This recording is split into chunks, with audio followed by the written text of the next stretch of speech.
It began not with the roar of artillery or the thunder of bombers, but with silence. The war was over, the guns had fallen quiet, and the cities of Europe lay in ruins. Yet in the midst of the devastation, a new kind of battle was about to begin, one fought not with bullets but with truth. In 1945, the victors of World War II gathered in the shattered heart of Germany, in a city still scarred by fire and rubble, to hold the architects of destruction accountable for their crimes. It would be called the Nuremberg Trials, a tribunal unlike anything the world had ever seen, where justice itself would stand as the final weapon against tyranny.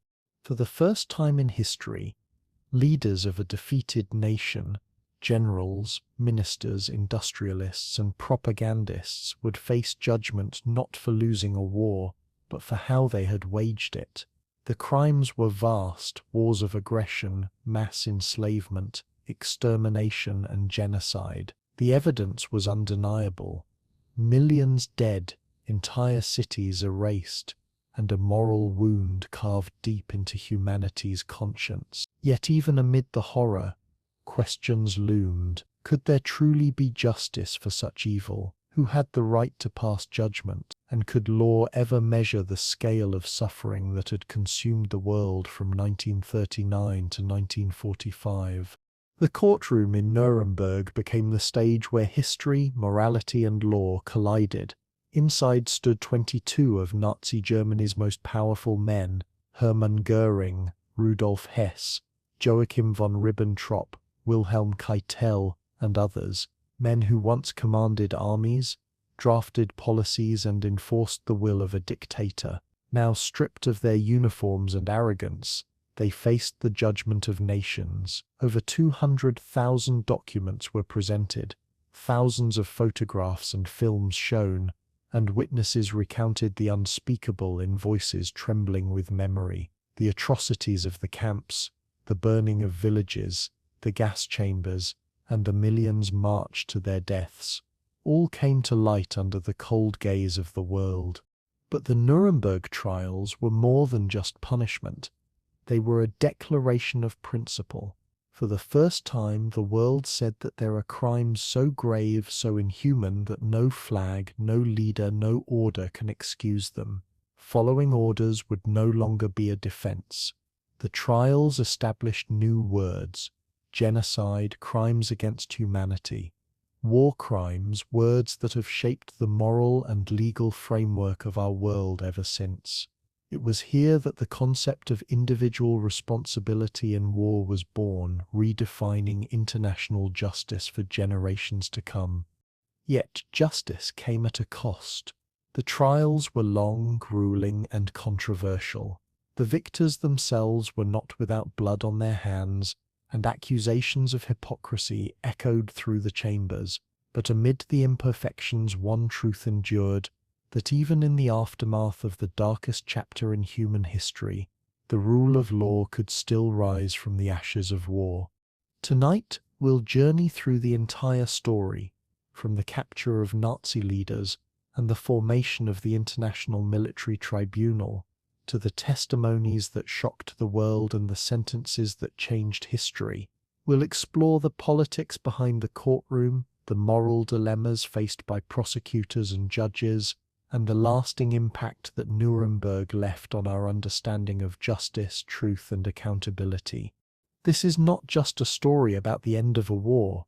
It's a story about the rebirth of humanity's conscience, about a moment when civilization looked into the abyss and still chose to believe in law over revenge. This is the story of the Nuremberg Trials, the courtroom where the world demanded answers and history finally spoke. Before we begin, tell me, where in the world are you tuning in from tonight, and what time is it for you?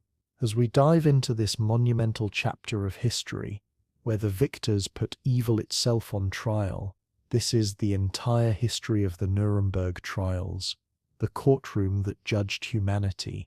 The city lay like a patient who had forgotten how to breathe. Skeletal buildings carved against a grey sky, facades peeled back to reveal rooms that would never again hold laughter or light. Silence filled the streets. Smoke hung low in the alleys, a persistent memory that smelled of tar and paper and something human that could not be named. And the wind moved through windows with a sound like distant machinery settling into sleep. Shadows moved slowly. Allied soldiers walked with practiced steadiness, boots stirring dust and shards of glass, their faces marked by duty and exhaustion, as if each step measured the distance between victory and the cost that made it possible. Their eyes searched. Civilians clustered around makeshift shelters, carrying bundles and stories, their conversations careful and low, as if loudness might undo the fragile fact of survival that had been won through hunger, fear, and stubbornness. Children kept quiet. Everywhere, banners that had once rallied millions sagged like wounds, cloth blackened and furred with ash, the symbols that had promised destiny now only illustrating the ruin of belief. The city waited for a verdict. In private rooms, officers and magistrates unrolled maps and lists beneath lamplight, hands stained with ink and the residue of hurried decisions, pursuing the difficult arithmetic of law in a world that still smelled of cordite. Papers rustled. The Allied leaders had convened not simply to punish, but to codify responsibility, to craft language that could bind actions across borders and time, and their debates blended legal theory with the raw calculus of moral repair. Voices argued. The London Charter sat like a ledger of intent, its clauses precise and heavy, a blueprint for holding individuals to standards previously imagined only in philosophy. Pens clicked. Legal teams grew overnight, a tapestry of jurists, translators, and clerks who learned to match documents to human testimony, piecing shredded records into coherent accusation. Lamps glowed. In the interim, military tribunals had handled immediate crimes and reprisals, but what the Allies sought now was something larger, a formal reckoning that might stand as precedent and warning. Papers closed. They believed uncertainly that law could be a lighthouse in a landscape of ruins. Nuremberg itself was chosen with bitter poetry, a place where architecture and spectacle had once been enlisted to the service of a regime that sold itself as destiny, and now those same plazas held the quiet choreography of reconstruction. Flags drooped. Zeppelin Field, with its vast grandstand, kept the imprint of mass adoration even as weeds lifted through cracked concrete, and the contrast between the stage of spectacle and the tentative returns of ordinary life felt like a stage set inverted. Vehicles creaked. The Palace of Justice, a modest stone building, was adapted into a courtroom that would host the world's most consequential legal experiment, its oak and marble now framing a trial against civilization's collapse. Doors opened.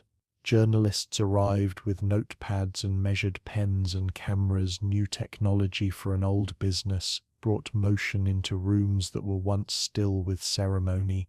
Lenses clicked. Local citizens drifted past curbs and doorways, the textures of their daily existence altered by occupation and by the sudden presence of global attention. Footsteps echoed. Even the cobblestones seemed to hold an expectation, as though they had absorbed speeches and commands and now waited to be told what those words had meant. They collected the accused like trophies and tragedies at once. Men who had once commanded armies or ministries, now reduced to small figures behind glass and iron, their uniforms ragged, their epaulets empty. Guards stood. Portraits of power were replaced by mugshots and registry numbers, and the disparity between former ceremony and present confinement was a lesson in how quickly structures collapse. Paperwork grew. Göring moved with a swagger that still remembered applause, his voice finding bravado even within prison corridors, while others like Keitel and Ribbentrop wore the brittle calm of men who had counted on systems more than conscience. Conversations stopped. Some accused tried to perform innocence or ignorance, while others lapsed into silence, eyes avoiding the camera that would become the world's witness. Cameras hummed. In the cells, small personal rituals persisted. Folding letters, sharpening pencils, tending to small comforts, tiny human acts against an overwhelming history. Lamps dimmed. The men's faces, captured in close-up, offered study in complexity, arrogance, fear, regret, calculation, and sometimes something like fatigue from being humanly cornered. Across tables and in cold hotel rooms, the prosecutors assembled evidence with an almost obsessive meticulousness, driven by the conviction that documentation would transform rumor into accountability and testimony into law. Documents multiplied. Footage taken by Allied photographers, grainy reels of barbed wire and emaciated bodies, was catalogued and labeled with dates and transport numbers, each frame a shard of proof meant to resist the fog of denial. Film stopped. Legal minds like Justice Robert H. Jackson translated outrage into argument, drafting lines that would try to hold ideology itself to account, while international counterparts read and revised with wary respect. Pens hovered. Translation teams labored through nights to render confessions and orders into a single working language, forging semantic bridges that would carry weight in a courtroom far from the places where crimes had been committed. Pages stacked. The scale of the archive astonished even those who had lived through censorship and propaganda, for paper and film offered a stubborn permanence that memory sometimes could not. Shelves groaned. Their task was not simple: to make chaos legible, and to make the world see what had been done. When the court finally opened, the air carried a tension like the held breath before a long storm, and the room settled into ritual. Robes, gavels, and the delicate machinery of international procedure moving forward with solemn precision. A gavel fell. Members of the American, British, French, and Soviet delegations took their places, representatives of very different legal traditions attempting to synchronize definitions and process into one collective act. Chairs scraped. On the bench, judges listened with an intensity that suggested they understood the trial's symbolic load, knowing that history's gaze would pass not only verdict but method. Papers shuffled. Reporters calibrated their copy to balance tone, aware that any excess of triumphalism would undercut the trial's claim to fair adjudication. Pens scribbled. The accused watched closely, some with defiant glances, others with faces of weary calculation, and every expression was a small argument about culpability and humanity. Eyes met. Here in the slow economy of court proceedings, law and memory would meet, and sometimes collide. The first presentations of evidence arrived as images and names, reels that projected skeletal frames and rows of numbers into a room unaccustomed to such concentrated horror, and the effect was immediate and irreversible. Film flickered. Survivors whose bodies had carried the war told stories of transports and selections, of a language of elimination measured in timetables and cattle cars, and each account mapped an industrialized cruelty. Voices cracked. The courtroom's silence became a shared space for mourning and outrage, as even the most hardened observers found words inadequate to the scale of suffering being rendered audible. Heads bowed. The defendants watched those films not as abstract policy but as scenes with neighbors and subordinates, and in their faces one could read the slow compression of memory into accountability. Faces stiffened. Interpreters worked in booths, converting despair into phrases, and translators' efforts shaped how grief and fact would be recorded for posterity. Mouths moved. Evidence, moral and material, converged until the courtroom felt less like a theatre of law and more like a chamber of global conscience. Not all performances in the dock were the same. Some defendants sought to resurrect command presence with speeches and gestures, while others retreated into silence or petty theatrics, and the variance itself became part of the trial's story. A cough sounded. Hermann Göring staged a performance that mixed bluster with an actor's timing, meeting gaze with gaze as if the old stage were still his to command, while quieter men surrendered any claim to charisma. A pen dropped. The prosecution methodically tested alibis against orders and memos, cross-referencing signatures and travel logs to show that bureaucracy had been the engine of atrocity, rather than a shield against it. Papers rustled. Defense counsel invoked obedience and necessity, asserting legal constraints and chain of command doctrines, and those pleas forced jurists to consider how a legal system should treat the banality of administration turned lethal. Chairs creaked. In this interplay of argument and counter-argument, the courtroom became a lens focusing abstract policy into concrete human consequence. Silence returned. Outside the courthouse, the city adjusted to a new kind of tourism, pilgrimages of memory and curiosity, where people came to see proof that had once been secret and to stand where history had been decided. Feet shuffled. Museums began to collect objects as testimony: shoes, suitcases, lists clipped together by rusted staples, all small things that accumulated into unbearable evidence. Cases closed. Veterans returned to kitchens and quiet streets with medals and nightmares together, and their stories complicated any simple narrative of victory. Tea cooled. Newspapers abroad debated whether trials could conquer both crime and ideology, and letters from home weighed in with private reflections that humanized the abstract debates. Pence paused.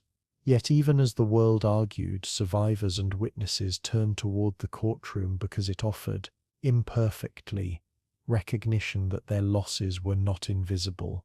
Glass clicked. By the chapter's end, the ruins themselves seemed to speak in measured cadences, teaching those who would listen about hubris and organization, and the thinness of civic restraint when it is co-opted by spectacle. Stones remembered. The process of reconstruction began around sites of destruction, brick by brick, and every rebuilt window was both practical shelter and moral assertion. Hammers rang. Local citizens and occupying forces shared the same tasks of clearing and cataloguing, and in those shared labors there was a crude kind of reconciliation born of work rather than words. Hands bled. Night settled and the courthouse lights shone like a small constellation, a place where law was practiced under the same sky that had watched rallies and parades only a few years before. Lamps burned. The question that would shape the trials crystallized: could a tribunal bind legal responsibility to acts of state without dissolving the moral foundations of justice itself? Minds turned. In the silence of the ruins, the victors asked a question older than war itself. How do you punish evil without becoming it? The war had ended in thunder, but the peace that followed came in murmurs and paperwork. The sound of pens scratching over treaties and surrender documents in rooms still smelling of smoke and sweat. Europe was quiet. From the ruins of Berlin to the halls of Whitehall, the victors wrestled with questions that no precedent could answer. The victors had never before planned to place the vanquished before a court of law. Usually history was written in punishments, not proceedings. The air carried fatigue rather than triumph, a deep awareness that victory had not yet produced meaning. Soldiers were returning home, their faces hollowed by years of seeing what had been done in the name of empire and obedience. Civilians dug graves, rebuilt walls, and learned to live with ghosts. Politicians, meanwhile, spoke in guarded tones, aware that justice might reopen wounds rather than heal them. In that uneasy stillness, the idea of a trial began to take shape, tentative, radical, and fragile. In the corridors of London and Washington, meetings began under harsh light and thicker smoke, where lawyers and generals argued over definitions that would soon reshape the world. Cups of tea went cold. Could a nation itself be guilty? Could an individual claim innocence behind the mask of state duty? The questions hung in the air like static before a storm, unresolved yet unavoidable. The British sought practicality, the Americans sought principle, and the Soviets sought vengeance. The French demanded recognition of their suffering and their right to judge. Typewriters clacked as drafts multiplied, charters, proposals, manifestos, each one more ambitious than the last. The documents carried the nervous ambition of men aware they were building something larger than themselves. Somewhere between law and morality, between past and future, they tried to define the language of civilization itself. When the London Charter was finally drafted in the summer of 1945, it was more than a legal text. It was a moral experiment written in ink and anxiety. The paper was thin. Its lines defined the categories of guilt never before written into any court: crimes against peace, crimes of war, and the newly born concept of crimes against humanity. The room where it was signed was not grand, but the tension inside it made the air heavy, the kind that vibrates when words have consequence. Men in dark suits leaned over tables, reading every phrase as though history itself might file an objection. There was silence after the final signature, not celebration but an awareness that they had crossed into uncharted terrain. Outside, the rain fell softly over London, washing soot from the buildings and whispering like applause from an unseen audience. The ink dried, and with it the 20th century entered a new moral order. The idea of a trial in Nuremberg faced opposition from nearly every direction. Politicians feared chaos, soldiers feared hypocrisy, and philosophers feared what would happen when law met morality. Voices rose. Churchill himself had first proposed simple execution of Nazi leaders to avoid the spectacle of a courtroom. Others argued that without trial, justice would look too much like revenge. The Americans pressed for due process, insisting that civilization could not stand if it could not distinguish punishment from vengeance. Papers passed between embassies, redacted and revised, while delegates argued over who would sit in judgment and which laws would bind them. The Soviets demanded parity, seeing in the trial a chance to rewrite their own narrative of sacrifice and power. Meanwhile, the British kept their tone clipped, pragmatic, weary of utopian language. Days turned into weeks, and still the question persisted. Could humanity prosecute itself without tearing open its own contradictions? The meetings stretched long into the night, the smoke never clearing. Behind closed doors, legal scholars worked with monastic focus, constructing arguments from centuries of jurisprudence that had never imagined such crimes. Books lay open. Latin phrases met modern horror as precedents from The Hague and Geneva were examined, then discarded as inadequate. Translators debated the precise weight of words. Was extermination a policy or an act? Was obedience a defense or an admission? Each term carried moral dynamite. In small side offices, young clerks typed out lists of names and evidence, their eyes red from fatigue, their work illuminated by lamps running on dwindling electricity. Somewhere between law and language, they built a new vocabulary of accountability. By dawn, drafts of the tribunal's framework lay across the tables like battle plans for a war against forgetting. The first legal blueprints for the Nuremberg Trials were born not from authority, but from exhaustion and determination. News of the coming tribunal spread through the ruins of Europe like a rumor of order returning to chaos, and the reactions were as fractured as the continent itself.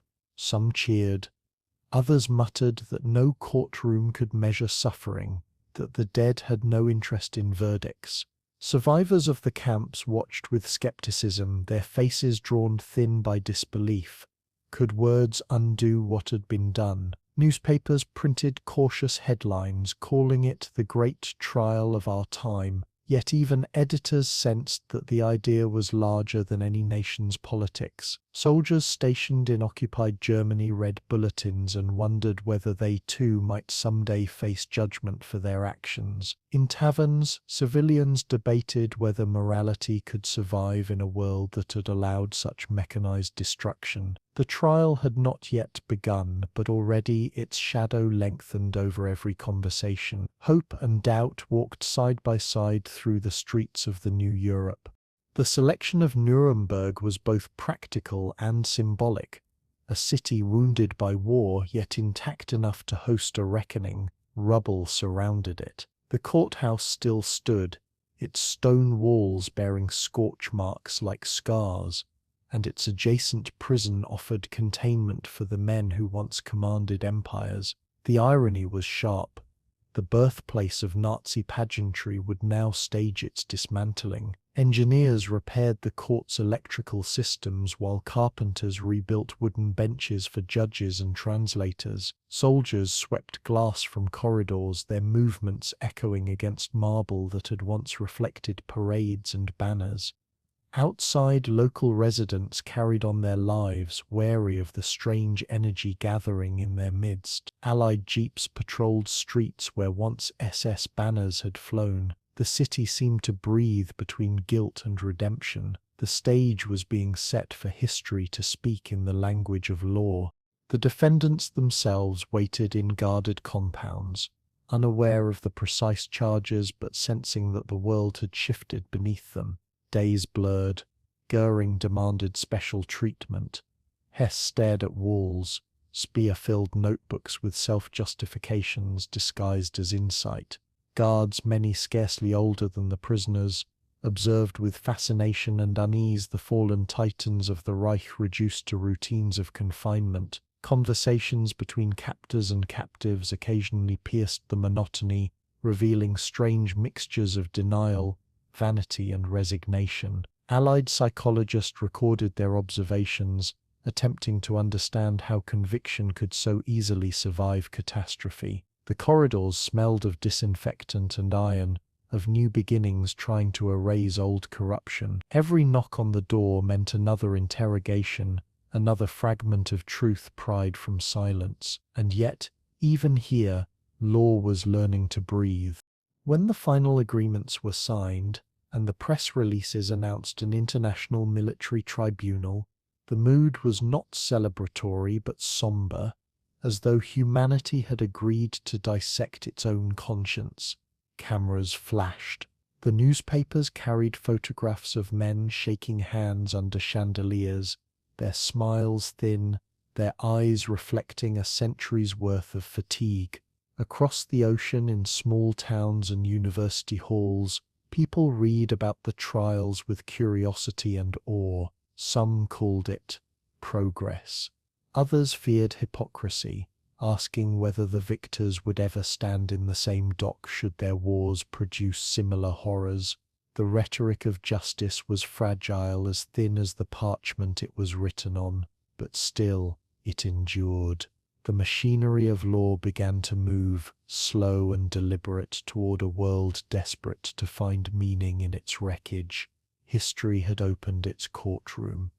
And so from the ashes of a world burned by ideology and empire, an idea began to rise, that justice could stand where vengeance once ruled, and that even the most powerful could be made to answer for their crimes. The world held its breath. The Allied leaders, divided by politics but united by conscience, had constructed something that felt both revolutionary and uncertain. The court they envisioned would not only punish men but define the very boundaries of human conduct for generations to come. It was fragile, but luminous. The ink on the London Charter glistened like a promise written against the dark. Every signature was a gamble on civilization itself, every paragraph a vow that truth would outlast power. In the quiet after the meetings ended, one could almost hear the echo of the future calling through the ruins. For the first time, law would stand where vengeance once ruled, a fragile idea born from the ashes. The city of Nuremberg awoke to its own ghost, a landscape of shattered windows and hollow echoes where banners once rippled in precision above marching boots. The ruins smoked faintly in the morning chill, their silence broken only by the creak of wagons and the rhythmic shuffle of Allied patrols, moving through boulevards once choreographed for triumph. The air still carried the faint tang of ash and limestone, mingling with the metallic scent of rain on rubble. Locals walked quickly, heads low, each step an act of endurance rather than destination. What had once been the beating heart of the Reich now pulsed faintly beneath layers of dust, its monuments stripped of meaning. The Zeppelin field lay barren, its massive stands eroded by weather and shame, grass pushing through cracks that once bore legions. A chill wind moved across its expanse, fluttering torn flags into reluctant movement. The same stones that had magnified a dictator's voice now swallowed the sound of emptiness. In Nuremberg, architecture had outlived ideology. The stage of empire had become the courtroom of accountability. The decision to hold the trials here was not accidental. It was deliberate, poetic, and almost cruel in its symmetry. The Allies wanted symbolism, not just structure, to prosecute the architects of tyranny in the very city that had glorified them, would ensure that history's mirror could not be turned away. The city that had once declared laws of racial supremacy would now host laws of universal justice. In the conference rooms of London, this idea had glimmered like a moral compass forged from irony. Now, as convoys rolled into the ruins, that idea found form in concrete and stone. The courthouse stood stubborn and scarred, its grey facade resisting both bomb and time, a survivor of destruction chosen to host a different kind of reckoning. Engineers surveyed its halls, measuring damage and potential, while carpenters tested the stability of ceilings scorched by incendiaries. Within its walls, history was being rebuilt one nail at a time. Justice, it seemed, required not only law but location. Inside the Palace of Justice, the reconstruction began as both technical necessity and moral ritual. Soldiers swept glass into piles that tinkled like fragile reminders of how easily civilization fractures. Electricians ran wires through cracked plaster to power translation booths and microphones, for this trial would speak in 4 tongues at once: English, Russian, French, and German. The air was thick with the smell of sawdust and solder, a strange mixture of rebuilding and remembrance. Allied engineers worked beside German labourers, their cooperation an uneasy truce built on obligation more than trust. Each beam hammered into place seemed to declare that order could rise again from ruin. Interpreters tested headphones that crackled with static, their faces a mix of exhaustion and quiet pride. Journalists toured the unfinished chamber, scribbling notes about its symmetry, its acoustics, its deliberate plainness. It was not designed for grandeur but gravity. The room's simplicity was its warning. What mattered here was not spectacle but truth spoken aloud. Outside, life resumed in fragments. Children played among the wreckage of tramcars, their laughter incongruous against walls pocked by shrapnel. Market stalls returned, their goods meagre: onions, bread, a few tins of Allied rations repurposed as bowls. The people of Nuremberg lived beside history's scaffolding, aware that their city had become both defendant and witness. They spoke in hushed tones about the men soon to be brought there, Men whose names had filled textbooks and headlines, now reduced to prisoners' numbers. Some residents resented the attention, seeing the trials as humiliation imposed by victors. Others viewed it as necessary penance, a way to reclaim moral breath after years of silence. In taverns lit by single bulbs, rumors traveled faster than ration trucks.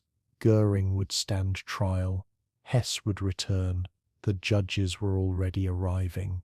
The city pulsed with unease. Between the ruins and the courthouse, every whisper carried the weight of judgment not yet spoken. When the first convoys of judges and officials arrived, the streets fell silent in reluctant respect. Their vehicles gleamed beneath layers of dust, engines humming with authority. British, French, Soviet, and American flags fluttered side by side, uneasy allies united by a shared experiment. Locals watched from balconies, eyes following the motorcades with curiosity tinged by bitterness. These were not conquerors, not soldiers, but men of law dressed in tailored restraint.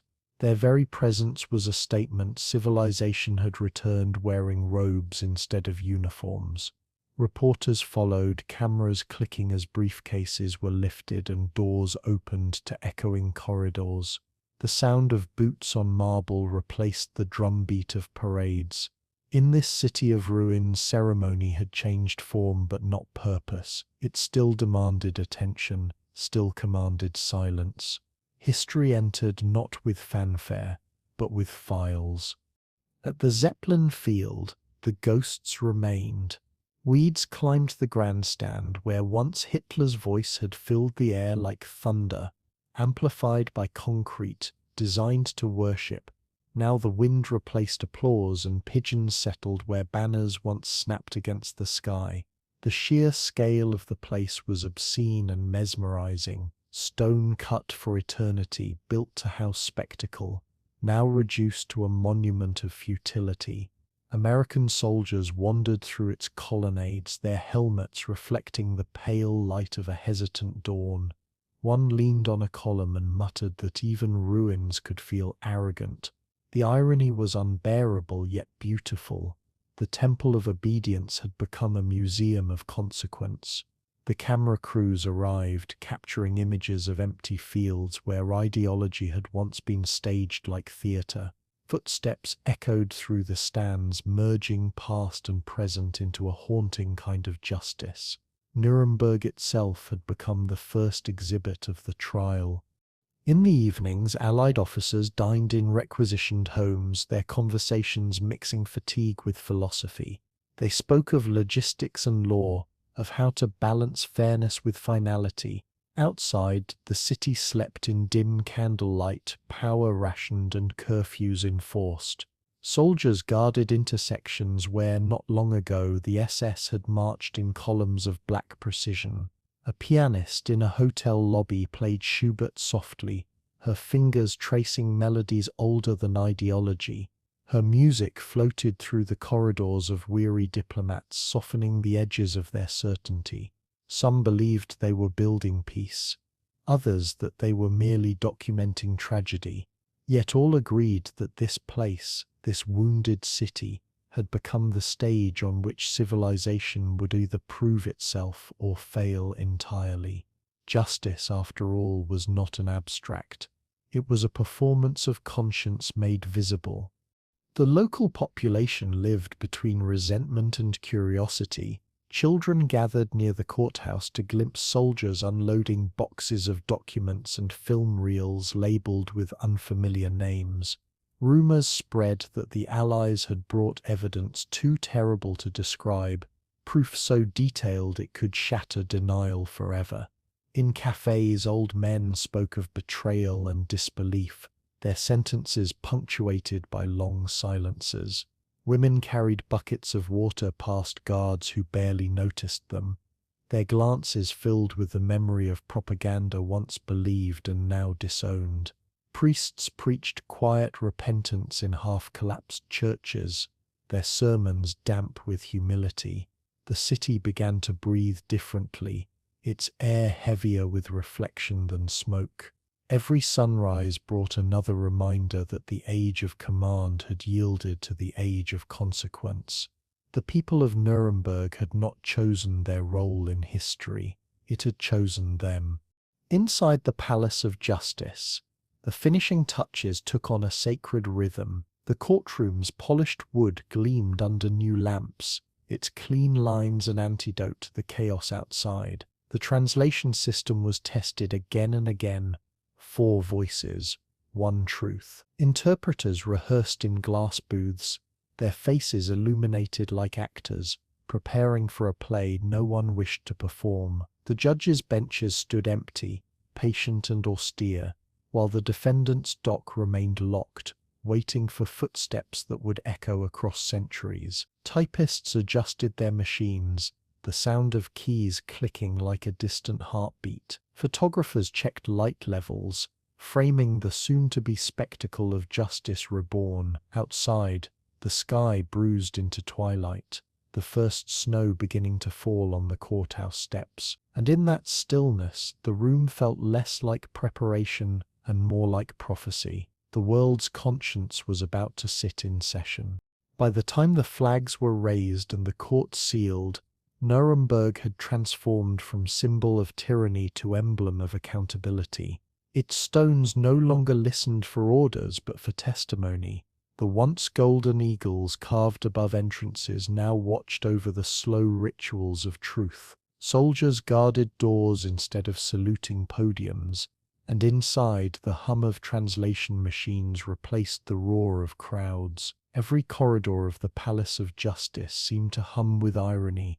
The same architecture that had glorified the Reich now housed its undoing. The air inside felt charged, heavy with history's breath. Even the dust motes seemed to move deliberately, aware of the gravity that had entered the room. Outside, the Zeppelin field slept beneath the moon, empty, immense and silent. Where Hitler once spoke to thousands, now only 12 men would speak in the language of truth.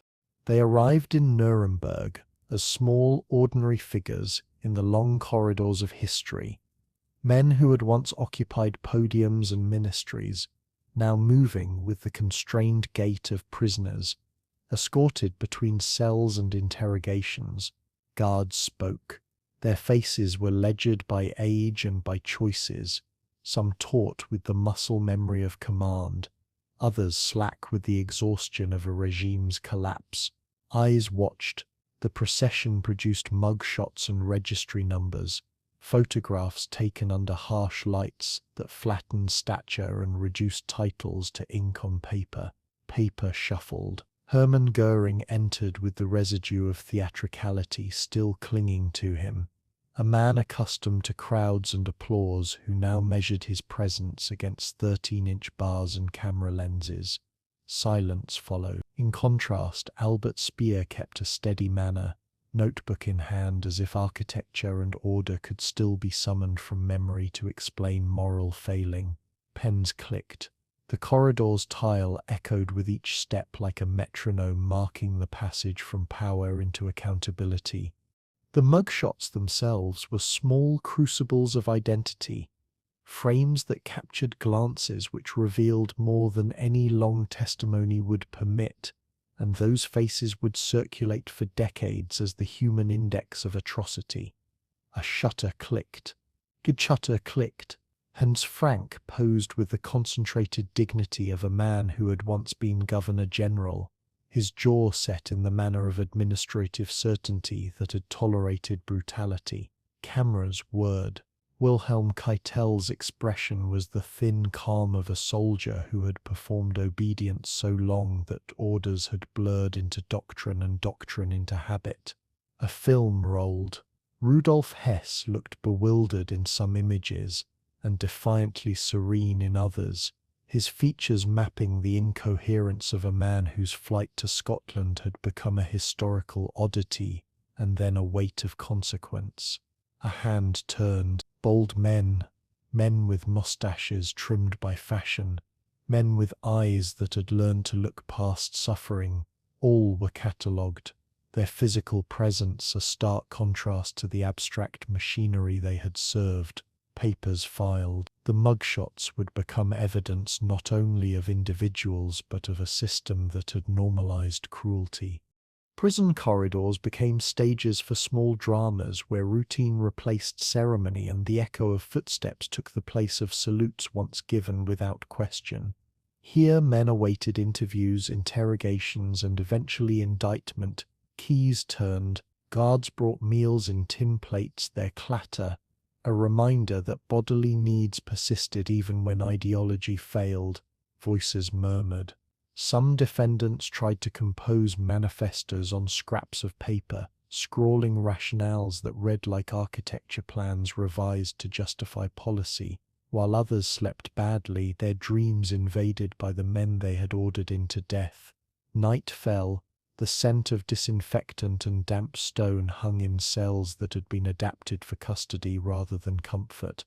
A functional austerity meant to strip away the currency of privilege. Lamps glowed. Conversations between captors and captives were guarded, sometimes revealing stubborn denial, sometimes exposing moments of brittle confession that would later form threads in the prosecution's tapestry. A bell rang. In those small rooms, character and culpability rubbed together until distinctions hardened into evidence. Göring's defiance was a performance refined over decades, and when cameras focused on him, he returned an attitude that mixed bluster with a peculiar courtly charm, as if the world had not quite learnt to remove applause from a man's repertoire. He smiled. His gestures were practiced, a legacy of podiums and rallies that had trained him to fill silence with presence and to command attention, even when stripped of uniform. The reporters noted it. At times his bravado cracked into flashes of insecurity, small fissures that prosecutors would later exploit. A page turned. Unlike Göring, Joachim von Ribbentrop retained the manners of a diplomat, a man who had once negotiated treaties and now seemed reduced to the mechanics of defense rehearsed between interviews. He spoke quietly. Gustav Kropp's absence loomed as a legal complication that would test the tribunal's reach into corporations and industry, for not every architect of war could be confined to a single dock. Papers considered.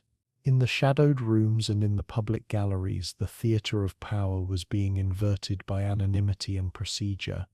Speer presented a different portrait altogether, a man whose calm reflection and technical eloquence suggested both self-possession and the dangerous calculus of plausible denial. His notebooks would later become crucial to understanding the inner workings of the regime's machinery.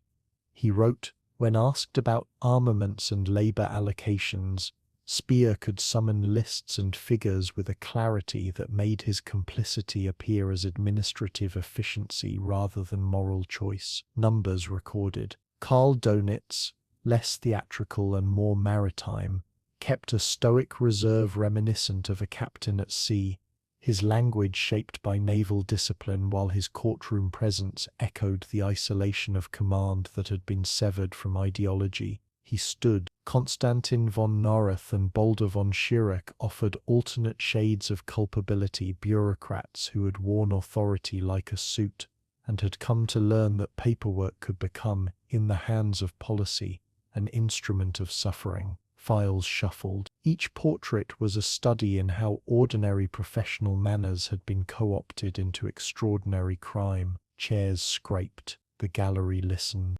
The presence of medical men and industrialists among the accused added layers of disquiet to the proceedings, illustrating how modern institutions participated in atrocity by lending expertise to monstrous ends. Needles clicked. Doctors who had once signed reports and overseen experiments now faced questions about the humanity of medical practice, twisted into ideology. Papers opened. Executives who had managed factories and transportation networks confronted evidence showing how production schedules and shipment logs mapped directly onto deportations and death. Calculations hummed. Fritz Sockel and Robert Ley embodied the administrative imperative that turned labor into a commodity divorced from dignity. and the ledger of forced migration would be read row by row under oath. Pens paused. The documentary gaze lingered on ledgers and manifests, not as dry lists but as maps of human lives rerouted into suffering. Ink dried. The courtroom was learning how to translate charts into conscience. Audience cameras recorded small moments of human contradiction. A defendant's fingers drumming like a man still counting contracts. A rapid blink that suggested sleep deprived by guilt. A sudden flare of anger when memories were pressed into evidence. Eyes darted. Defense counsel plotted strategies that leaned on technicalities and the familiar refuge of obedience to orders, while prosecutors prepared to show how obedience had been weaponized into policy and practice. Arguments formed. Witnesses rehearsed their returns to memory, each testimony a risk of re-traumatization balanced against the need for public truth. Voices steadied. Psychologists observed behavior patterns that suggested how ideology became habit, and how ordinary choices aggregated into systemic violence that taxonomies of law would now have to name and contain. Notes taken. The courtroom, though austere, thrummed with the intimacy of human stories colliding with institutional record. Paper rustled. The cameras and microphones that would carry these proceedings to the world were tested relentlessly, for the visual record was to serve as both evidence and lesson. Technicians adjusted angles and levels as if preparing a lesson in morality to be taught to the future. Lights dimmed. Translators rehearsed turns of phrase for legal terms that had no perfect analogue in German, an exercise in linguistic diplomacy that shaped how guilt itself would be spoken across tongues. Voices translated. Outside the compound, locals watched from windows when motorcades arrived bearing men in handcuffs. A civic curiosity mingled with shame and a desire to see accountability enacted. Curtains twitched. Children pressed faces to glass to witness history in motion, although the meanings would only be understood over time and with education. Small hands moved. Vendors sold snapshots and pamphlets that tried to explain the gravity of the moment in simple language, their commerce a reminder that even the most solemn affairs become part of daily life. Coins clinked. As the indictment lists grew and legal teams compiled case files, the personalities of the accused were folded into the architecture of accusation, each dossier combining biography with ledger and linking private memory to public proof. Files stamped. The prosecution's task required showing not only what orders existed, but how choices were made when multiple options lay before men of influence and means decisions weighed. Photographs of rallies and banquets were compared with transport manifests and internal memos, producing a mosaic in which culture and policy fit together like troubling pieces of a single picture. Glass clicked. In sessions behind the public galleries, interrogators pressed for admissions and distinctions, seeking the small moments that revealed motive and intent rather than mere chain of command. Voices lowered. Those private admissions would later be used to triangulate responsibility, each confession a coordinate in the map of culpability. Shadows lengthened. By the chapter's close, the defendants had been gathered, photographed, and catalogued, their public faces now frozen into frames that history would study for decades. And the wonder remained how men who built empires could be rendered so unremarkable by custody and procedure. Papers filed. The spectacle was not of a melodrama but of sober process, a slow and deliberate translation of power into accountability that required patient documentation rather than instantaneous retribution. Evidence stacked. Families of victims watched the lists accumulate, each name a marker of loss, each ledger entry a small step toward recognition. Tears fell. The narrative that would fuel the trial began to form in court clerks' notes and prosecutors' summaries, in memories stitched to film and to signature. pens rested. These were the architects of empire, now stripped of titles, left only with their memories and fear. They arrived in Nuremberg with briefcases instead of rifles, carrying documents instead of orders, and conviction instead of vengeance. The war had ended, but for them, the real campaign was just beginning. In hotel rooms still smelling of dust and oil paint, typewriters clattered through the night as the new armies of civilization prepared their arguments. Cigarette smoke curled above lamps whose light fell on pages of law books scarred by years of war and exile. These men and women were engineers of justice, not of weapons, builders of meaning from ruins. The air was taut with the tension of intellect confronting atrocity. Conversations were clipped, measured, deliberate. The corridors echoed with foreign tongues shaping a common grammar of accountability.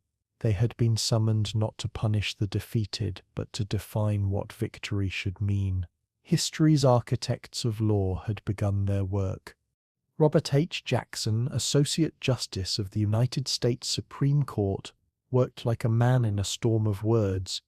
Every sentence he wrote a nail hammered into the coffin of impunity. His desk overflowed with drafts, marked by annotations in his sharp, angular script. The smell of ink and carbon paper mingled with the fatigue of sleepless nights. Outside, the grey German dawn crept over the rooftops, indifferent to the labor of men trying to rebuild morality from ash. Jackson's team gathered around him, young assistants with eyes reddened from reading, their hands stained from mimeographs and smudged coffee cups. He spoke softly, his voice carrying both the weight of law and the cadence of conviction. "We must make this record so complete," he said, "that no one can ever deny what happened." His words landed like verdicts before the trial had even begun. The room fell silent as they understood that their task was not to win but to remember. The pen would become their weapon. Across the hall, Sir Hartley Shawcross of Britain drafted his arguments with the precision of a surgeon, dissecting ideology with the calm of a man who had seen too much blood to glorify any of it. He dictated in long measured sentences that fused intellect with restraint. Every clause weighed for its resonance in both law and morality. His secretary typed quickly, pausing only to look up when his tone deepened on words like responsibility, dignity, and truth. Outside, the streets of Nuremberg stirred with the daily clamor of reconstruction, hammers, carts, distant church bells. Shawcross drew the curtains to focus, muttering that justice could not compete with noise. He knew the defense would accuse the allies of hypocrisy, and so every phrase he built was tempered with humility rather than triumph. His goal was balance, not retribution. The room smelled faintly of wool and rain-damp paper. When he finished a page, he read it aloud as if to test whether civilization still understood its own language. At the Soviet table, Roman Rudenko drafted his case with the discipline of a soldier and the suspicion of a man accustomed to politics that never forgave weakness. His assistants arranged folders in strict order, their covers stamped in red, the Cyrillic titles dense with state formality. Rudenko's voice carried a metallic steadiness that made translators slow down, fearful of distorting intent. He saw the trial as both legal duty and moral theatre, a demonstration that even amid ideological rivalry, the crimes of the Nazis transcended politics. His papers were filled with transcripts from captured German officials, many obtained under duress, but Rudenko cared less for origins than for the narrative of guilt that they constructed. To him, the Soviet Union's suffering demanded recognition on this world stage. His hands trembled slightly when he spoke of Leningrad. The air grew heavy with the ghosts of 20 million dead. Yet his words were not vengeance. They were indictment carved in discipline. His argument was a requiem written in law. Behind these prominent figures were the unseen armies of researchers, translators, and legal clerks, young men and women in their 20s who turned mountains of evidence into coherent truth. Their world was paper, ink, and exhaustion. They catalogued photographs of mass graves, examined ledgers from camps, and cross-checked signatures until the names blurred into symbols. The smell of developing film filled the air, the sharp tang of chemicals mingling with coffee gone cold. Translators tested new devices, headsets connected to microphones, a fragile web of cables that would allow 4 languages to speak as one. Each word mattered, each pause could twist meaning. They worked in silence, broken only by the whir of film projectors labeled Auschwitz, Treblinka, Buchenwald. For them, this was not history. It was raw evidence turned into order. At night they dreamed of names, numbers, and voices that would not stop speaking. Their labor was invisible, but without it, truth could never have a voice. In another room, prosecutors reviewed footage captured by Allied forces. Reels of liberation, reels of horror, reels of evidence too heavy to watch twice. The projector hummed. On-screen skeletal figures moved through camp gates under the eyes of soldiers who looked older than their years. The room was silent except for the soft flicker of the reel and the faint, rhythmic ticking of the film wheel. One assistant turned away, pressing a hand to her face as the camera lingered on bodies stacked like lumber. The others forced themselves to watch, knowing the lens had seen what words could not. Jackson watched without blinking, his jaw tightening as though memorizing every frame for the opening statement. When the lights came back on, the silence felt like a wound. "This," he said finally, "is what they did." The air itself seemed to tremble with the weight of proof. As the weeks passed, the prosecutors' offices resembled trenches of intellect, piles of dossiers rising like barricades against the flood of denial already forming in whispers beyond the courthouse walls. Time lost meaning. Clerks slept on couches, translators at their desks, coffee rings marking the pages of the world's first case against organized evil. In the corners of rooms, radios murmured broadcasts about rationing and reconstruction, reminders that the world outside was moving on. But here, in this city of judgment, the clock ticked differently. They spoke of philosophy more than politics, arguing about guilt, free will, and whether humanity could ever legislate conscience. The typewriters never stopped, their rhythm a heartbeat of civilization insisting on survival. Even exhaustion carried purpose. No one said it aloud, but all felt it. This was more than a trial. It was a test of whether truth could outlive war. Occasionally, they would pause, stepping outside into the cold Nuremberg air, staring at the ruins glowing amber under streetlights. The silence of the city was both eerie and beautiful, like a cathedral without prayer. Cigarettes flared in the dark as prosecutors and soldiers exchanged nods that transcended language. Above them, the moon hung over the shattered Zeppelin field, its vast stands now home only to wind and memory. They spoke little. The enormity of their task required quiet more than words. Each brick of the courthouse seemed to hold its breath for what was to come.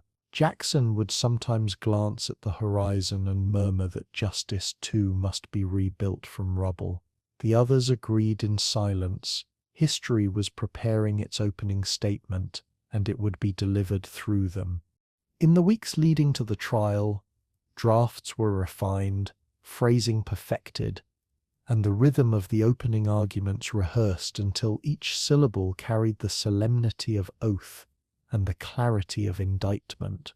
Jackson's speech lay before him, pages that would soon echo through the courtroom and across generations. He practiced under low light, his voice steady, each pause calculated to land like a weight upon conscience. Shawcross reviewed his notes beside him, adjusting only commas and silences. Rudenko rehearsed in Russian, his phrases cutting and deliberate, forged in the cadence of state endurance. Together they were rivals in ideology but allies in purpose. They would stand beneath the same light, facing men who had once commanded armies but now had only words for defense. The smell of oil lamps filled the air. Outside, dawn approached, pale and unpromising. Justice was almost ready to speak.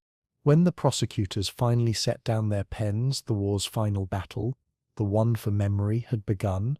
Their tools were logic and empathy, not gunfire. They had assembled the fragments of atrocity into a structure of law that could endure time's corrosion. The walls of their offices were lined with boxes labeled not by nation, but by crime. Each contained a story, a plea, a ghost. Their faces were pale from sleeplessness but resolute in purpose, knowing that what they built here would shape how humanity defined evil itself. In those quiet hours before opening arguments, there was no celebration, only stillness. The air seemed to hum with the weight of invisible witnesses waiting to be heard. They did not come for revenge, they came for record, for memory, for proof. On the morning of November 20th, 1945, Nuremberg awoke beneath a sky of frozen grey, its breath visible in the cold as soldiers and clerks hurried through the Palace of Justice's gates. The world was watching. The chill air carried the faint scent of wet stone and coal smoke from distant chimneys, mingling with the metallic tang of anticipation. Inside, guards checked identification papers with silent precision, their boots echoing sharply in the marble corridors. Reporters assembled, notebooks clutched like weapons of memory, cameras heavy around their necks. The courtroom was lit in pale gold, the light filtered through dust that shimmered like history waiting to be written. Benches creaked as diplomats, officers and spectators took their places, whispering in a dozen languages subdued by awe. The hum of translation wires filled the room with a nervous electric rhythm.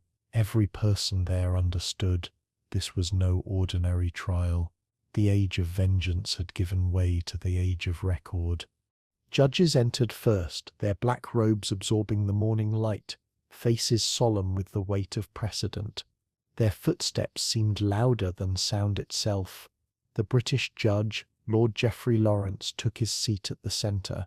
Eyes steady, jaw composed, his authority quiet but absolute. To his left and right sat representatives from the United States, France, and the Soviet Union.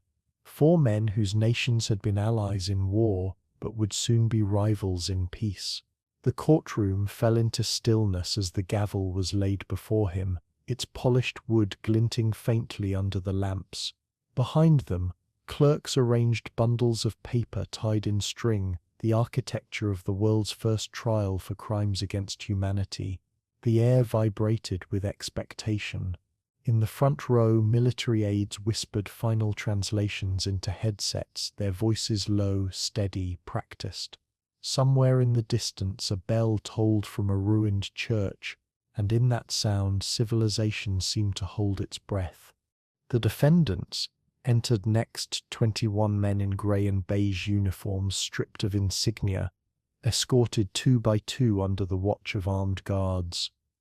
Cameras clicked. Hermann Göring led them, shoulders squared, the faint smile of defiance never leaving his face, as though the theatre of command still belonged to him. Behind him shuffled Hess, Cato, Ribbentrop and Speer, their expressions a gallery of denial, fatigue and calculation. The sound of their chains was faint, but unmistakable, a metallic punctuation in the language of justice. Journalists leaned forward, pens trembling in their grip, capturing every gesture. One of the defendants turned toward the audience, eyes scanning the faces that once obeyed him. No one looked back. The men sat in their dock beneath a tangle of translation microphones, a modern contraption wired to strip away the comfort of misunderstanding. Their empire had fallen, only their words remained.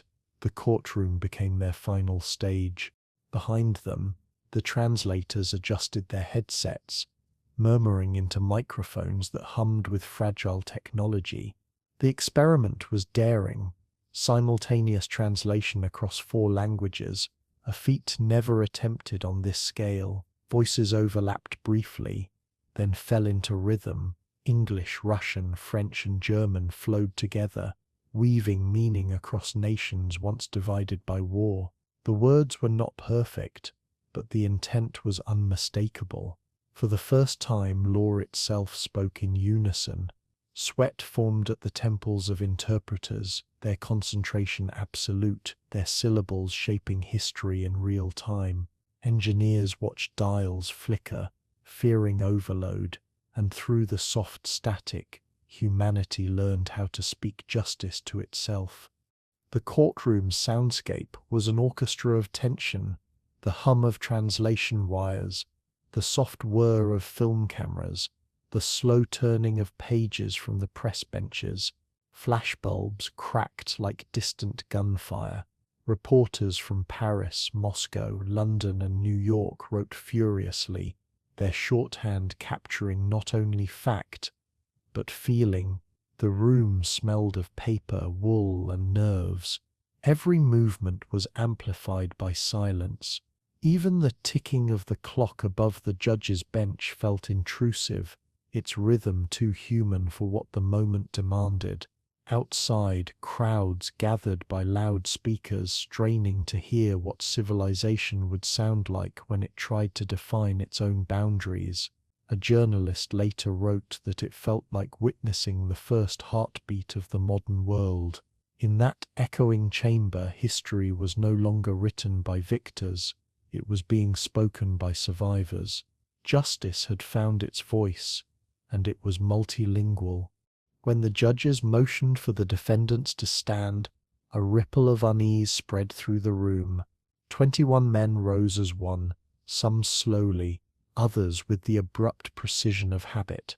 Göring's chin lifted, his eyes meeting the judges with the old confidence of command. Hess blinked rapidly, his mind already retreating inward, lost in fractured delusions. Keitel's hands trembled slightly at his sides, the last echo of obedience seeking an order that would never come. The moment was silent except for the creak of benches. No anthem played, no salute was offered. The absence of ceremony was the point.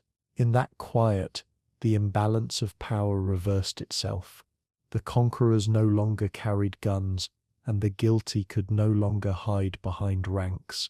Only the law remained.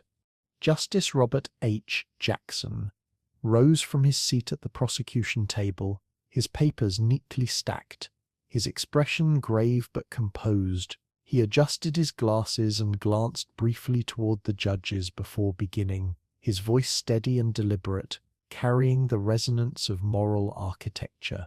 The privilege of opening the first trial in history for crimes against the peace of the world, he began, imposes a grave responsibility. His words moved through the translation channels, repeating in 4 tones of solemn clarity. The courtroom leaned forward as though the entire world had tilted to listen. His sentences were careful, each one landing with the weight of evidence yet to come. He spoke of crimes so vast that they defied language, and of law's fragile attempt to measure them. The defendants sat motionless, except for Göring's faint smirk, a man listening not to words but to what power still lingered in silence. The air in the room thickened. History at last had begun to testify. Outside the Palace of Justice, the city of Nuremberg stood still beneath the weight of its own symbolism. Soldiers guarded perimeters lined with barbed wire, their rifles slung low, their breath forming small clouds in the morning frost. A few civilians lingered near the gates, hoping for glimpses of the event that had transformed their city from symbol of tyranny to emblem of reckoning. One old woman sold flowers by the curb, red carnations laid on a crate beside a handwritten sign that read simply, "For memory." Above her, the flag of the United Nations fluttered weakly in the cold wind, a new standard for a fractured world. Radio correspondents described the proceedings to millions who could not see them, voices crackling through static into kitchens and cafes across continents. For the first time, the world was united by listening. The courthouse became a transmitter of conscience. Its signal was faint but unstoppable. Justice broadcast on shortwave. Inside, the proceedings continued with the precision of ritual and the tension of theatre. Prosecutors read the list of charges: crimes against peace, war crimes, crimes against humanity, and each phrase struck the room like a tolling bell. The defendants' names followed, echoing off the wooden panels like a grim roll call of infamy. Some faces showed irritation, others indifference, one or two faint regret. Reporters scribbled every expression as if cataloguing the anatomy of denial. The judges took notes, their pens moving slowly across parchment, their faces unreadable. The translators faltered briefly, then recovered, their voices regaining cadence like soldiers reforming a line. The microphones buzzed, capturing the birth of legal language for a new age. The cameras rolled, capturing faces that would soon become immortalized in the reels of history. And in every word spoken, the future learned what it meant to hold power accountable. As the final charge was read, Lord Lawrence lifted his gavel and paused, letting the silence expand until it filled every corner of the room. The air itself seemed to stop moving. Outside, the wind pressed faintly against the courthouse walls, as though history were listening at the windows. Then, with a single motion, he struck the bench, a sound sharp enough to slice through the tension that had bound the world for 6 years. Cameras flashed. Some in the audience exhaled audibly, as though they had been holding their breath since the first gunfire of 1939. The defendants lowered their eyes. The judges looked forward, expressionless, knowing they had crossed into uncharted territory. The hum of translation resumed, softer now, like a heartbeat returning after shock. As the gavel fell, the world's first trial for civilization itself had begun. The air in the courtroom felt colder that morning, as if the building itself sensed what was about to unfold. Curtains were drawn tight, blocking the November light that had washed over the previous days of legal argument. Technicians wheeled in a film projector, its metallic body glinting under the ceiling lamps like a quiet instrument of revelation. Journalists fell silent. The hum of the machine filled the space, joined only by the soft shuffle of papers being set aside and the faint rasp of a cigarette extinguished before its time. The audience leaned forward without knowing why. Even the defendants shifted uneasily, sensing the change in the room's pulse. The reels were labeled in black ink, names that had become wounds: Auschwitz, Majdanek, Dachau, Buchenwald. The cables snaked across the floor like veins carrying truth to power. The lights dimmed, and history prepared to expose itself. The first images were black and white, flickering with the fragility of memory preserved on celluloid. A camp gate appeared, iron bars twisted into words that now mocked the dead. Arbeit marked. Frey. Gasps rippled through the gallery. The camera moved shakily, following soldiers into a landscape of mud, wire and skeletal faces that turned toward the lens with eyes that seemed already elsewhere. In the dock, Göring's smirk vanished, replaced by the rigid stillness of a man who finally understood that silence could not protect him. A translator removed his headset, unwilling to hear the descriptions echoing through the microphones. Reporters put down their pens. The projector's hum became the only heartbeat in the room. Smoke from the machine drifted upward like ghostly breath. The screen pulsed brighter, and the unbearable truth continued to unfold. Bodies lay in rows, the camera sweeping over them with the mechanical indifference of proof. Each frame catalogued what language could not. The geometry of atrocity, Soldiers' boots sank into the soil as they uncovered pits filled with the remnants of a population systematically erased. The smell could not be filmed, but those who had been there said it never left the skin. Even through the silence, one could imagine the flies, the wind, the faint clatter of chains left behind. Inside the courtroom, people watched without movement. Some held handkerchiefs over their mouths. Others clenched fists on their knees. One French reporter wept openly, his tears falling on his notes until the ink bled into unreadable patterns. The film rolled on. No one dared to look away. Then came the survivors, living witnesses whose bodies bore the grammar of suffering, etched in scars and hollowed bone. Their voices, thin but steady, narrated what the camera had already shown. They spoke of numbers tattooed into flesh, of mothers separated from children, of smoke that carried names instead of ashes. Each sentence arrived like a slow incision into the conscience of the court. Translators struggled to keep rhythm, their words faltering as emotion outpaced precision. One survivor, his voice breaking, described the silence after the train stopped, the pause before the shouting began. The judges sat motionless, pens frozen mid-sentence. Even the guards by the doors turned their heads slightly, drawn by the gravity of the human sound. The courtroom had ceased to be a chamber of law. It had become a memorial made of air and memory. In that silence, truth became unbearable but necessary. The defendant stared at the screen as if each image might still be negotiated, each corpse explained by logistics or hierarchy. Some looked down, others forward. A few refused to see at all. Göring fidgeted with his headset, his jaw tightening in the flickering light, while Speer watched in grim composure, lips pressed together in an architect's silent reckoning. Hess blinked rapidly, his mind unraveling into fragments of denial and confusion. Kiertel's fingers twitched, the reflex of a soldier reaching for an absent pen, as though documentation could still create distance. Only Hans Frank wept openly, his face wet, his expression caught between guilt and recognition.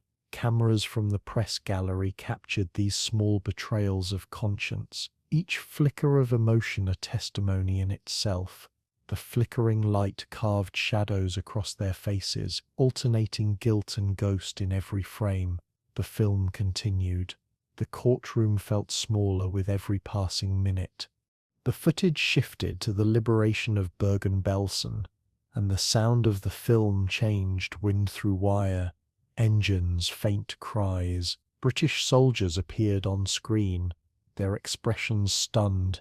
Uniforms stained from work they could not have imagined. Bulldozers moved slowly, pushing the dead into mass graves, not out of cruelty, but necessity. The audience gasped. Even the camera operators who had filmed the original footage had written notes warning viewers of what was to come, but no words had prepared them for this. The film stopped for a moment, burning slightly at the reel's edge, a flare of white consuming the final image. In that bright silence, the horror was complete. One judge removed his glasses, pressing fingers to his eyes. The light flickered out, leaving only breathing and the faint tick of the clock. No one spoke.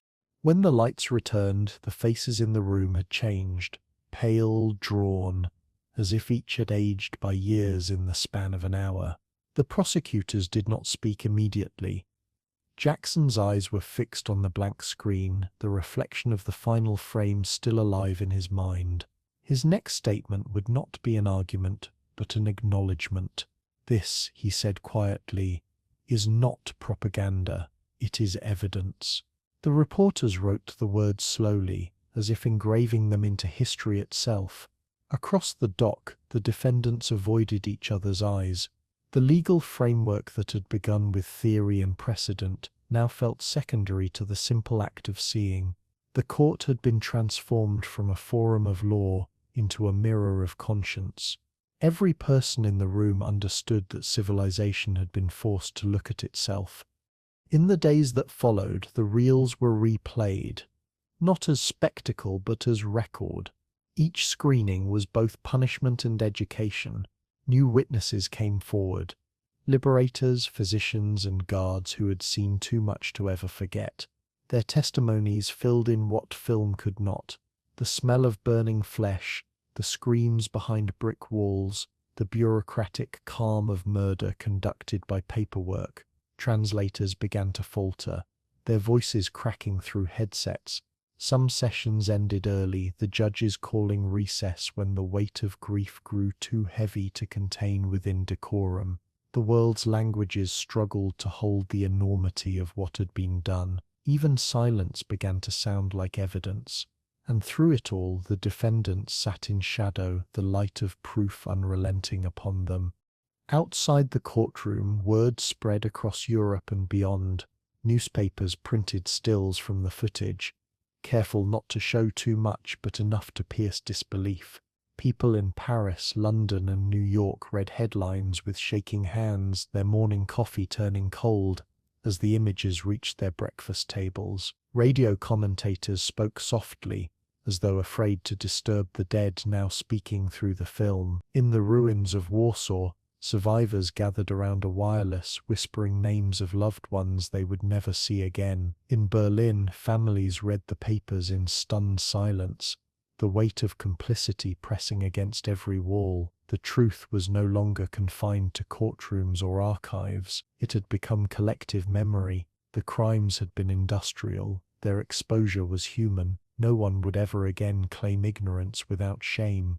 When the courtroom finally emptied, the projector stood silent, its reels cooling, its light bulb dimmed to a faint glow. The floor smelled faintly of ozone and dust. Clerks packed away the films in steel canisters, sealing them like sacred relics of horror and truth. Outside, the sky over Nuremberg was pale and thin, as if even daylight had been chastened. Soldiers lit cigarettes in silence, their smoke rising toward windows where history had just changed. Inside, the prosecutors sat wordless, their notes untouched. Law had met atrocity, and for once words had not been enough. Yet in that failure of speech, something profound had been achieved. For many, justice began not in verdicts, but in the moment the truth was finally seen. The courtroom had seen horror and grief, but now it was about to witness performance. Hermann Göring entered each day with the deliberate poise of a man rehearsing for an audience only he could see. His uniform had been replaced by plain grey cloth, yet he carried himself as if still adorned in medals and command. He nodded to the guards with the practiced courtesy of aristocracy, his chin lifted just enough to suggest control. The others in the dock avoided his gaze, sensing that his defiance was contagious. Cameras followed his movements, their lenses drawn to him as if he were still dictating the frame. He smiled faintly, the smile of a man who mistook attention for victory. The murmurs of journalists rose each time he adjusted his posture or whispered to counsel. His eyes glinted under the courtroom lamps like polished steel catching firelight. Göring understood the power of spectacle, and he intended to use it. When he spoke, the courtroom vibrated with uneasy fascination. His German rolled out in confident waves, measured, theatrical, and impossible to ignore. The translators' voices stumbled to keep pace, their microphones crackling as they struggled to compress arrogance into syntax. He leaned forward often, gesturing with open palms, his tone shifting between persuasion and command. Göring argued that history would absolve him, that he had only served Germany as any patriot would. Every sentence was a performance, designed to reframe defeat as dignity. Spectators leaned in, captivated against their will. His laughter echoed sharply when prosecutors cited evidence, as though the truth were merely an inconvenience to his legend. The guards' faces remained stone, but their eyes betrayed the tension of men forced to watch an actor rewrite his own guilt. The court had become his stage, but the audience refused to applaud. Robert H. Jackson faced him with the calm of a surgeon preparing for an operation without anesthesia. The two men represented opposing worlds, the rule of law and the rule of will. Jackson's notes lay untouched before him. He preferred precision over volume. He began quietly, asking questions with surgical restraint, cutting through Göring's bravado, one phrase at a time. Göring's answers came fast, rehearsed, and dripping with condescension. "I had no choice," he repeated, a line sharpened through months of isolation and self-justification.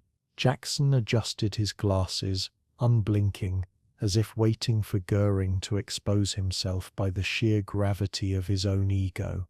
The air thickened as translation lagged behind emotion. Reporters' pens scratched furiously, trying to capture the duel between intellect and charisma. Justice, for that hour, became theatre played with mortal stakes. At times, Göring turned from the judges to address the spectators directly, as though the verdict of history lay not in the bench but in the gallery. He gestured broadly, quoting himself, invoking patriotism, painting his crimes as necessity. "Would you not have done the same for your country?" he asked once, his voice swelling with false fraternity. A low murmur rippled through the press section. Even the translators hesitated. Jackson's head tilted slightly, a movement that looked like fatigue but was closer to disbelief. "We are not here," he replied coldly, "to compare sins but to define them." The exchange sliced through the air, a collision of conviction and manipulation. Göring's smirk faltered, only for a heartbeat, before returning with renewed defiance. The silence afterward was heavy enough to press against the walls. In that pause, truth felt like a weapon reclaimed. Göring's intellect was formidable, and his understanding of power theatrical. He played to the weaknesses of his interrogators, sensing fatigue, exploiting delay, turning each procedural moment into drama. When the translation devices faltered, he would seize the pause, filling it with commentary that blurred defiance into dialogue. "I am not afraid of your questions," he would say, his voice sliding between arrogance and charm. Some in the gallery noted his charisma, that dangerous residue of dictatorship that still compelled attention. Even in confinement, he radiated a strange control, the illusion that he could dictate tempo. His eyes roamed the room like a conductor searching for rhythm. Yet, beneath the confidence, a tremor lingered in his fingers, a nervous beat betraying the exhaustion of a man at war with reality. The performance was relentless,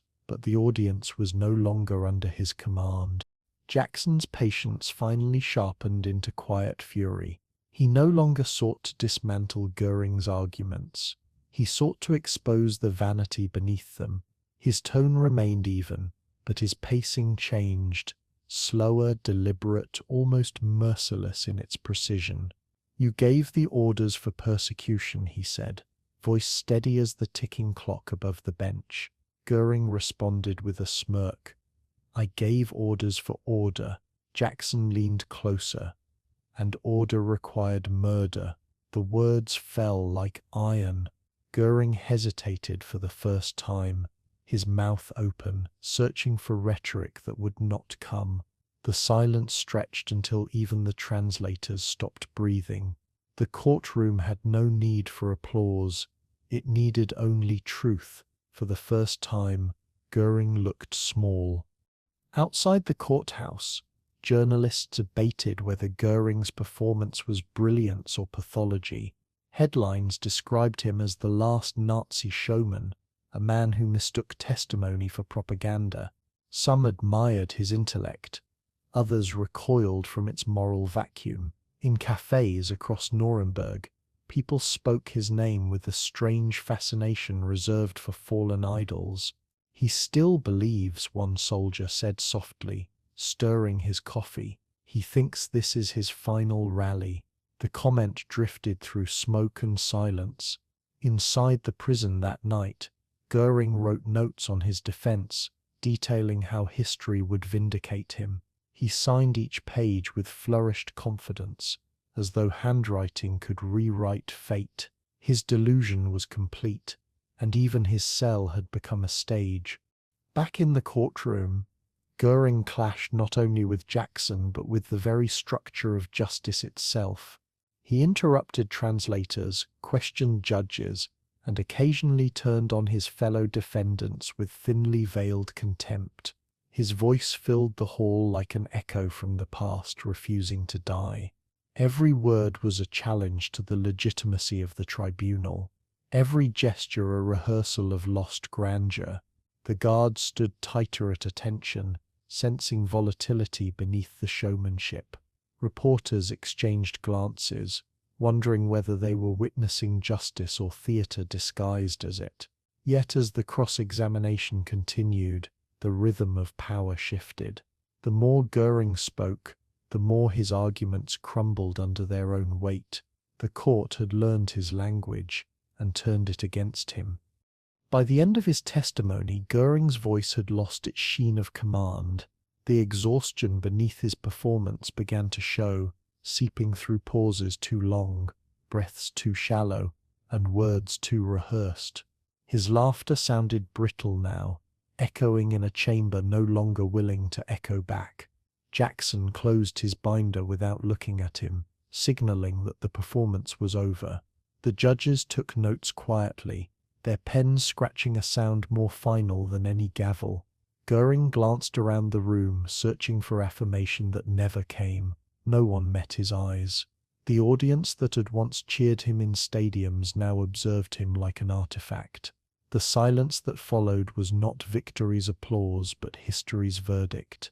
The theatre of empire had closed its doors.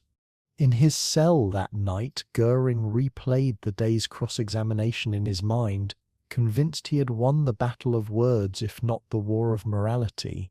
He scribbled in his notebook, describing the court as a farce of victors, his handwriting sharp, his pride intact. Yet even he must have felt it. The diminishing echo of power, the fading rhythm of control. The world outside no longer trembled at his name. The guards' boots sounded final, their routine immune to charisma. The stage that once held millions now existed only in his memory, and though he smiled faintly before sleep, somewhere in the darkness the applause he imagined had already fallen silent. The curtain had lowered on the actor who mistook defiance for redemption. Even in defeat, he sought applause, but the stage was gone, and history had closed the curtain. The air in the courtroom was dense with a silence that felt alive, as though the walls themselves anticipated what was about to be spoken. A guard opened the door and a small, thin man entered, his hands trembling not from fear but from the weight of remembering. The crowd shifted slightly, instinctively making space for something sacred and unbearable. He walked slowly, his shoes tapping the floor like the faint ticking of a clock counting down to confession. His striped camp uniform had been replaced by an ill-fitting suit, yet the hollow cheeks and haunted eyes remained as testimony more eloquent than words. The judges nodded, inviting him to begin. The interpreter adjusted her headset, already bracing for sentences that would fracture language itself. Outside, the city carried on rebuilding its ruins, unaware of the quiet history being spoken inside. The man inhaled deeply, his chest rising like a monument of endurance. Then, in a voice soft but unwavering, he began to tell the world what survival sounded like. His testimony unfolded not as a story, but as a slow, deliberate act of excavation. He spoke of nights without clocks, of hunger that made people forget their own names. Each sentence carried the texture of ash and wind, details precise yet too vast to comprehend. "We were numbers," he said, the translator repeating the words in a whisper that trembled into the microphone. The room froze. No one moved, not even to take notes. Somewhere in the back, a journalist lowered his pen and stared at the floor, ashamed of recording what should have been felt, not written. The defendant's dock was motionless, their faces cast in half shadow. Göring's eyes flickered briefly, then fixed on nothing. The story continued, unbroken, relentless. Every syllable was an indictment stronger than any law could frame. When he described the trains, even the translators faltered. The words 70 to a car came out unevenly, the math so obscene it distorted sound. He spoke of air too thin to breathe, of children pressed against their mothers' shoulders, of cries muffled by the living, because silence offered the only chance of endurance. The court stenographer stopped typing. No one reprimanded her. The witness spoke of doors opening to snow, and commands barked by voices that no longer sounded human. He recalled the smell, smoke mixed with soap, the odor of false hygiene concealing death. "We did not die quickly," he said. The interpreter removed her headset, her hand trembling near her mouth. A pause followed, long enough for grief to become part of the architecture of the room. Then the witness continued, because stopping would have been a kind of surrender. Another witness, a woman from Warsaw, entered carrying a photograph folded so many times its edges had become soft as cloth. She unfolded it carefully on the stand, revealing a family of 5, husband, parents, children, all gone. Her voice was thin but steady, each word an act of defiance against oblivion. She spoke of hiding beneath floorboards, of footsteps overhead, of whispers traded for bread. Her sentences moved between memory and miracle, each detail balanced on the edge of disbelief. The interpreter's voice broke halfway through, her translation dissolving into breath. The woman waited, then continued in Polish, her rhythm unbroken, her story translated now only by silence. The audience leaned forward, faces pale beneath courtroom lamps. Even the guards shifted uneasily, as though standing in the presence of something greater than law. Her final sentence was simple: "I am here so that they cannot disappear twice."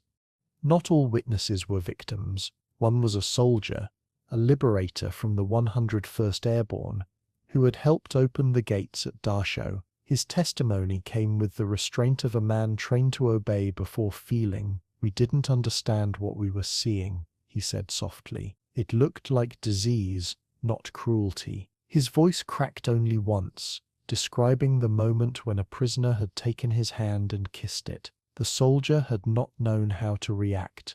He had been carrying chocolate in one pocket, ammunition in the other. "I realized then," he said, "that the war wasn't over just because the shooting stopped." His eyes lowered as the translator spoke his words in 4 languages, each repetition diluting nothing. The sound of paper rustling seemed sacrilegious. Behind him, the judges looked older than they had that morning.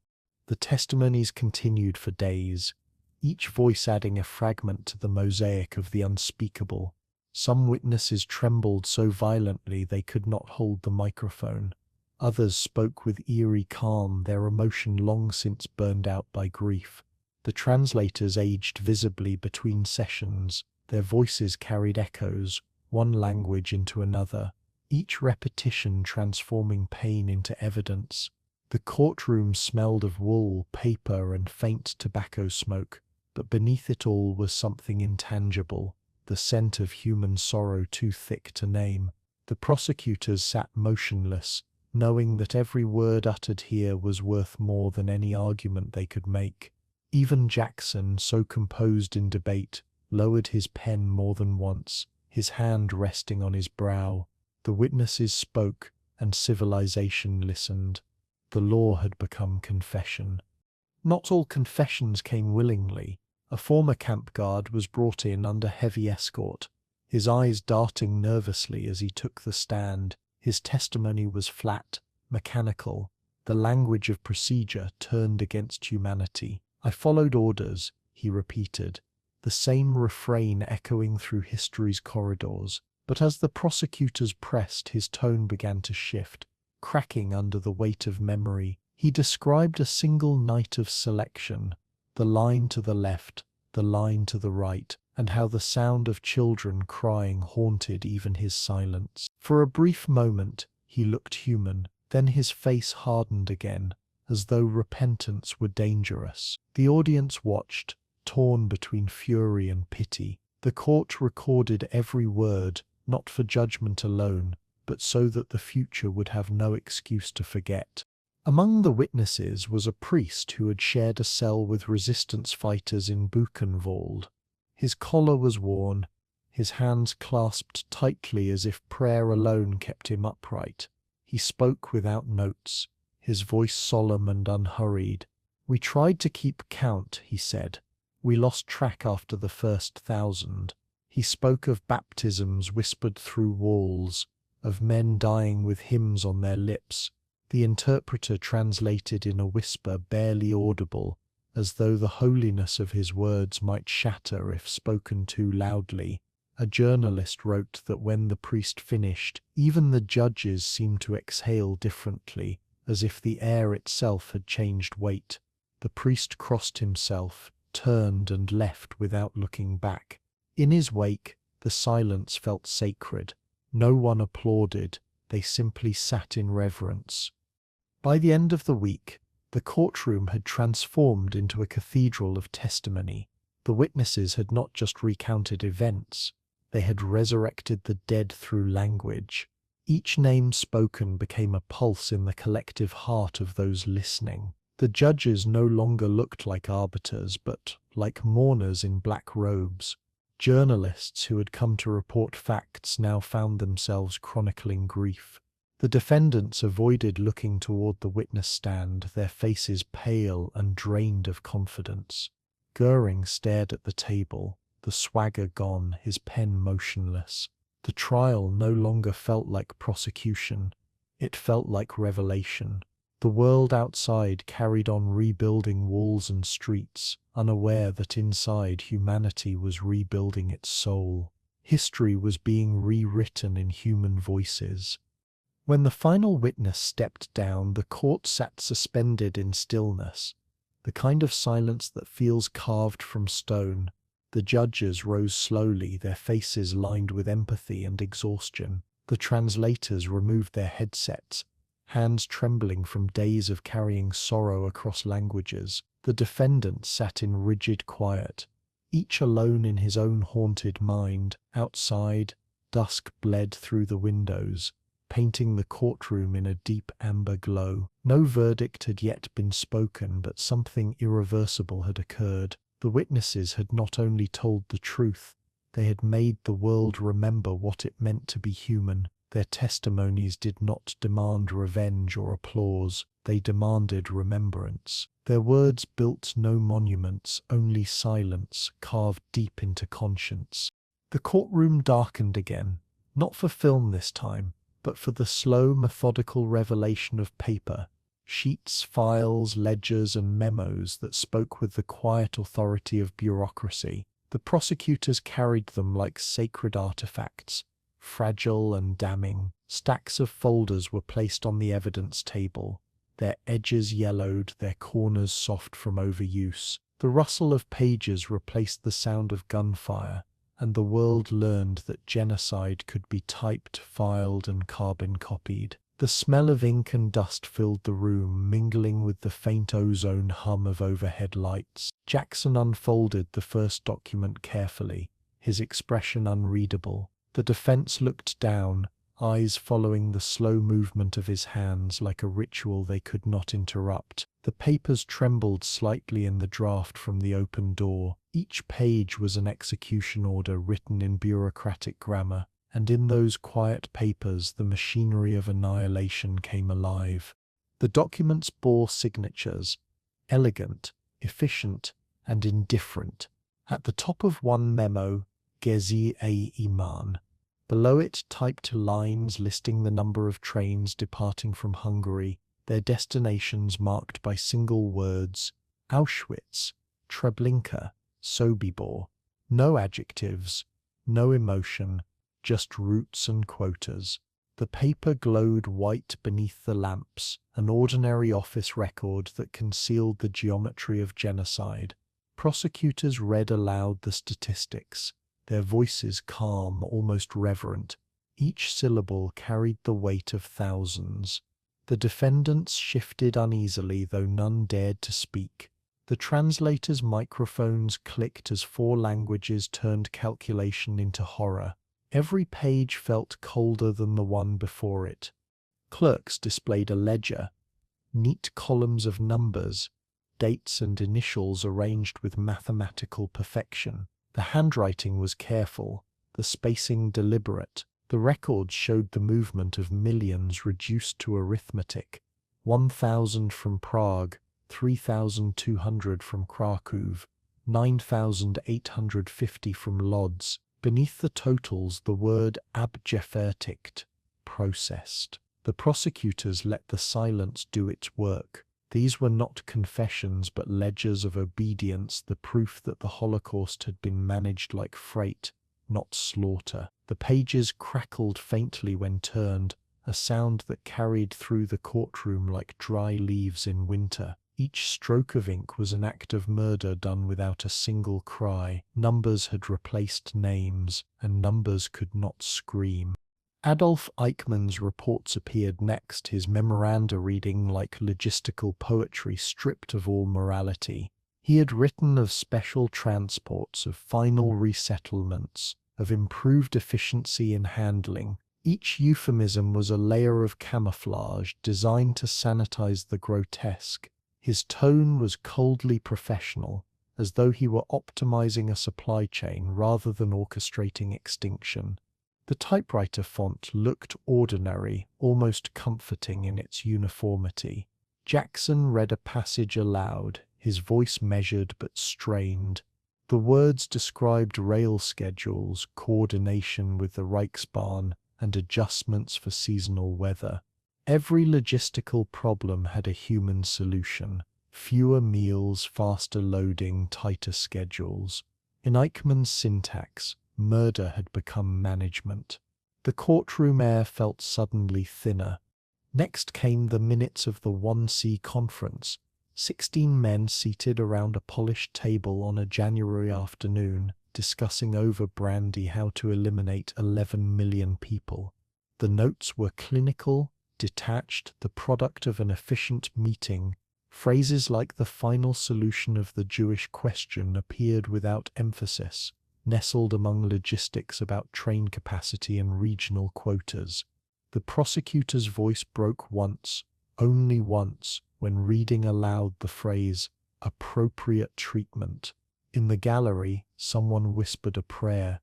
The judges listened with still faces, but their pens trembled slightly on the paper. The minutes concluded politely. The meeting ended at 12:15. No outrage, no hesitation, just adjournment. Bureaucracy had replaced morality so thoroughly that evil now spoke in office language. The documents were not monstrous. They were mundane. Each new exhibit deepened the horror. Typed requisitions for Zyklon Beer Gasbor Company letterheads, stamped and initialed with precision. Bills of sale were presented like receipts for death. Delivered to Auschwitz, 500 kilograms, one read, acknowledged and paid in full. Prosecutors displayed telegrams from regional governors reporting on completed evacuations. Words that concealed villages turned into silence. The courtroom murmured in disbelief, the rhythm of the typewriter still echoing like phantom gunfire. In the margins of one letter, a clerk had written a note, "Please expedite."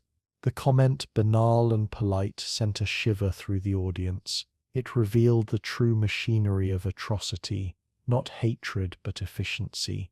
The weapon was paperwork.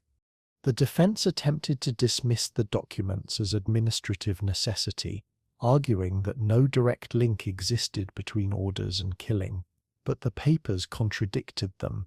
Each memo connected another department, another signature, another uniformed man who had decided that humanity could be organized out of existence. Flowcharts were projected onto the wall, showing chains of command that stretched from Hitler's chancery to the smallest regional office. The lines were neat, logical, unbroken. The audience watched as the abstraction of genocide unfolded like an instruction manual. It was impossible now to imagine the crimes as chaos. They were order, perfect, deadly order. Even the ink seemed to accuse. A young German clerk was called to testify about the paperwork she had once filed without question. Her hands trembled as she turned the pages.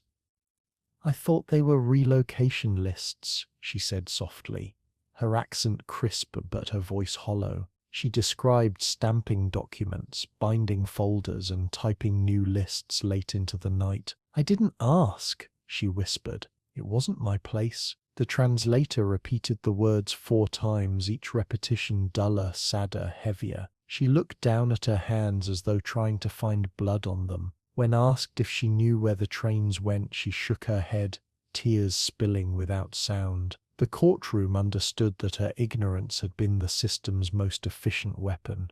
When the final document was read, the sound of paper folding became almost unbearable. It was the sound of history closing its own file. Stacks of evidence stood on the table like gravestones, cold, rectangular, numbered, and complete. The judges looked exhausted, not from complexity, but from the simplicity of it all. These crimes had not required madness or rage. They had required discipline, signatures, and order. Outside, the sky over Nuremberg turned grey, mirroring the ink that had condemned millions. The translators removed their headsets slowly, their faces pale from the monotony of horror. The clerks began packing the papers back into boxes, careful, reverent, afraid of tearing history. Inside those boxes lay the anatomy of genocide, written in triplicate. By the chapter's end, the evidence of the Holocaust no longer looked like atrocity. It looked like administration. Rows of letters, invoices, and memoranda stood in for soldiers and weapons. The audience realized that murder could exist without noise, without hate, without even the murderer's presence. The rhythm of typewriters had once dictated the tempo of death. The law had found its proof not in bodies but in office supplies, ink, paper, rubber stamps.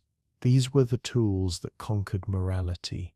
The courtroom's silence felt deeper than prayer, colder than guilt. Outside, church bells rang faintly through the ruins, their sound unable to compete with the echo of paper turning. Justice would call this evidence. History would call it revelation. No battlefield was needed, only ink, stamps, and silence.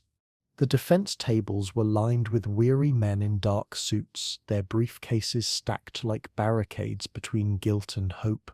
Cigarette smoke drifted upward, curling around the lamps that cast an unforgiving light on every trembling page. They whispered among themselves in German, French, and English, crafting arguments for the indefensible. The air smelled faintly of sweat, tobacco, and desperation, the scent of men who knew the law could only delay the inevitable.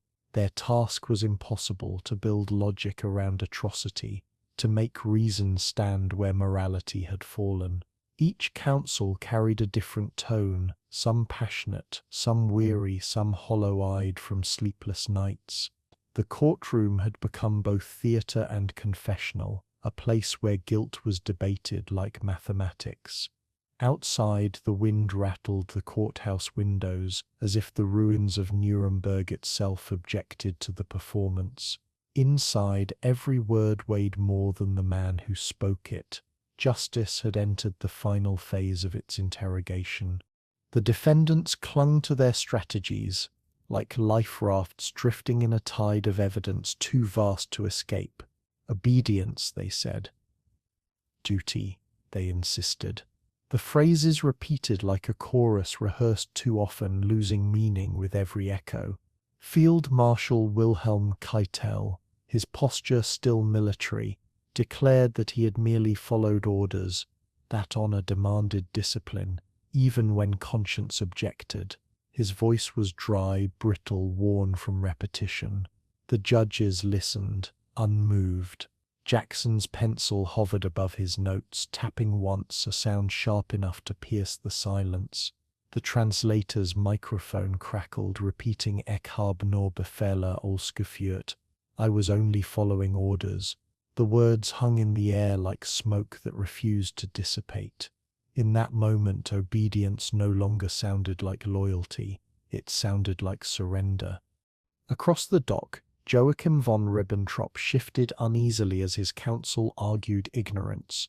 The former foreign minister had built his defense on a labyrinth of denials, claiming that diplomacy had shielded him from knowledge of slaughter.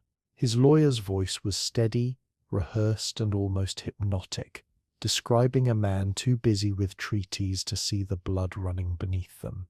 The judges' faces betrayed no reaction, but the courtroom air turned colder. Every sentence felt detached from the bodies that filled the evidence reels. Ribbentrop's fingers twitched nervously, tracing invisible signatures on the wood before him. Each motion betrayed a man haunted by documents, trapped in the echo of his own bureaucracy. His eyes darted to the ceiling when survivors' testimonies were mentioned, as though the truth might be written somewhere beyond reach. "I did not know," his attorney repeated. "I did not see." The lie was precise and perfectly constructed. Albert Speer's defense was different. Calm, analytical, and disarmingly human. He did not deny the crimes, only his awareness of their scale. "I was part of a system," he said quietly, his tone almost confessional. He spoke of architecture, of industry, of grand visions that had turned to ruin. The courtroom listened to him with wary fascination, for his intelligence made his guilt harder to categorize. He accepted responsibility in words but distanced himself in essence, describing himself as both participant and victim of the machine he had helped to build. "I should have known," he said, eyes lowered, voice soft. "I did not want to know." The admission was both honesty and manipulation, and the judges sensed it. His performance blurred guilt with remorse so carefully that even history would struggle to separate them. Some saw humanity in him, others saw its most dangerous imitation. Defense attorneys walked the narrow space between ethics and theatre, their shoes whispering across the courtroom floor. They argued that law must exist even for monsters, that justice without procedure was vengeance disguised as principle. Their logic was meticulous, their tone precise, their humanity intact but strained. One attorney quoted Kant, another invoked military necessity, another gestured toward divine will, as if to summon morality from the ruins. The translators followed, exhausted, their voices mechanical yet tinged with disbelief. The spectators listened in a fog of revulsion and fatigue. How could words sound so reasonable when their subjects were so obscene? In the stillness that followed, the courtroom felt like an operating room where evil was being dissected, methodically, cleanly, coldly. Even reason seemed complicit in the process. The moral pulse of civilization flickered beneath fluorescent light. The judges, stoic and deliberate, asked questions meant to pierce the armor of rhetoric. Could a soldier disobey an unlawful order? Could a minister resign from tyranny? Could ignorance absolve complicity? Each question cut deeper, stripping away the layers of obedience that had shielded murder from conscience. Keitel stammered under the weight of logic, his certainty dissolving into fragments of old discipline. "If I had refused," he said, "I would have been shot." The judge leaned forward. "Better you than millions of others." The statement fell like a gavel before the gavel. The courtroom stirred. For the first time, duty sounded cowardly. In a corner of the gallery, a young interpreter wept quietly. her tears soundless beneath the hum of headsets. She had translated for both witnesses and defendants, and the proximity of guilt and grief had begun to erode her composure. Every language, she realized, contained words for obedience, but none for innocence lost through following. Her notes were smudged, ink blurring beneath her fingertips.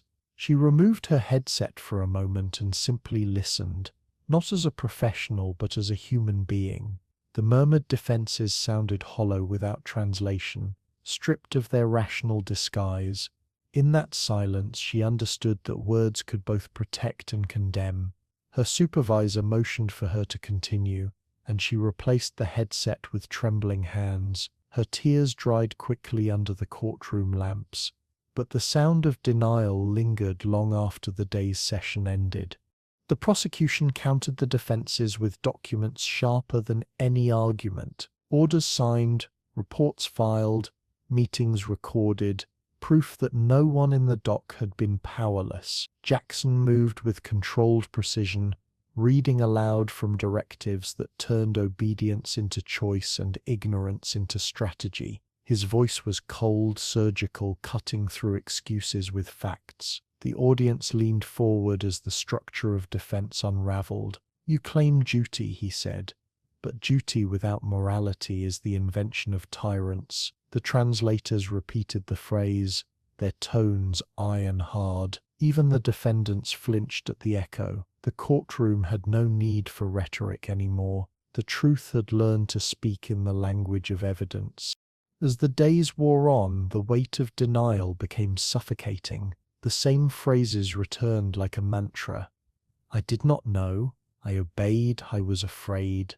The repetition dulled meaning until guilt became mechanical, a reflex rather than a reckoning. Some defendants began to contradict themselves, memory cracking under the pressure of truth. Others clung stubbornly to their scripts, convinced that survival lay in performance. Reporters filled their columns with analysis of tone, gesture, silence, trying to decode sincerity in a room where morality had become theatre. Outside, the snow fell in steady, soundless flakes, covering the ruins of Nuremberg like a shroud. The cold crept through the courthouse windows, numbing both body and soul. The world was learning that evil could argue reason and weep and still remain unrepentant. By the end of the cross-examinations, the defenses had not absolved. They had exposed. The courtroom no longer asked who was guilty, but how men became so through obedience disguised as virtue. The documents, the orders, the testimonies all converged into a single, unbearable truth. Civilization had not collapsed in rage but in routine. These men had followed orders written by other men who had also followed orders, until morality itself disappeared beneath layers of procedure. The judges adjourned for the day, their robes heavy with the weight of comprehension. The lawyers packed their papers, their arguments neat but hollow. Outside, the wind carried the faint toll of a church bell through the cold night air. Justice would decide the verdict, but history had already judged the excuses. If obedience is virtue, then virtue had become the perfect disguise for evil. Morning light slanted through the high windows of the Palace of Justice, illuminating the courtroom with a pallid gold that softened no one's expression. The air was brittle with anticipation. Today, Robert H. Jackson would begin his cross-examinations. The confrontation between law and power, between reason and the ruins of obedience. The defendants sat tense, papers neatly aligned before them, like soldiers awaiting a command that would not come. Jackson rose slowly, his black robe moving like the shadow of intent across the floor. In his hands he carried not weapons but evidence, thin pages that had already begun to undo empires. The courtroom stilled, the translators adjusting their headsets, the journalists poised with pens trembling in their grip. Even the guards stood straighter, sensing that something irreversible was about to occur. Jackson's gaze swept across the defendant's dock, not with fury but with clarity. The first question fell like a stone into still water. Truth had entered the room. His tone was steady, almost calm, but each question landed with surgical precision. "Did you know of the deportations?" he asked Keitel. The defendant hesitated. A pause measured in fractions of seconds yet echoing like eternity. "No," came the answer. Mechanical, brittle, unconvincing. Jackson nodded once, as if acknowledging the inevitability of the lie. Then he produced the document, a directive signed by Keitel himself, bearing his neat, exact handwriting, authorizing special operations in the East. The silence cracked. The translators faltered for a moment, their voices catching in 4 languages at once. The audience leaned forward, breath shallow, the room trembling with the weight of exposure. Keitel's jaw worked soundlessly before he spoke again. His defense had already begun to dissolve. Jackson did not raise his voice. He dismantled deceit by patience alone. His rhythm was deliberate, a craftsman's tempo, alternating between quiet inquiry and merciless precision. "You claim ignorance," he said, "yet your own reports describe efficiency in extermination." The word hung in the air like smoke, thick and impossible to dispel. Ribbentrop's lawyer objected. Speculative. But the objection died before it reached conviction. Jackson lifted another paper, another signature, another irrefutable link. His eyes never left the man he questioned. "These are not opinions," he said softly. "They are your words." The translators murmured, repeating the sentence with the gravity of verdicts. Somewhere in the gallery, someone exhaled audibly. It sounded like the breaking of a spell. The court became a battlefield without sound or weapon, only logic striking against denial. Göring, unrepentant and theatrical, tried to reclaim command of the exchange.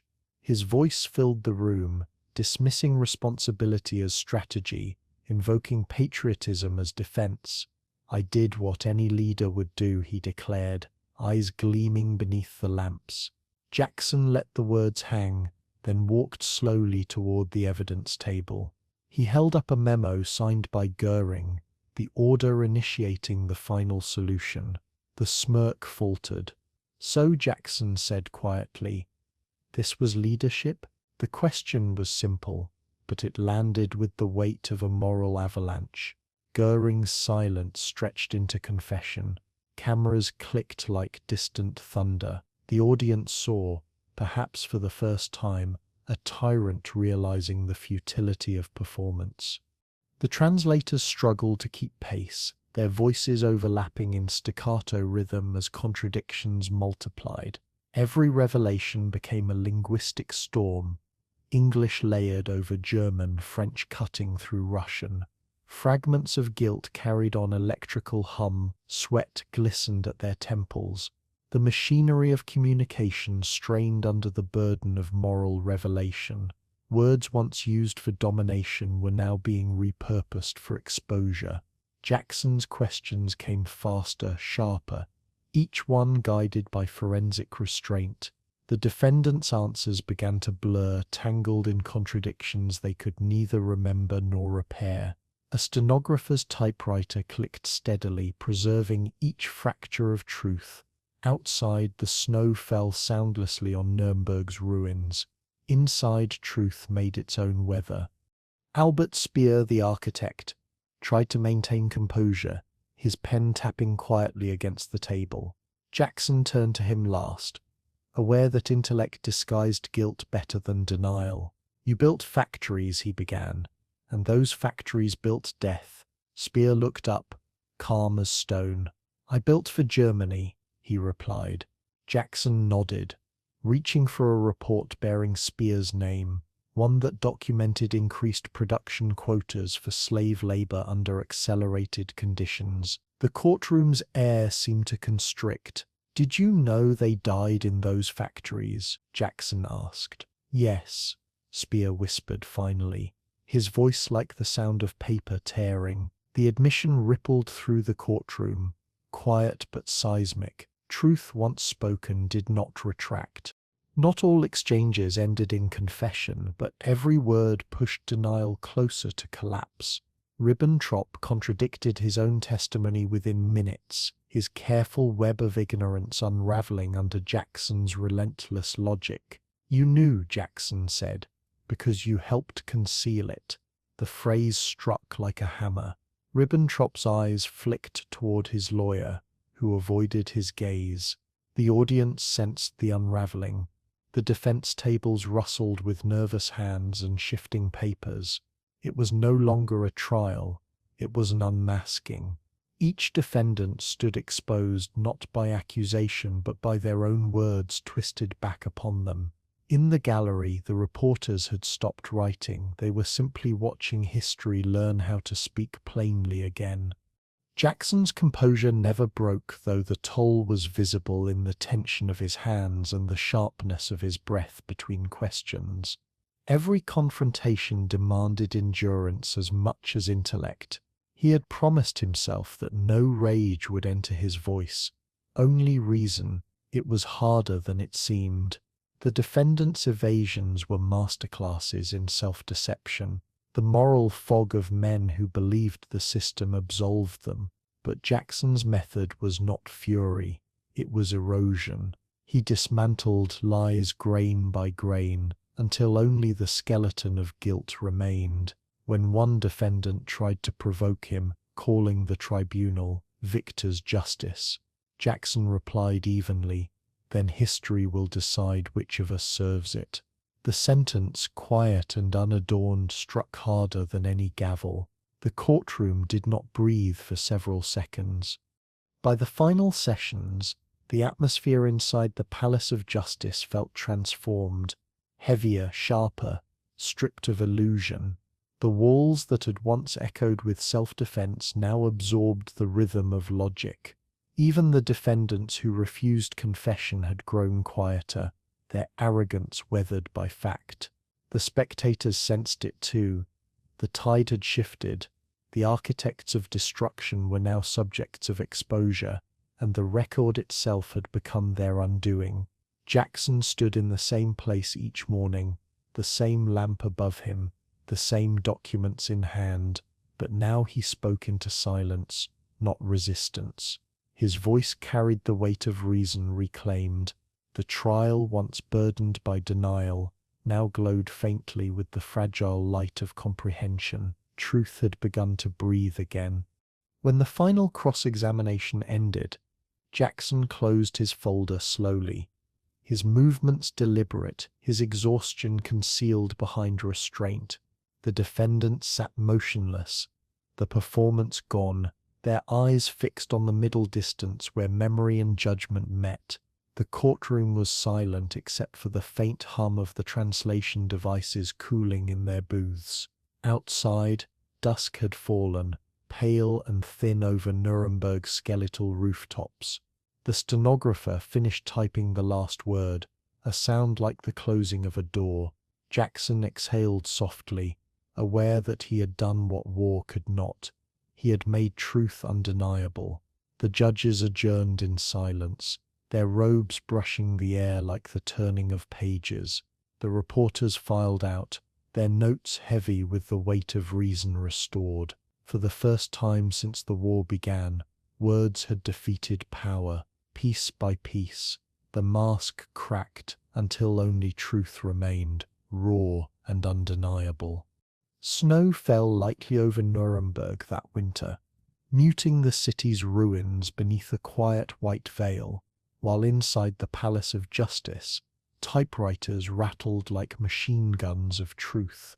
The press gallery overflowed with correspondence from every corner of the recovering world. Americans in wool coats, British reporters with fountain pens, Russians scribbling in narrow notebooks, French journalists smoking between sentences. Cameras clicked in rhythm, capturing faces frozen mid-thought, judges bent over documents, defendants staring into the void of consequence.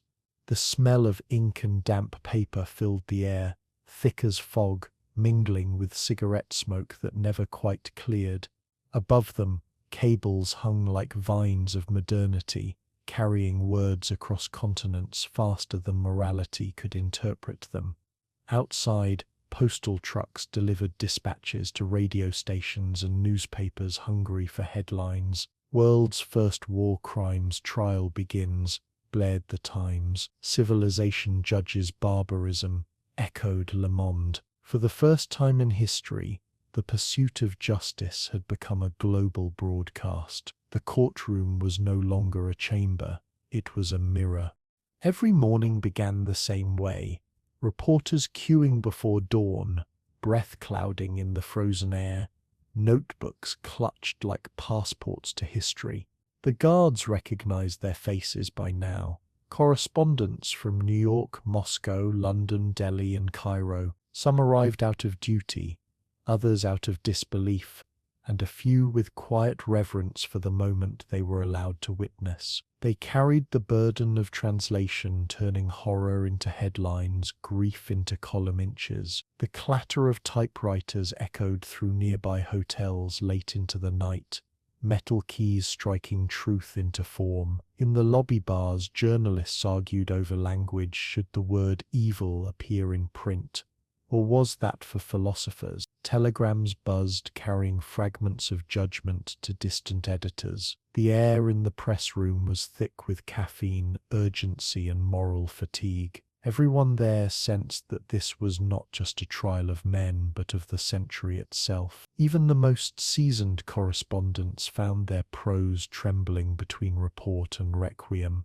Across the Atlantic, radios crackled to life in kitchens and cafes, the voices of broadcasters describing the scenes with solemn cadence. In London, listeners gathered near stoves, cups of tea cooling as they heard the words "crimes against humanity" for the first time. In New York, office workers paused beside newsstands, staring at front pages plastered with the faces of men who had once ruled through fear. In Moscow, citizens huddled in communal apartments, listening to translations over the hum of winter radiators. In Warsaw, survivors sat silently by candlelight, hearing their tormentors named aloud for the first time. The world leaned closer, like a single audience in a theater of reckoning. Each broadcast was more than news, it was reflection. The crackling static carried not just information but conscience. The microphones of Nuremberg had become instruments of remembrance, and through their wires humanity began to hear itself.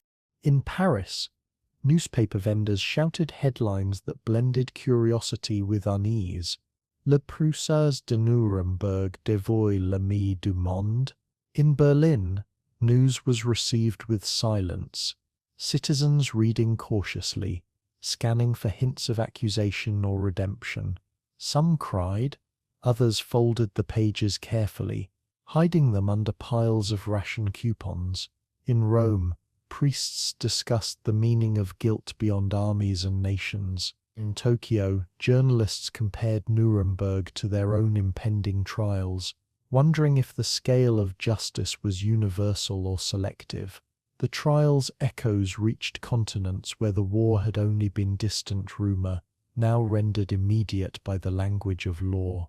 What began as allied justice was transforming into human reckoning. Each headline, each photograph, each radio word stitched the world closer together through shared discomfort. Truth was becoming global currency, and in its light no nation remained untouched. The reporters inside the courtroom were more than witnesses. They became translators of morality for the modern world. They described the defendants' faces with painterly detail. Göring's defiance, Speer's calm, Ribbentrop's collapse. They recorded the gestures of judges, the tone of Jackson's questions, the tremor in a survivor's voice. Each report was both record and reflection, filtered through the eyes of those struggling to remain objective while standing on sacred ground. The clicking of cameras punctuated moments of silence like distant artillery. Flashbulbs burst over bowed heads, freezing seconds that would outlive the people they depicted. A single photograph of Göring smiling under cross-examination circulated across continents, sparking fury, fascination, and fear in equal measure. The press became the world's conscience, sometimes detached, sometimes overwhelmed, but always watching. Through their words and images, civilization was learning to document its own reflection. Not all nations viewed the trial through the same lens. In the Soviet Union, newspapers hailed it as proof of fascism's moral decay, a validation of their own suffering and endurance. In America, editorials praised the process as democracy's triumph over tyranny, yet some questioned whether the victors could truly judge the vanquished. In Britain, commentators admired the restraint of procedure, the formality of justice overcoming vengeance. In France, writers wrestled with their nation's divided soul, occupied, humiliated, now seated among judges. Even in neutral nations, the images of concentration camps and testimonies of witnesses pierced the illusion of distance. The trial had transcended geography. It had become a debate about the soul of humankind. Each government interpreted it through politics, but ordinary people interpreted it through conscience, and conscience proved louder than propaganda. In cafes from Madrid to Montreal, philosophers and students debated over coffee-stained newspapers, asking questions older than war itself. Could evil be judged by law, or only by memory? Were these men monsters, or proof that monsters were merely human? Some argued the trial was hypocrisy, that every nation harbored its own unspoken crimes. Others saw it as civilization's final redemption, the point where words replaced bombs. The discussions spilled into classrooms, parliament halls, and pulpits. The radio became the planet's pulpit, the courtroom its altar. The name Nuremberg began to shift meaning, no longer a city, but a symbol. It represented what humanity could do when vengeance gave way to justice. Yet beneath admiration lingered unease. The mirror of Nuremberg reflected not only guilt, but possibility. Within the Palace of Justice, the reporters sensed the magnitude of their task. They wrote through exhaustion, often by candlelight when electricity failed. Their desks were covered in teacups, cigarette ash, and pages scribbled with moral panic.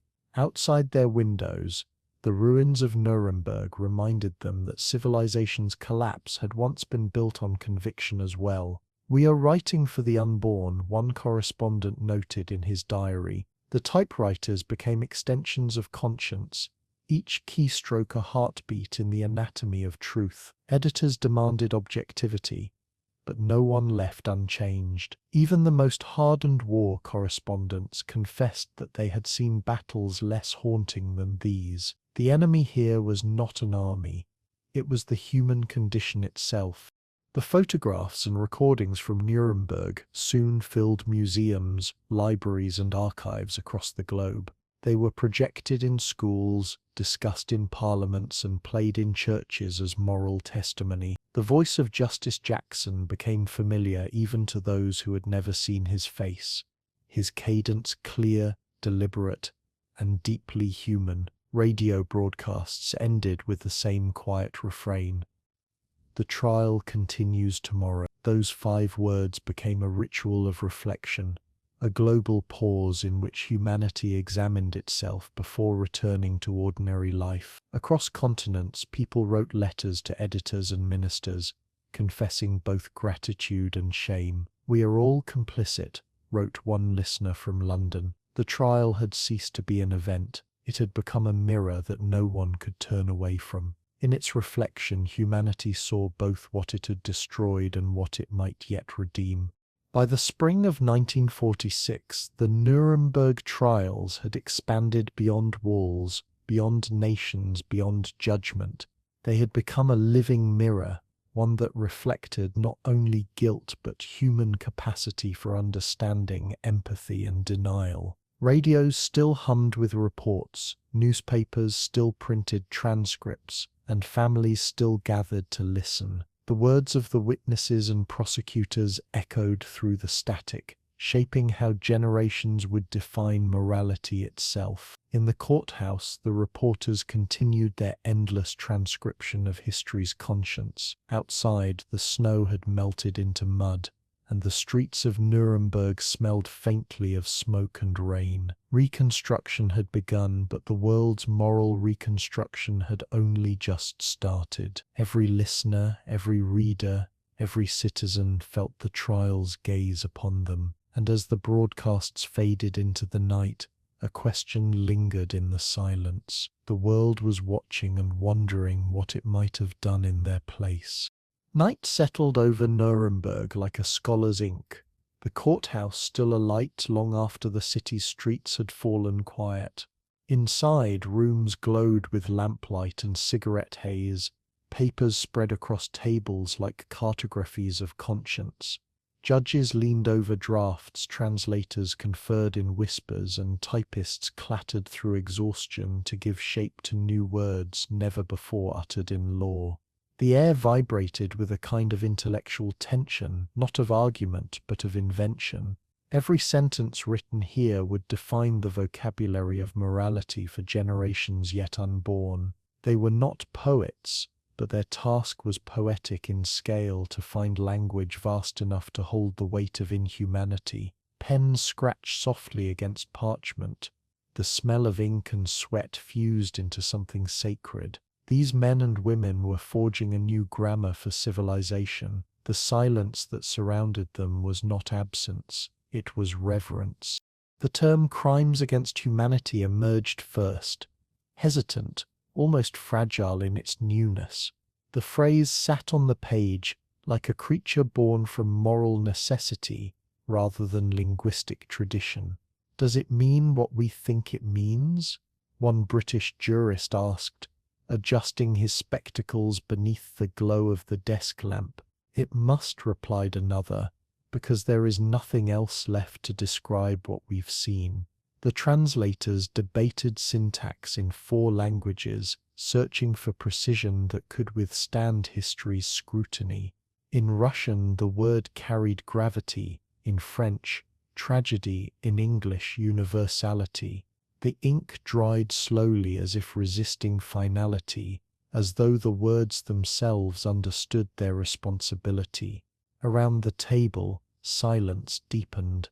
For the first time, humanity had defined itself not by victory, but by its refusal to repeat its own crimes. The phrase no longer belonged to law, it belonged to memory. Then came genocide, a word so sharp it cut the silence in two. Coined only a year before by Polish lawyer Raphael Lemkin. It was a fusion of Greek and Latin, genos for race, kaidera for killing. The word itself trembled with precision and grief. Lemkin, who had lost his own family to the Holocaust, watched as his creation was spoken aloud in the courtroom for the first time. The syllables landed like verdicts: genocide. The sound was small, almost clinical, yet its meaning was vast. The deliberate erasure of an entire people. Some jurists hesitated, unsure if the world was ready to name something so monstrous, but the word refused erasure. It survived the debate, anchoring itself in law the way memory anchors itself in pain. That night, humanity gained a new word, and in doing so could never again claim ignorance. The judges worked late into the cold nights, conferring over semantics that bordered on philosophy. Was it enough to punish action, or must intention itself stand trial? Could morality exist without precedent? Their discussions echoed through the marble halls, sentences rising and falling like tides of thought. Coffee cups trembled beside legal pads stained with ink, as if even porcelain felt the pressure of moral invention. One French jurist murmured, "We are not just defining crimes, we are defining humanity." Outside, snow tapped softly at the windows, a metronome for the rhythm of civilization's rebirth. Inside, pens moved faster, chasing clarity before dawn. Each definition was a wager. That reason could outlast ruin. The air itself felt charged, as though language were becoming light. The translators bore the heaviest weight, transforming abstraction into comprehension across four tongues that did not always agree. Words like conspiracy, aggression, and responsibility changed texture when translated, losing certainty, gaining nuance. In English, conspiracy to wage war sounded like strategy. In Russian, it evoked betrayal. In German, it felt like confession. Each interpreter worked with trembling precision, aware that their phrasing could alter meaning for history itself. At times they argued in whispers, sliding dictionaries across tables like weapons. The smell of graphite and carbon paper filled the room, mingling with the low hum of the translation machines in the courtroom below. Their voices overlapped in layered harmony, human effort transmuted into collective understanding. For them, language was not merely a tool, it was a battlefield. They fought not with ideology but with syntax, and each victory was measured in clarity, not conquest. In one corner office, an American legal scholar drafted definitions of aggressive war, pacing back and forth as though walking the border between law and morality. His notes were littered with revisions, margins filled with question marks and fragments of conscience. How could war, once considered a sovereign right, now be recast as crime? His cigarette burned to ash before he noticed. The idea felt impossible yet necessary, as if civilization could only be rebuilt by rejecting its own foundations. Never again, he muttered under his breath, though he wasn't sure if he believed it. His window overlooked the darkened city, ruins dusted with snow reflecting faint lamplight. He pressed his hand to the cold glass, feeling both the fragility and permanence of what they were building. Law was not merely a verdict here, it was an act of faith. Downstairs, the court typists transcribed the new lexicon in triplicate, their machines clattering like small engines of order. Each key struck became another brick in the architecture of justice. The rhythm filled the halls, steady, unyielding, reverent, pages stacked into towers beside them, each stamped and dated as if to prove that civilization was still capable of coherence. The sound was hypnotic, a reminder that truth was being manufactured one word at a time. The typists worked through fatigue, their fingers raw, their eyes stinging from smoke and strain. "You're writing history," a passing guard whispered. One smiled faintly, without stopping. The courtroom upstairs argued over morality. Here in the basement, history's first dictionary of justice was being typed into existence, and each letter carried the heartbeat of a wounded world. The debates grew fierce, but never chaotic. Each word was treated as evidence, each sentence as a verdict. Judges, prosecutors, and philosophers weighed phrases as if balancing the moral gravity of civilization itself. "Law must name what conscience already knows," said one. Another replied, "But law must also endure when conscience fades." The room fell silent. Outside, a church bell rang somewhere in the ruined city, its echo threading through the courthouse walls. The moment felt suspended, timeless, almost sacred. They were not merely writing definitions, they were attempting resurrection. Humanity, through its most articulate minds, was giving order to chaos, and for a fleeting moment reason felt divine. When the final texts were agreed upon, the language of justice lay before them, fragile yet unbreakable. Crimes against humanity, genocide, aggression, conspiracy, words that had never existed in law, now stood eternal, unflinching, and clear. They were the scaffolding upon which future generations would build their understanding of morality. The judges signed the pages in solemn procession, each signature a silent promise to the dead. The translators exhaled, their exhaustion mixed with quiet awe. One of them touched the freshly bound document as though it were scripture. In the cold morning light, the ink gleamed faintly, reflecting the ghost of every life, these words now sought to defend. It was not triumph that filled the room, it was purpose, and purpose, for the first time in years, felt like hope. When dawn broke over Nuremberg, the city's ruins caught the first fragile light of a new vocabulary. The courthouse windows glowed softly, their panes streaked with condensation from the night's labors. Inside, the architects of justice leaned back in silence, too weary to celebrate, too aware of what still lay ahead. Outside, the wind carried fragments of morning prayer from a distant church, its echo mingling with the rustle of papers inside. The words they had forged would travel farther than any army, endure longer than any empire. They were weapons of memory, shields of morality, the first lines in the lexicon of human decency. Law had learned to speak not merely of rules but of conscience. And conscience finally had found a name for its wounds. Words became weapons forged not for war but for memory. Winter hung over Nuremberg like a breath held too long, cold, dense, waiting to exhale. Inside the Palace of Justice, the air was thick with more than cigarette smoke and exhaustion. A new kind of tension had begun to ripple beneath the surface, quieter than gunfire, but sharper than diplomacy. The judges and prosecutors still shook hands each morning, their smiles brittle, their eyes alert. Beneath every shared document and translated phrase lay suspicion. Allies who had conquered together were beginning to measure each other in glances. Conversations that once ended in camaraderie now lingered in silence. The sound of clinking teacups in the canteen carried the unease of divided trust. Outside, the ruins of Nuremberg glimmered with frost, but inside, the world's unity was thawing. History's greatest trial was becoming the first courtroom of the Cold War. Robert Jackson, immaculate in his black robe, still carried himself with calm authority, yet his American entourage whispered privately of Soviet rigidity.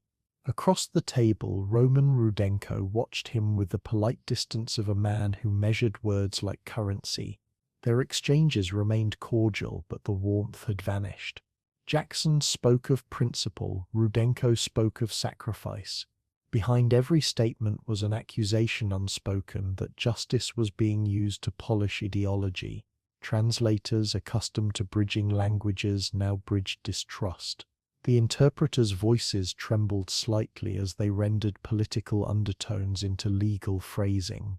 Even the rhythm of proceedings slowed, every pause weighted with the effort of diplomacy.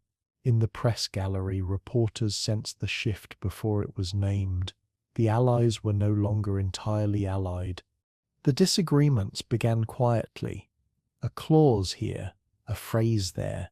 The Soviets insisted that the bombing of Soviet cities be recognized as the greatest war crime. The Americans resisted, wary of setting a precedent that could later indict themselves. The British, meticulous and reserved, attempted balance, while the French watched in uneasy silence. Debates about evidence became debates about ideology. Each legal argument carried the faint scent of propaganda.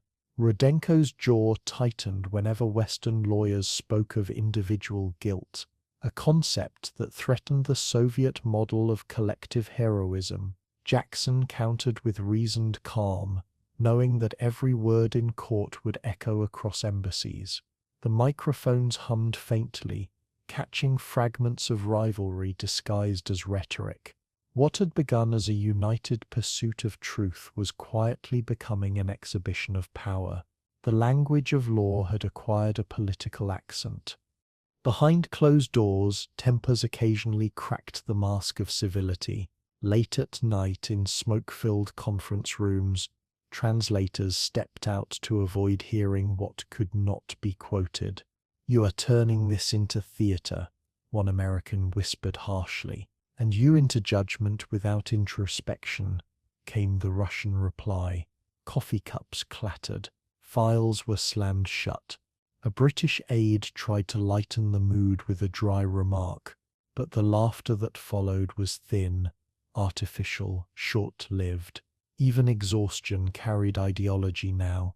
The flicker of desk lamps cast long, divided shadows on the walls.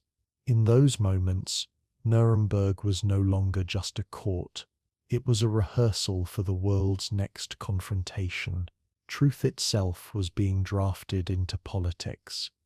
Outside the courthouse, the signs were clearer. Soviet correspondents filed glowing reports of communist discipline and moral superiority, while American journalists wrote about transparency and democratic triumph. Each nation used Nuremberg as a mirror reflecting its own virtues. The courthouse had become a battleground of narratives, a quiet propaganda war fought through adjectives and editorials. The press room smelled of ink and tension, typewriters clicking like distant artillery. Soviet photographers captured portraits of Rudenko under heroic light. American papers printed Jackson's calm gaze above headlines about justice's endurance. Both were right, and both were editing truth. Even the ruins of the city seemed to listen, their broken spires casting divided silhouettes under a single winter moon. Unity had become performance. The trial's stage now had two scripts. In the judges' chambers, similar unease took root. Lord Lawrence of Britain worked tirelessly to maintain neutrality. His every ruling weighed not just against fairness but against fallout. Each decision risked being read as alignment. The Soviets pushed for harsher sentences, insisting that mercy was weakness. The Americans favored precedent, not punishment. The French sought balance, haunted by their own national scars. Every evening the gavel rested heavier on the bench. The sound of its strike had begun to carry more than judgment. It carried negotiation. One judge wrote in his diary that we are no longer trying men but ideas. Outside, snow covered the Allied flags fluttering in the courtyard, softening their edges, but the frost beneath them had already set. Jackson, who had once stood as the trial's moral compass, began to feel the weight of political weather shifting around him. Washington's cables grew cautious, urging restraint with Soviet allies even as ideological lines hardened. He still argued with precision and grace, but his solitude was visible in the stillness between words. The courtroom that had once echoed with moral certainty now hummed with calculation. The Soviets accused the West of hypocrisy for their colonial histories. The West countered with reminders of Stalin's purges. Both were right and neither forgave. The tension was no longer about law, it was about legitimacy. In his private notes, Jackson wrote one sentence that history would never forget. We are building the scaffolding of justice in the shadow of politics. That shadow was growing longer by the day. Even the defendants sensed the divide and began to exploit it. Göring's smirk returned whenever Soviet and American lawyers interrupted each other. You see, he whispered to a guard, they are no better than we were. His words, venomous but perceptive, captured the irony that haunted the trial. The unity of the victors was cracking, and those on trial could smell it. Prosecutors who once stood shoulder to shoulder now eyed each other across invisible lines. The courtroom's stillness became charged, electric, as if everyone understood they were witnessing history splinter in real time. Reporters noted the tension with the same fascination once reserved for battlefronts. The war had ended, but its alliances were unraveling under fluorescent light, and every defendant could see it happening. In March 1946, as the trial entered its final phases, diplomats began arriving quietly in Nuremberg, not for justice, but for positioning. Meetings were held in hotel lobbies under pretense of courtesy. American and British officers spoke of rebuilding Germany as a barrier to the East. Soviet delegates observed with polite hostility, noting each whisper of Western reconstruction plans. Outside, the people of Nuremberg simply rebuilt their homes, unaware that a new kind of front line was already forming above them. The air was heavy with frost and diplomacy. When Jackson passed Rudenko in the corridor one evening, both men nodded, courteous, restrained, and utterly distant. The smiles were practiced, the silence eloquent. Justice remained the trial's language, but power had become its dialect, and power always speaks last. By spring, the verdicts were still weeks away, but the trial's spirit had already shifted irrevocably. The unity that had defeated fascism was dissolving into ideology, suspicion, and ambition. In the courtroom, law still spoke, but outside its walls, politics began to whisper louder. The palace of justice, once the heart of moral clarity, now throbbed with the pulse of an approaching division. The snow melted, and in its place rose invisible borders drawn not on maps, but in minds. Reporters sensed it, writing of tension among the victors with cautious understatement.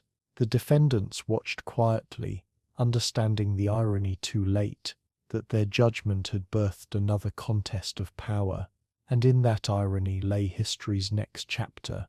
Even as one war ended, another kind of battle had already begun, this time without gunfire.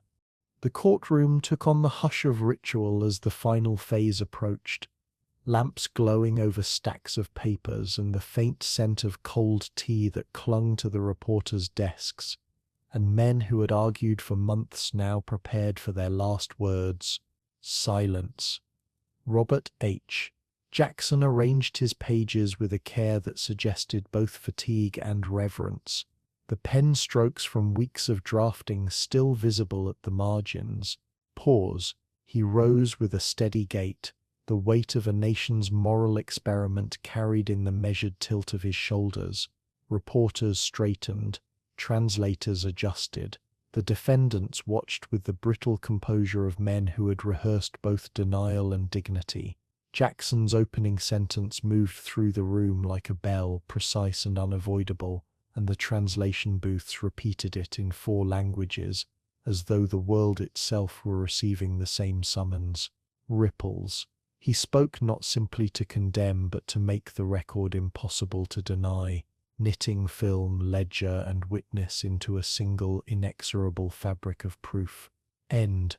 His voice reached for moral architecture, articulating a few simple truths about responsibility and consequence, while resisting triumphalism in favor of an austere kind of purity that suited the gravity of the hour.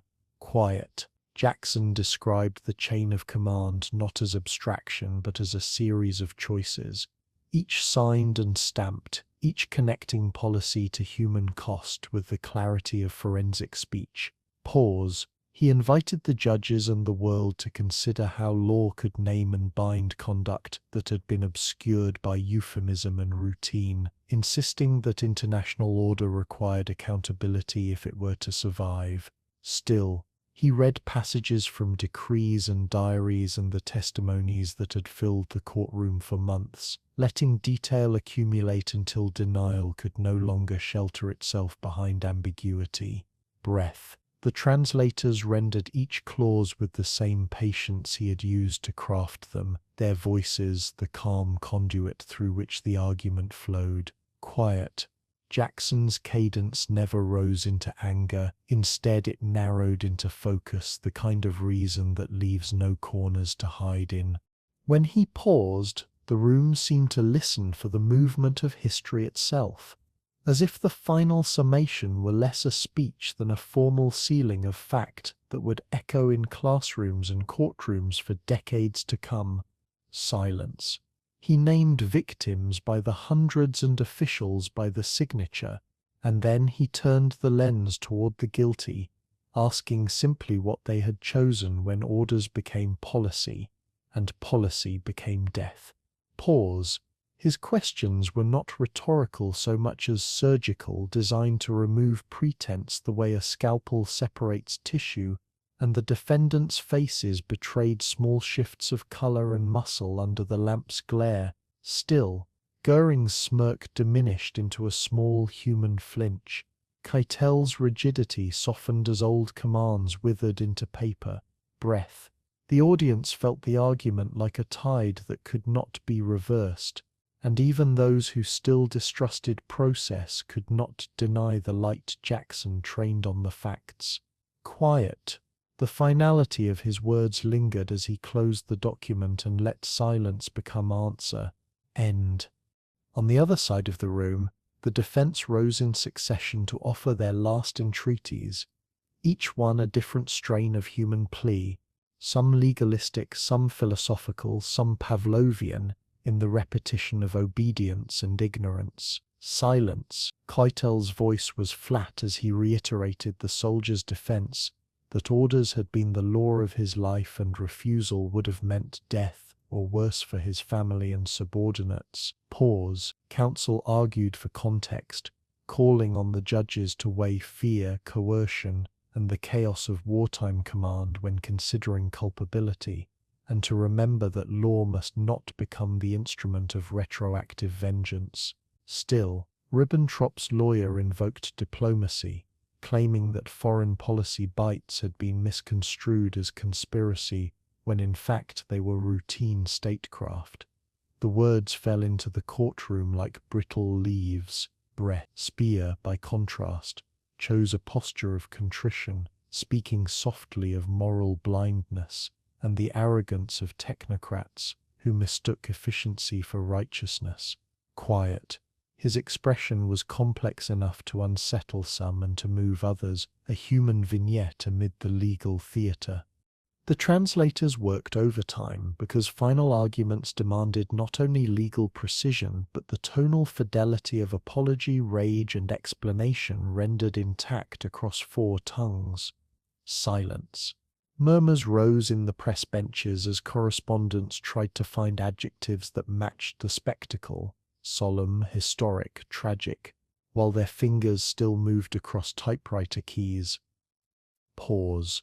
In the gallery, survivors sat with hands folded, their faces unreadable but present, knowing that speech had been their instrument of survival, and now was the hour of judgment for those who had ordered their destruction. Still, a young survivor in the front row closed his eyes when defense counsel mentioned chaos and coercion, as if refusing to grant exceptions for the machinery that had devoured loved ones.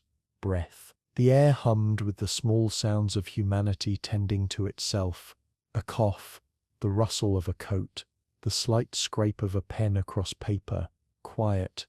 Even the guards seemed lighter, as if a long-burdened watch might finally conclude. End. Jackson returned for a final concentrated burst, walking the courtroom through acts and consequences with a forensic calm that left indelible impressions where rhetoric once masked responsibility. Silence. He reminded judges and listeners that law's purpose here was not to enact vengeance, but to prevent repetition, to erect legal scaffolding which could hold people accountable across borders and time. Pause.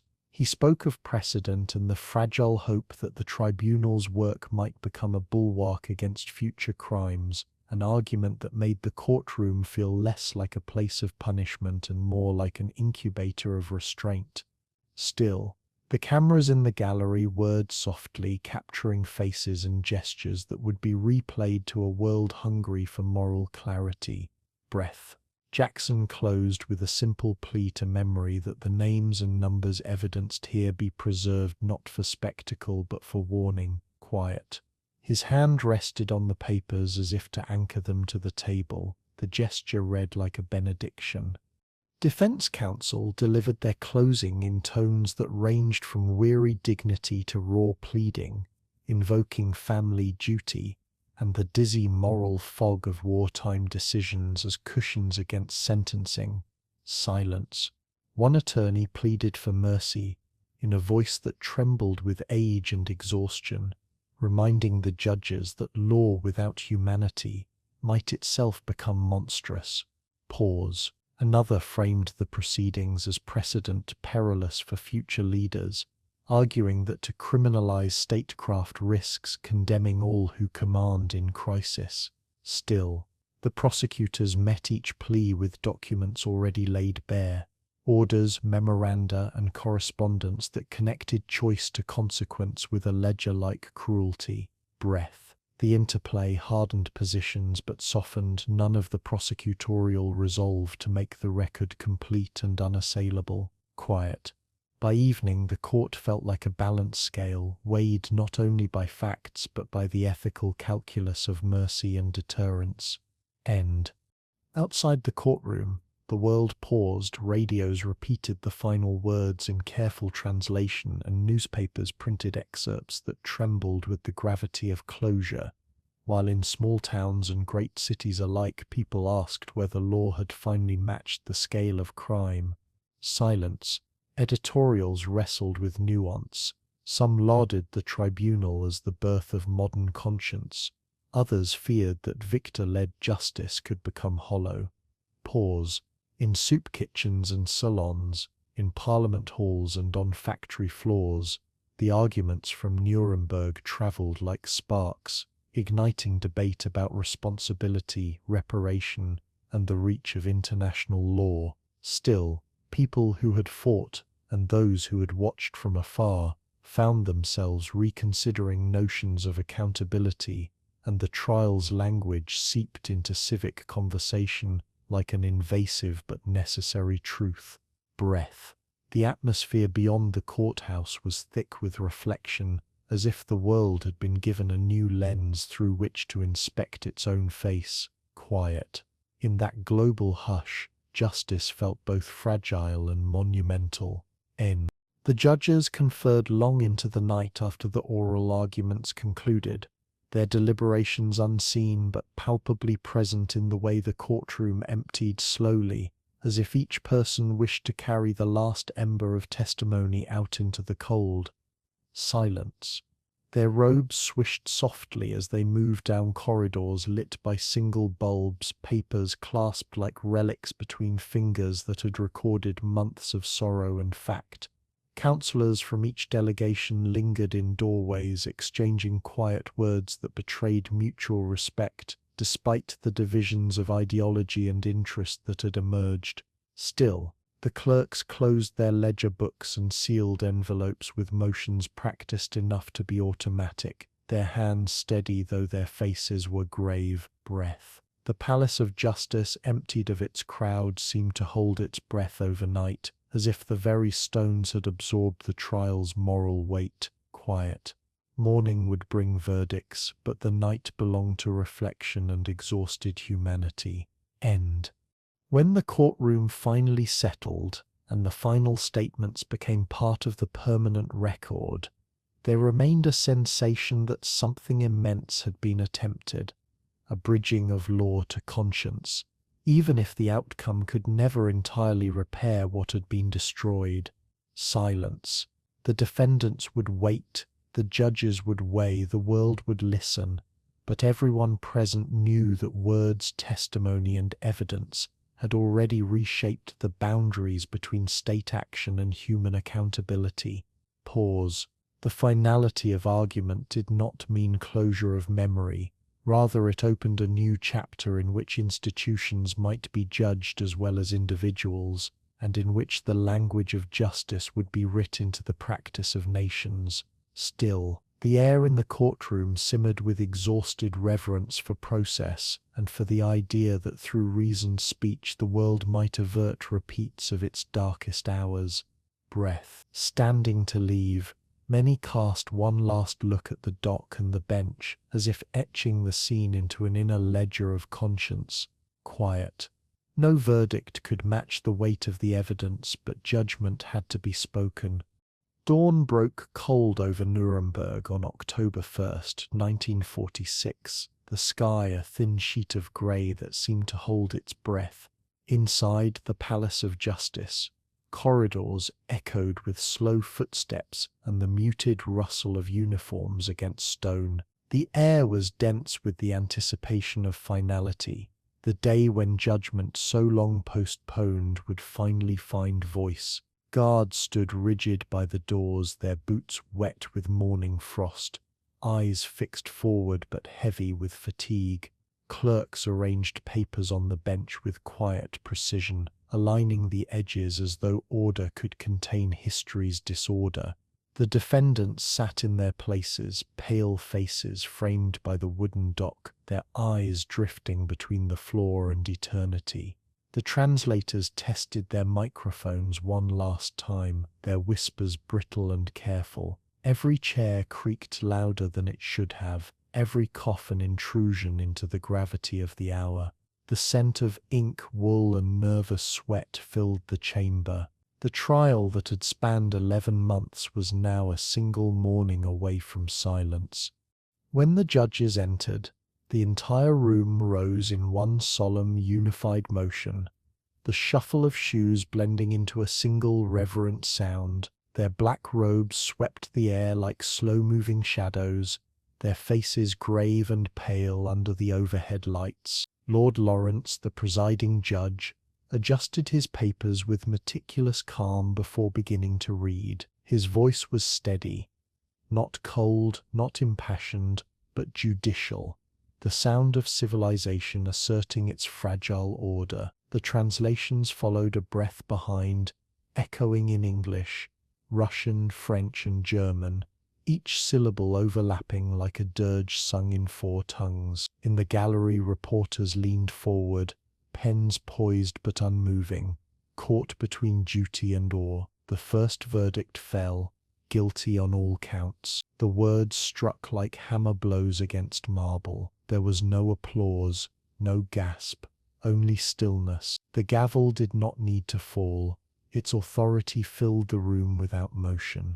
Hermann Göring stood as his name was called, his broad frame stiff with the last vestiges of performance. He listened without blinking, his mouth twitching into the faintest curve, a smirk that did not defy, but denied acknowledgement of defeat. His sentence, death by hanging. For a heartbeat, the courtroom seemed to stop breathing.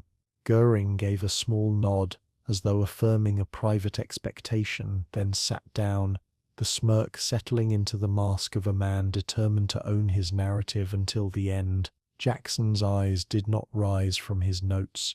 The journalists captured every detail, the tilt of Göring's head, the flicker in his eyes, the absence of remorse. The camera's flash cracked, momentarily illuminating the pale gleam of his skin. A translator's hand trembled as she repeated the sentence aloud in German. Zimmern tod durch den Strang. Even rendered in another language, the words had the weight of inevitability. Next came Rudolf Hess, once Hitler's deputy, now a ghost of delusion and silence. His eyes were vacant, the pupils unfocused, as though the trial itself had passed through him like wind through ruins. When the judge read his sentence, life imprisonment, Hess neither moved nor blinked. His lips quivered briefly, forming inaudible words that could have been prayer or nonsense. In the gallery, a correspondent wrote simply, "Hess stares into eternity." The guards shifted uneasily, unsure whether pity or disgust was appropriate. To many, he looked like the embodiment of ideology's collapse, conviction drained into madness. The translators hesitated, then repeated the words with mechanical precision. The echo of life imprisonment carried less finality than the sentences before, but more melancholy. The gavel paused before striking. Even justice seemed reluctant to pronounce eternity upon a hollow man. One by one the names followed: Ribbentrop, Keitel, Kaltenbrunner, Jodl, Stryker, Sokol, and more. A roll call of empire's architects facing the silence they had earned. Each verdict fell like a slow tolling bell, each sentence another stone laid upon the grave of an ideology. Some defendants muttered prayers, others gripped the rail before them, as though wood might save them from judgment. Wilhelm Keitel saluted as his sentence was read, the old reflex of obedience persisting even as it condemned him. Julius Stryker, wild-eyed and trembling, spat words of defiance before being silenced by guards. The court recorder typed steadily through it all, the clack of keys writing the punctuation of history. The sound of paper turning became the heartbeat of justice. In the gallery, a woman wept quietly, the widow of a soldier lost in Poland, perhaps, or simply one more civilian wounded by truth. By the time the 12th sentence was spoken, even victory felt weary. The rhythm of judgment carried an eerie calm, like a requiem written in legal prose. The judges' voices, alternating between languages, formed a cadence that hovered between ceremony and absolution. Death, imprisonment, guilty, not guilty, each word measured, deliberate, irreversible. Outside, church bells rang faintly through the autumn air, their sound blending with the monotone of translation. The defendants no longer protested. Their faces were masks, pride, grief, and numb resignation, drawn in equal measure. The courtroom smelled of sweat and paper, the scent of human frailty, disguised as order. One of the interpreters closed her eyes for a moment, listening to her own voice deliver the verdicts she wished she could forget. Even justice, it seemed, had a taste of sorrow. History was closing a door, but behind it lingered the echo of everything lost. Reporters rushed from the courtroom as the sentences concluded, their footsteps echoing through marble corridors like retreating thunder. Outside, telegraph machines clicked furiously, sending verdicts across oceans before the ink had dried. 12 sentenced to death, screamed the headlines before sunset. Yet behind the sharpness of the words lay something quieter, the fatigue of a world exhausted by righteousness. The correspondents wrote through shaking hands, aware that they were chronicling not triumph but consequence. Even the most hardened journalists hesitated before describing the faces of the condemned. The truth did not need embellishment, it only needed witness. As their dispatches spread across continents, the words carried not celebration but weight. Justice, though declared, remained incomplete, not because of failure but because of its human price. In the silence after the rush, the city seemed to exhale at last. That evening, Nuremberg was unusually still. The streets, once filled with soldiers and correspondents, lay under a thin mist that blurred the broken facades of buildings. In the distance, church lights glowed faintly, and the clock tower struck 6, its sound hollow against the ruins. Inside the courthouse, guards escorted the prisoners back to their cells, their boots thudding in rhythm with the tolling bell. Göring walked last, shoulders straight, expression unreadable, the performance continuing even as the curtain fell. Behind him, Hess shuffled like a shadow, murmuring to someone who was no longer there. A clerk extinguished the lamps in the courtroom one by one, their filaments glowing orange before fading to black. The benches creaked in the empty hall. The echo of the verdict lingered in the air, a vibration between justice and mourning. The building itself seemed to sigh. In the following days, reactions rippled across the world like waves moving through fog. In London, church bells rang in solemn recognition, not joy. In New York, crowds gathered before news tickers, their faces unreadable, relief tempered by reflection. In Moscow, editorials hailed the verdicts as proof of righteousness. In Paris, columnists wondered if justice could ever balance scales so bloodied. In Germany, silence was the only response. Families who had once cheered parades now read the names of the condemned and whispered them as if invoking ghosts. The sentences were not just for men, they were for nations, for ideologies, for the failure of conscience itself. Radio broadcasts recited the verdicts in measured tones, as though fearing to break the fragile air of comprehension. Every listener, whether victor or vanquished, felt the tremor of recognition. The trial was over, but its resonance had only begun. On the final night, before the world moved on, the Palace of Justice stood in silence beneath a pale German moon. The courtroom was empty now, the benches bare, the lamps extinguished, yet the echo of voices remained, like footprints pressed into time. The pages of the verdicts lay sealed in folders, their ink already becoming history. Guards patrolled the halls without conversation, their steps the only sound in a building that had once contained the moral weight of the world.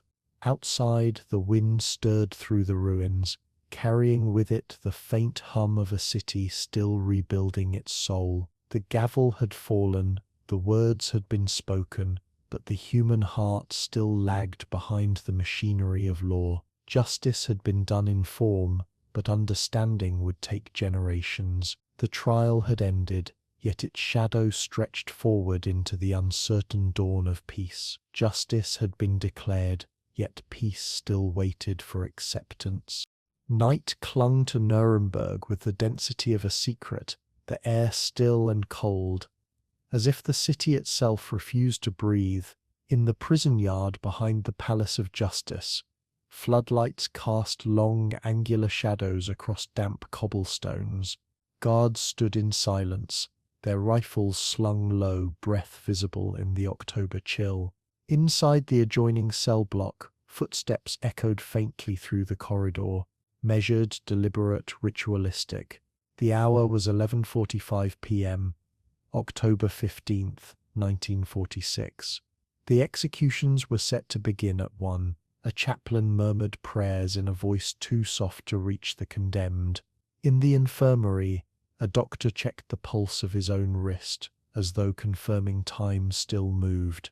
Beyond the barred windows, fog rolled in from the river Pegnitz, swallowing the last lights of the ruined city. Nuremberg slept uneasily, unaware that the machinery of justice had not yet rested.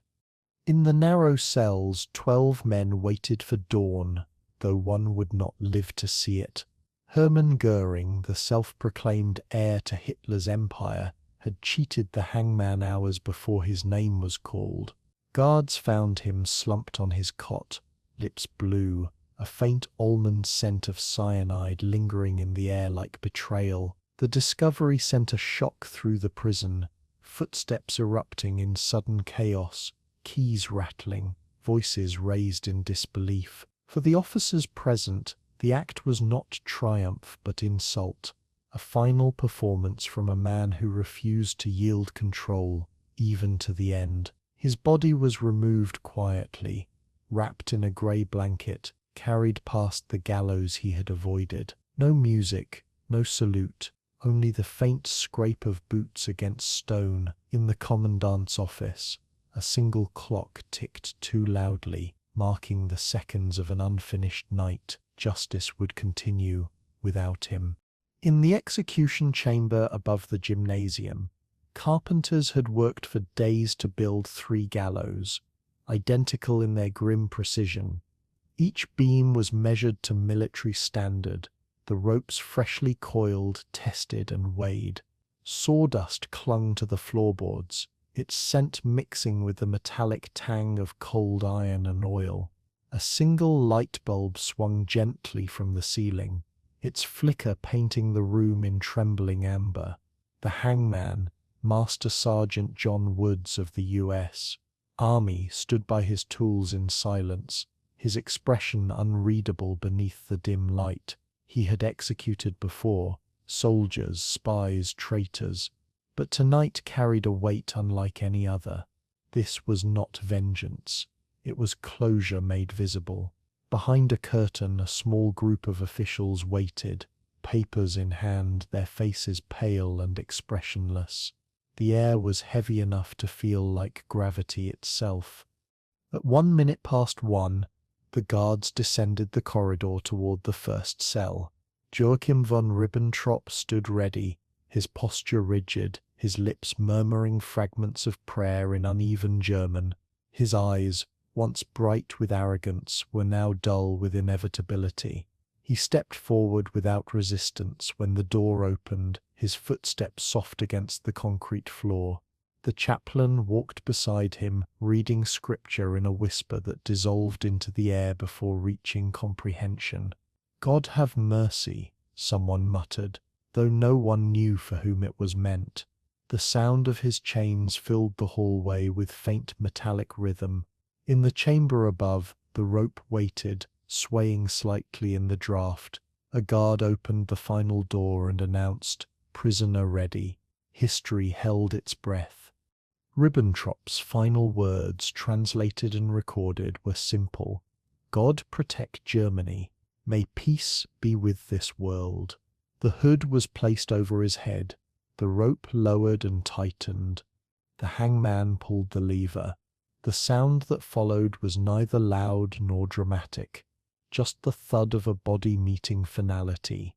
The trapdoor snapped shut with mechanical finality, echoing through the wooden rafters like a punctuation mark at the end of an era. Doctors stepped forward, stethoscopes trembling against their own hearts. Time of death, 1:29 a.m. The executioner wiped his brow with the back of his sleeve. One down. 11 sentences remained fulfilled. Outside, fog pressed against the windows, indifferent to history. Field Marshal Wilhelm Keitel came next, a soldier to the end. His boots were polished, his uniform neat, his spine unbending even as the cuffs tightened around his wrists. He saluted before the rope, his gesture crisp, devoid of defiance, shaped instead by duty's ghost. "I obeyed orders," he said quietly, the same words that had condemned him. The chaplain's hand trembled as he recited the prayer. Keitel nodded once in acknowledgement. The lever fell again. A dull creak followed, then silence. His body hung still against the pale backdrop of the gallows, a figure both monstrous and tragic. For a brief moment the room smelled of iron and sweat, heavy and human. No one spoke. Even justice seemed tired. Julius Stryker's turn came just before 2. He entered shouting fragments of slogans from the ruins of his ideology, his voice cracking, feral, desperate. The guards gripped his arms tightly, dragging him toward the platform as he spat curses at the witnesses. When the hood dropped, he shouted one last word, "Heil," and the trap gave way beneath him. His voice ended in an instant. A journalist in the observation gallery turned away, hand over mouth, unable to write another note. Stryker's end was violent, unrepentant, fitting only for the venom he had spread. Woods exhaled sharply, resetting the mechanism for the next man. The gallows creaked again, its ropes tightening against the weight of ideology itself. The silence that followed was almost merciful. By dawn, 11 men had met their sentences. Each had walked the same narrow path from cell to stairwell, from light to shadow, from life to judgment. Their names, so vast in history, now occupied only lines in a ledger. Outside, the first light of morning crept through the mist, faint and colourless. The city remained asleep, unaware that its final reckoning had already passed. Guards smoked cigarettes near the door, their faces pale in the cold, exhaling steam that mixed with smoke and breath. The doctor signed the last certificate with a shaking hand. The chaplain folded his Bible and stared at the floor, lips unmoving. Somewhere beyond the walls, a church bell began to ring, low, slow, unhurried. The sound marked both ending and release. The sound marked both ending and release. At sunrise, trucks carried the bodies away under military escort, their wheels crunching softly over wet gravel. The vehicles moved without ceremony, headlights cutting through the fog like thin knives. Each body was labeled, photographed, and placed in a plain wooden crate. No flags, no flowers, no farewell. The hangman removed his gloves, placed them on the bench, and walked out into the cold. Behind him, the gallows stood empty, the ropes still swaying faintly in the draught from the open door. A faint smell of pine oil lingered, the cleaner's attempt to erase what could never truly be erased. Outside, a reporter stood smoking, notebook unopened, staring toward the horizon. The sun rose weakly over the ruins, its light falling on the courthouse windows like a reluctant absolution. By mid-morning, the gallows had been dismantled, the wood stacked neatly against the wall, its purpose fulfilled. The chamber was swept clean, as if history demanded even death be orderly. The judges, the guards, the chaplains, all departed without ceremony, each carrying the silence in their own way. In the courtyard, frost melted into shallow puddles, reflecting the pale sky like fragments of broken glass. The last sound was the echo of boots receding down the corridor, measured, steady, final. Nuremberg exhaled, not in triumph, but in exhaustion. Justice had spoken its last word in the only language power understands, consequence. The gallows stood briefly in memory, then disappeared into history's shadows. Morning sunlight touched the empty platform where empire had met its reckoning. At dawn, the empire of death was buried by its own architects. The gallows were gone, but the courthouse remained. Its corridors still smelled of ink, tobacco, and cold stone, echoing faintly with the ghosts of arguments that had defined the century. Outside, Nuremberg began to rebuild. Streets cleared, children played amid rubble, shops reopened under new signs. Yet inside the Palace of Justice, the work of judgment continued. The great men were gone, their verdicts sealed, but the system they built had left behind countless hands and minds, complicit in its function. The next trials would not feature the architects of empire, but its engineers, men in lab coats, suits, and factory uniforms. Their crimes were quieter, less theatrical, but no less monstrous. Files thick with names replaced the drama of faces once famous. The cameras were fewer now, the crowd smaller, but the moral weight remained. Justice had not concluded, it had only changed scale. The first of the follow-up cases began in December 1946, the doctor's trial. 23 physicians and administrators stood accused of transforming healing into horror. Their white lab coats became symbols of perverted science, their stethoscopes replaced by syringes filled with death. In the courtroom, photographs of the experiments lined the walls, black and white images of emaciated bodies, frostbitten limbs, and blank, uncomprehending eyes. Witnesses described injections without anesthesia, surgeries without purpose, and drowning tests carried out in the name of endurance. The translators' voices faltered as medical terms collided with cruelty. The defense spoke of patriotism, of duty to the Reich, of research for survival. The prosecutors countered with a single phrase. The Hippocratic oath was betrayed. The silence that followed felt heavier than any verdict. Justice here was not about generals. It was about human decency dissected under oath. Dr. Karl Brandt, once Hitler's personal physician, sat rigid through the proceedings, his hair immaculate, his face expressionless. He had authorized the euthanasia program, the so-called mercy killings that opened the road to genocide. Now he listened to his own orders read aloud, each one stripped of justification. When witnesses described the sound of gas hissing through the vents of clinics, Brandt blinked once, then looked away. The courtroom air thickened with disbelief that intellect could coexist with inhumanity. "I believed I was saving lives," he said softly, his voice trembling between arrogance and self-delusion. The prosecutor leaned forward. "Whose lives, doctor?" The question hung unanswered, its weight unbearable.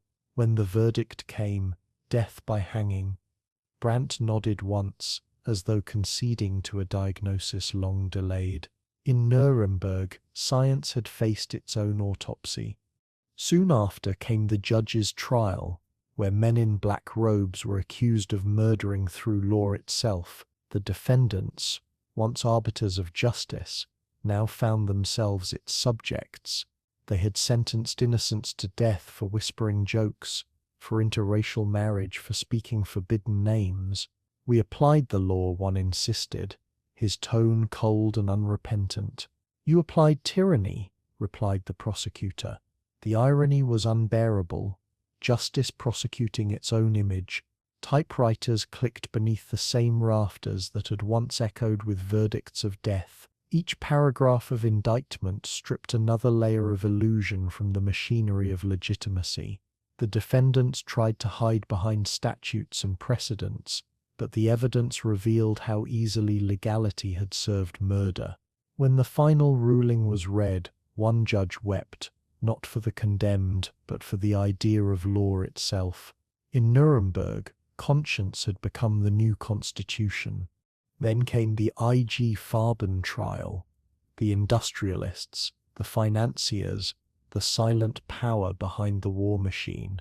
In the dock sat executives in tailored suits, men who had never fired a gun yet armed the regime with chemistry and capital. Their company had produced the synthetic fuel for tanks, the rubber for tires, and the poison gas for Auschwitz. On paper, their signatures appeared benign: requisitions, contracts, production schedules. In truth, they were death warrants written in corporate language. The prosecutors laid out charts of profit margins tied directly to the expansion of concentration camps. "We only served the market," said one defendant.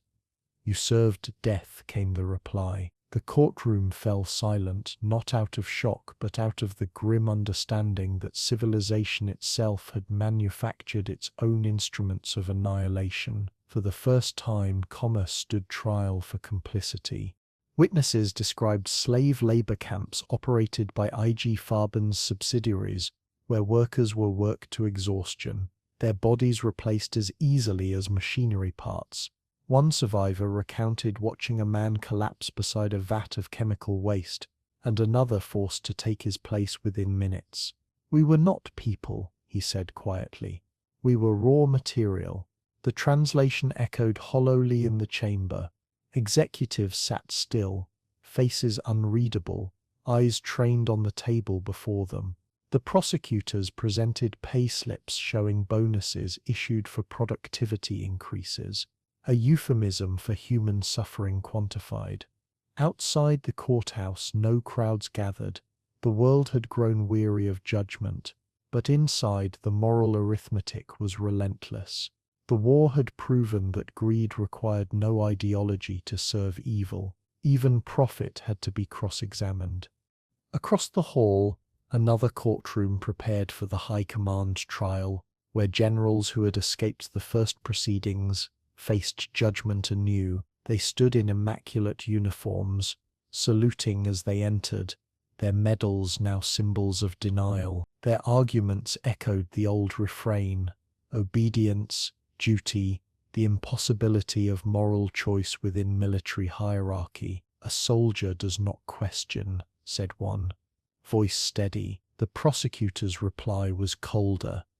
"A human must." Maps of occupied Europe unfurled across the table, red lines tracing the paths of atrocities that followed every advancing division. Orders signed in ink were read aloud, connecting strategy to slaughter. The judges listened in silence, their fatigue visible, their patience unbroken. The defendants watched their own logic collapse beneath the evidence of its consequences. The verdicts were less dramatic now, but no less necessary. By 1948, 12 separate trials had been conducted in Nuremberg, each more granular, each revealing new layers of complicity. The great hall that once held Göring and Ribbentrop now hosted clerks, chemists, bureaucrats, ordinary faces of extraordinary crimes. The seats for journalists were mostly empty, the world having turned its gaze toward new tensions in Berlin and Moscow. But the judges continued, their robes worn and their pens nearly dry. One prosecutor described the atmosphere perfectly. "We were no longer chasing monsters, only men who had forgotten they were human." The microphones crackled from overuse. The translators' voices were hoarse. Yet the record kept growing, each testimony another fragment of civilization's conscience preserved in ink. There was no applause, no audience, only persistence. Justice was no longer spectacle, it had become endurance. Inside the courtroom, Germany changed. Factories reopened, ration lines shortened, and children learned new alphabets in rebuilt schools. But in the quiet of archives, the names of those tried in Nuremberg remained inked into ledgers thicker than history books. Some were acquitted, some imprisoned, a few executed, all forever marked by what they had built and obeyed. The prosecutors left one by one, carrying home briefcases filled with transcripts heavier than medals. Many would never fully recover from what they had heard. The city around them grew lighter, but their memories stayed grey. In cafes, locals avoided the subject. In classrooms it became rumour. The trials were ending, but the moral work they demanded had only begun. The world had judged individuals. Now it had to judge itself. When the final of the Nuremberg follow-up trials adjourned in 1949, there was no ceremony, no speeches, no cameras, only the sound of papers being gathered and stamped with seals that read.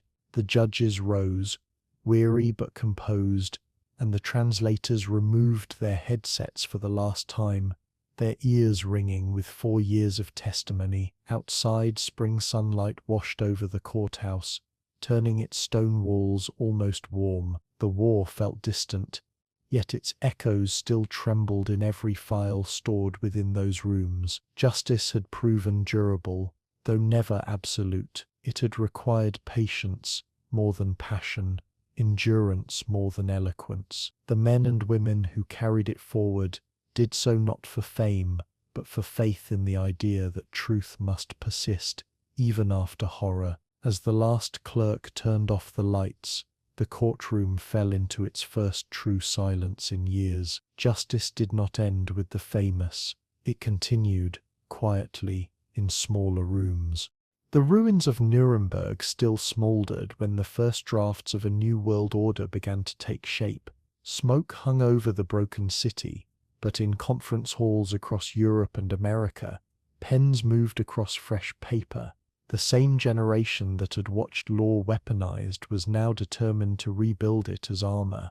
In London, diplomats in narrow ties and heavy coats debated late into the night, their words dense with both hope and exhaustion. The smell of tobacco and damp wool filled the rooms where the blueprints of international justice were first sketched. They argued not about borders but about principles, the idea that individuals, not nations, bore responsibility for war and atrocity. It was an audacious thought born from the ashes of obedience. The echoes of the Nuremberg verdicts had given it language, the ruins had given it urgency. Outside, snow fell softly on the Thames, muffling the city's usual pulse. Inside, history was learning to write its own laws again. In San Francisco, April 1945, even as the war still raged in Europe, delegates from 50 nations gathered beneath a sea of flags to draft the Charter of the United Nations. The air inside the Opera House was heavy with perfume paper and the rustle of translated pages.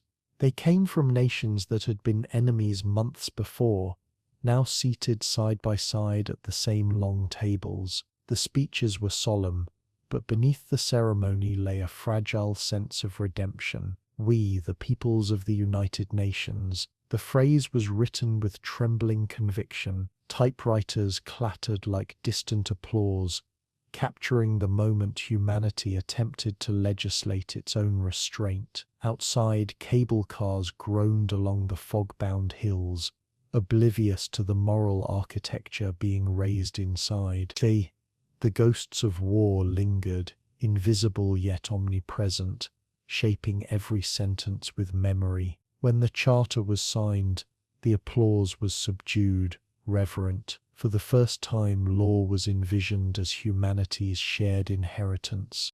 The lessons of Nuremberg became the foundation stones beneath this new institution. Words like crimes against humanity, genocide, and aggression, once whispered in courtrooms, now entered the lexicon of global governance. The transcripts of the trials were studied like scripture by young lawyers who had never seen war but inherited its vocabulary. In classrooms from London to New Delhi, professors underlined the same question: could morality survive politics? The answer, though uncertain, had to begin with structure.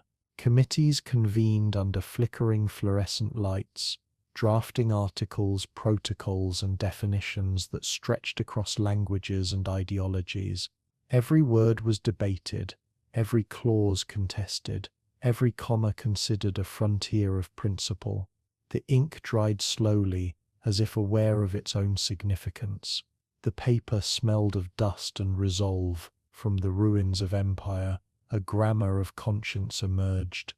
In 1948, a Polish jurist named Raphael Lemkin, the man who had coined the word genocide, stood before the United Nations General Assembly in Paris. His voice trembled, not from fear, but from the exhaustion of years spent turning grief into law. Before him sat delegates from 56 nations, each carrying the weight of their own dead. He spoke not as a lawyer, but as a witness, describing the annihilation of his people in language stripped of vengeance. "This must never happen again," he said, his accent bending the words into something raw and human. The hall was silent except for the scratch of pencils taking notes. The Convention on the Prevention and Punishment of the Crime of Genocide was adopted by unanimous vote. No applause followed, only stillness, as though the world recognized the enormity of the promise it had made. Lemkin sat down, tears in his eyes, the ink of his idea now etched into history. For once, grief had become legislation. Around the same time, diplomats met in Geneva to revise and expand the humanitarian codes of warfare, the Geneva Conventions. The halls smelled faintly of polished wood and cigarette smoke, the walls lined with flags that represented both victory and trauma. Soldiers turned lawyers debated the rights of prisoners, the treatment of civilians, the limits of weaponry. Their words were careful, often hesitant, shaped by what they had seen in the camps and on the battlefields. Even war, one delegate murmured, must have rules or humanity will not survive it. The phrase was written into Article 3. Outside the Palais des Nations, Lake Geneva shimmered beneath the summer light, deceptively calm. Inside, signatures were added to parchment as cameras clicked softly, capturing hands that trembled slightly from memory. The new conventions were neither perfect nor universally obeyed, but they marked a turning point. For the first time, even chaos was being held accountable to conscience. The world changed quickly, yet unevenly. As nations rebuilt their cities, they also fortified their ideologies. The Cold War loomed like a shadow over the dream of universal justice, dividing the very alliance that had birthed it. In New York, the United Nations headquarters rose from reclaimed marshland on the East River, glass, steel, and symbolism. Inside, translators' booths buzzed like the heartbeat of civilization, every word filtered through multiple tongues. Diplomats argued under the gaze of Picasso's mural, The Birth of the United Nations, its colors vivid against a world that remained gray. The ideals of Nuremberg were invoked often but applied sparingly. Yet even amid political cynicism, something permanent had shifted. The idea of law standing above nations, once heresy, had become habit. The world had glimpsed its own reflection and could no longer claim blindness. In 1949, the International Law Commission was established, a group of scholars, judges, and diplomats charged with transforming the lessons of Nuremberg into enduring frameworks. Their offices were cramped, the air thick with paper dust and the smell of ink that never seemed to fade. Draft articles on crimes against peace, human rights, and state responsibility filled the tables like scaffolding for an invisible edifice. Many of the members had survived the war, some had lost families in it. They argued fiercely, laughed rarely, and worked until the sun turned their window glass to gold. Their debates were not about punishment now, but prevention. How to write rules that could stand between humanity and its own instincts. A secretary once described the sound of their meetings as the quiet thunder of thought. When their first drafts were published, few noticed, yet they would outlast the treaties signed in marble halls. Ideas, after all, require no army to endure. The decades that followed tested every principle born from Nuremberg. Korea, Algeria, Hungary, Vietnam, each conflict challenged the fragile dream of accountability. At times the new laws seemed like paper shields against the storms of power. Yet lawyers, activists, and survivors kept invoking the same names, the same principles, the same idea that truth could be recorded, if not enforced. War crime tribunals emerged sporadically, for Yugoslavia, for Rwanda, for Sierra Leone, each echoing the architecture of that first courtroom in Nuremberg. The black robes remained, the microphones buzzed, the witnesses trembled. Justice had learned persistence, even without perfection. The world's attention drifted, but the law's memory remained sharp. Each trial was another pulse in the slow heartbeat of civilization refusing to forget. The idea of judgment had become irreversible. By the dawn of the 21st century, a new institution rose to inherit the legacy, the International Criminal Court, founded in The Hague in 2002. Its glass facade reflected the Dutch sky, bright yet fragile, mirroring the ideals it carried. Here no victors presided, only jurists, prosecutors, and witnesses from every continent. The crimes under its jurisdiction were the same words first spoken in Nuremberg: genocide, crimes against humanity, war crimes. In the courtroom, the microphones were smaller, the languages more numerous, the faces younger, yet the spirit remained. On the wall behind the judges hung no flag, only the emblem of the scales of justice, balanced, imperfect, enduring. The trials it hosted were slower, quieter, sometimes controversial, but they continued the promise made decades before. Law had learned to outlive politics. The courtroom had become humanity's conscience in concrete and glass. Today, the documents of Nuremberg rest in archives, their ink faded, but their words still alive in every treaty, every tribunal, every nation that dares to speak the language of accountability. The names of its judges and prosecutors have faded into history, yet their work endures in the daily rituals of diplomacy and law. The idea that individuals can be held accountable before the world is no longer revolutionary, it is foundational. From the chaos of war rose institutions that still struggle, still stumble, yet still aspire. The same voices that once echoed through the Palace of Justice now reverberate in the halls of the United Nations and the courtrooms of The Hague. Their dream remains incomplete, but alive. Outside those modern walls, children study the very words that were born in ruin. Inside, diplomats argue, lawyers plead, and humanity continues its long apprenticeship in morality. From Nuremberg's ruins rose a fragile dream that law might one day tame power. The Palace of Justice, once filled with the thunder of verdicts, settled into the hush of history, and then, slowly, into debate.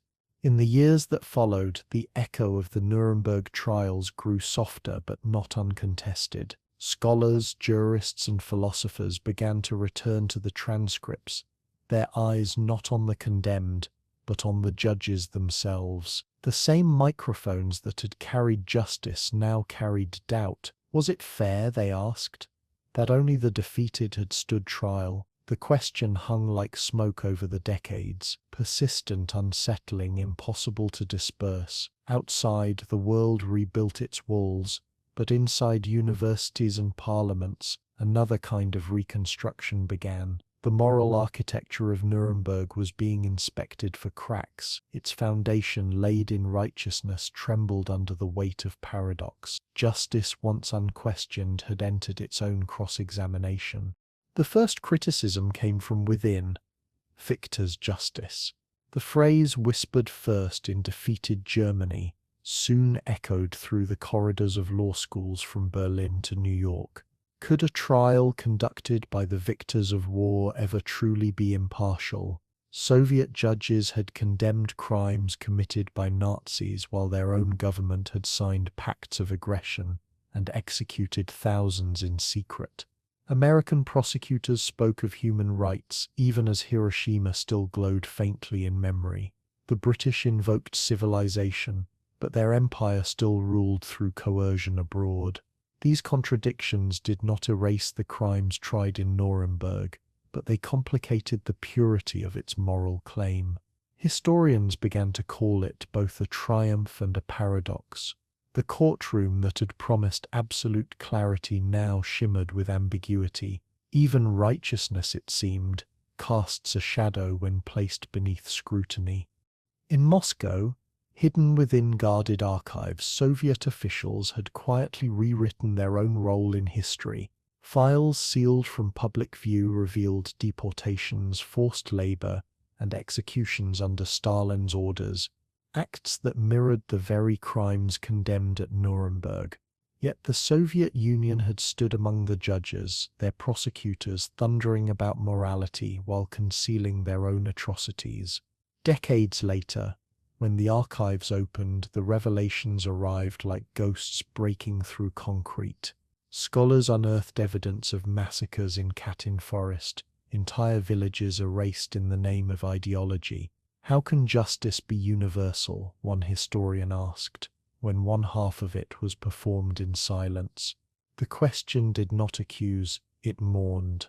The Nuremberg principles had been forged in sincerity, but wielded through politics. Truth, though absolute in intention, had been filtered through national interest. Even law, it seemed, was vulnerable to the very power it sought to restrain. The Western powers were not exempt from scrutiny either. American and British bombings of Dresden, Hamburg, and Tokyo had incinerated civilians by the tens of thousands. The use of atomic weapons on Hiroshima and Nagasaki haunted every courtroom speech about inhumanity. No tribunal would ever judge those acts.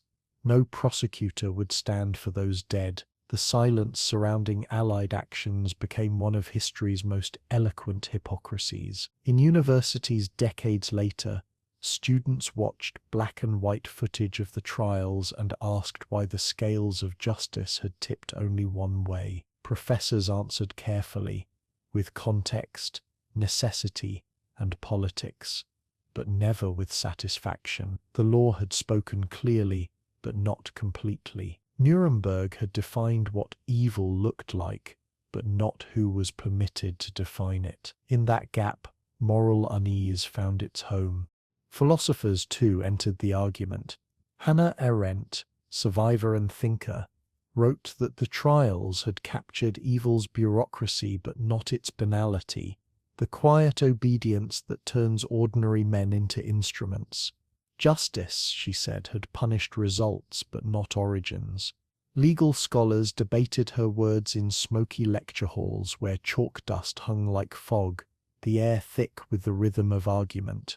Could law alone ever reach the heart of conscience? Was morality something that could be legislated, or only lived? Each new question seemed to fracture the certainty of the last. One jurist described the Nuremberg legacy as a lighthouse that shines only in one direction, yet even those who doubted its fairness admitted its necessity. The trials may not have been perfect, but they had been indispensable. By the 1960s, new wars revived old doubts. In Vietnam, My Lai and napalm reignited questions of legality and hypocrisy. In Algeria, colonial repression unfolded beneath the same banners of civilization once raised at Nuremberg. Young activists carried placards quoting the very statutes drafted 2 decades earlier, demanding that justice be universal, not selective. Their protests, filled with smoke and song, turned courtroom words into street slogans. Crimes against humanity, they shouted, are not limited by geography.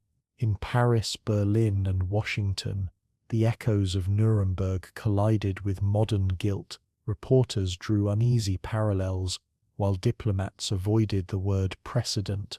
The same ideals that had inspired the world were now being used to indict it.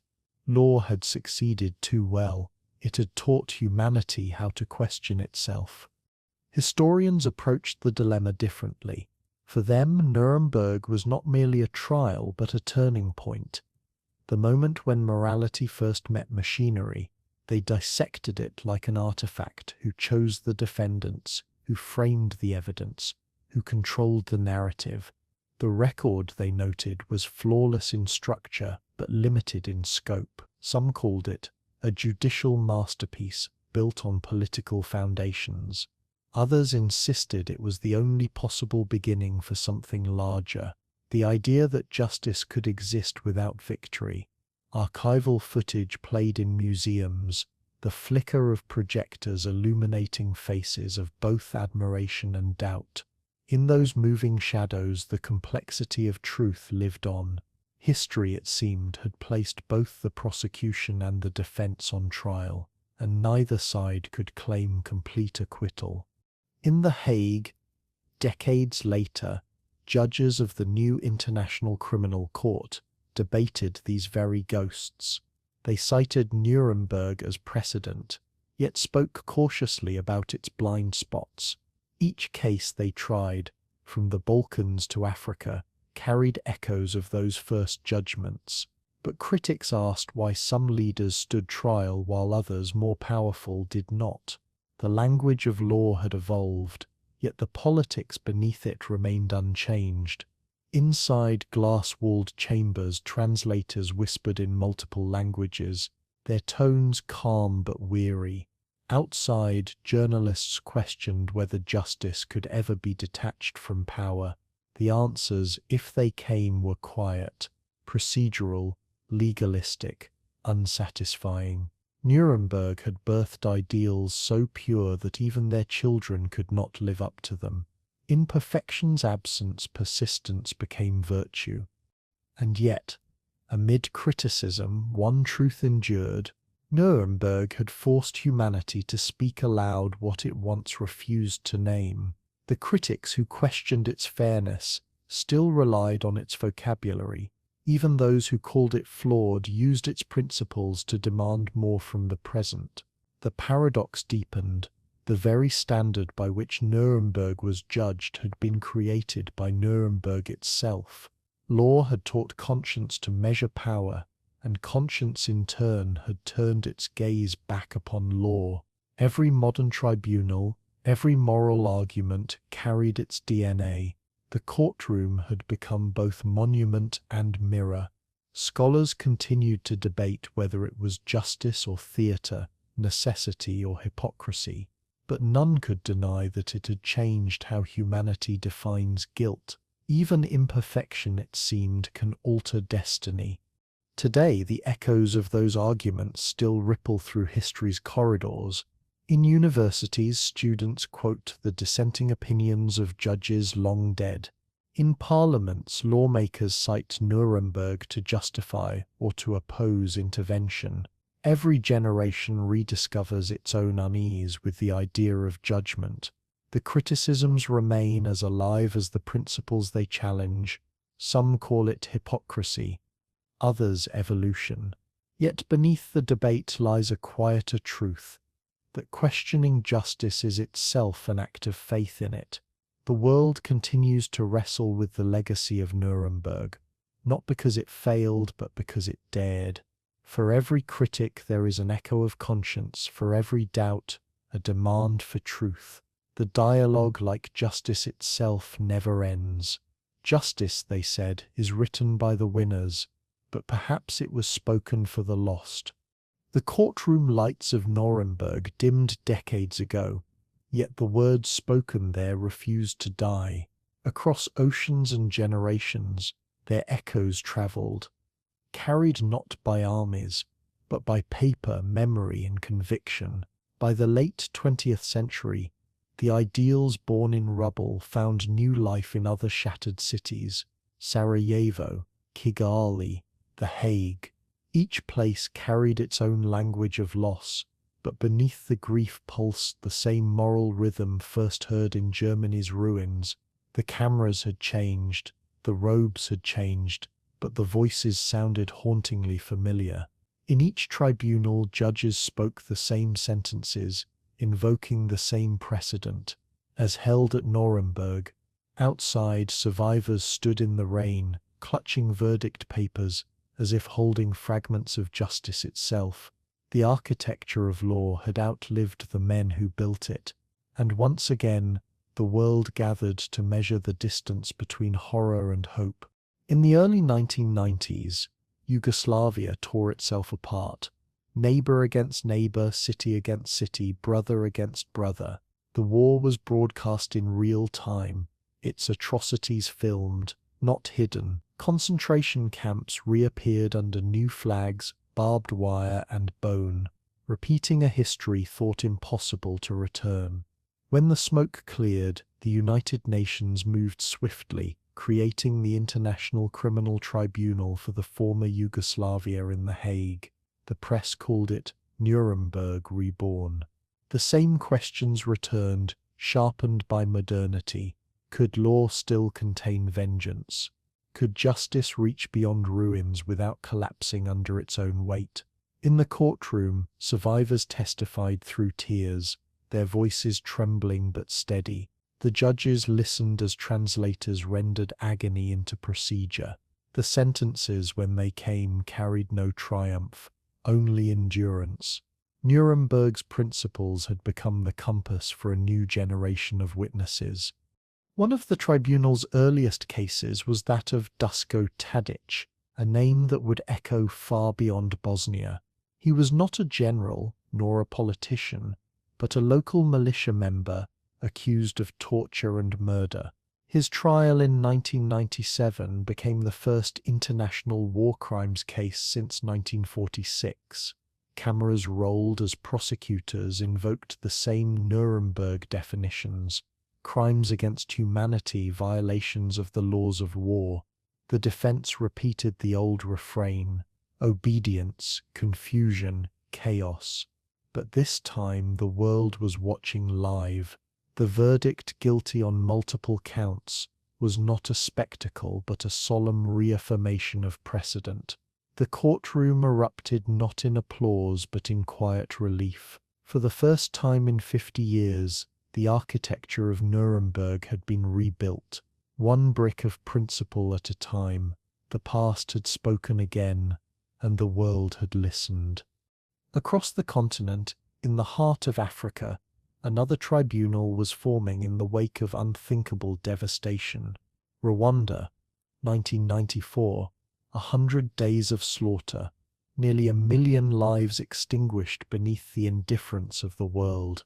The genocide unfolded in the shadow of global silence, but when the killing stopped, the echoes of Nuremberg stirred once more. The United Nations established the International Criminal Tribunal for Rwanda in Arusha, Tanzania, where dusty air carried the scent of earth and mourning. Survivors arrived barefoot, clutching photographs of the dead. Inside makeshift courtrooms, prosecutors invoked the word genocide, the very word Raphael Lemkin had coined 50 years earlier. Witnesses spoke through translators, recounting horrors with voices barely above whispers. Never again, once uttered in Europe, now found its echo in Africa's hills. The past was being reinterpreted in a new language of pain. Justice, though delayed, had crossed continents. Among the cases, one stood apart: the trial of Jean-Paul Akezu, a local mayor who had turned his town into a killing ground. In 1998, his conviction marked the first time in history that rape was legally recognized as an act of genocide. The ruling was monumental, expanding the moral frontier first drawn at Nuremberg. The courtroom fell silent as the judgment was read. Even the translators hesitated, aware that language itself was being remade. Outside, survivors embraced, their sobs carrying both grief and vindication. For the first time, justice had acknowledged the weaponization of the human body as a tool of extermination. The verdict traveled through radios, newspapers, and whispers, reaching the villages that had thought themselves forgotten. It was not enough. It could never be enough. But it was something. Law, born in Europe's ashes, had finally spoken for the women of Rwanda. History had found a new voice. In the years that followed, the halls of The Hague became the meeting place of past and present. Judges quoted the Nuremberg Charter as though invoking sacred text. Prosecutors referenced Jackson, Shawcross, and Rudenko, their names now part of a shared legal ancestry. The trials of Milosevic, Karadzic, and Mladic unfolded with the gravity of déjà vu. Arrogance on the stand, evidence overwhelming, justice deliberate.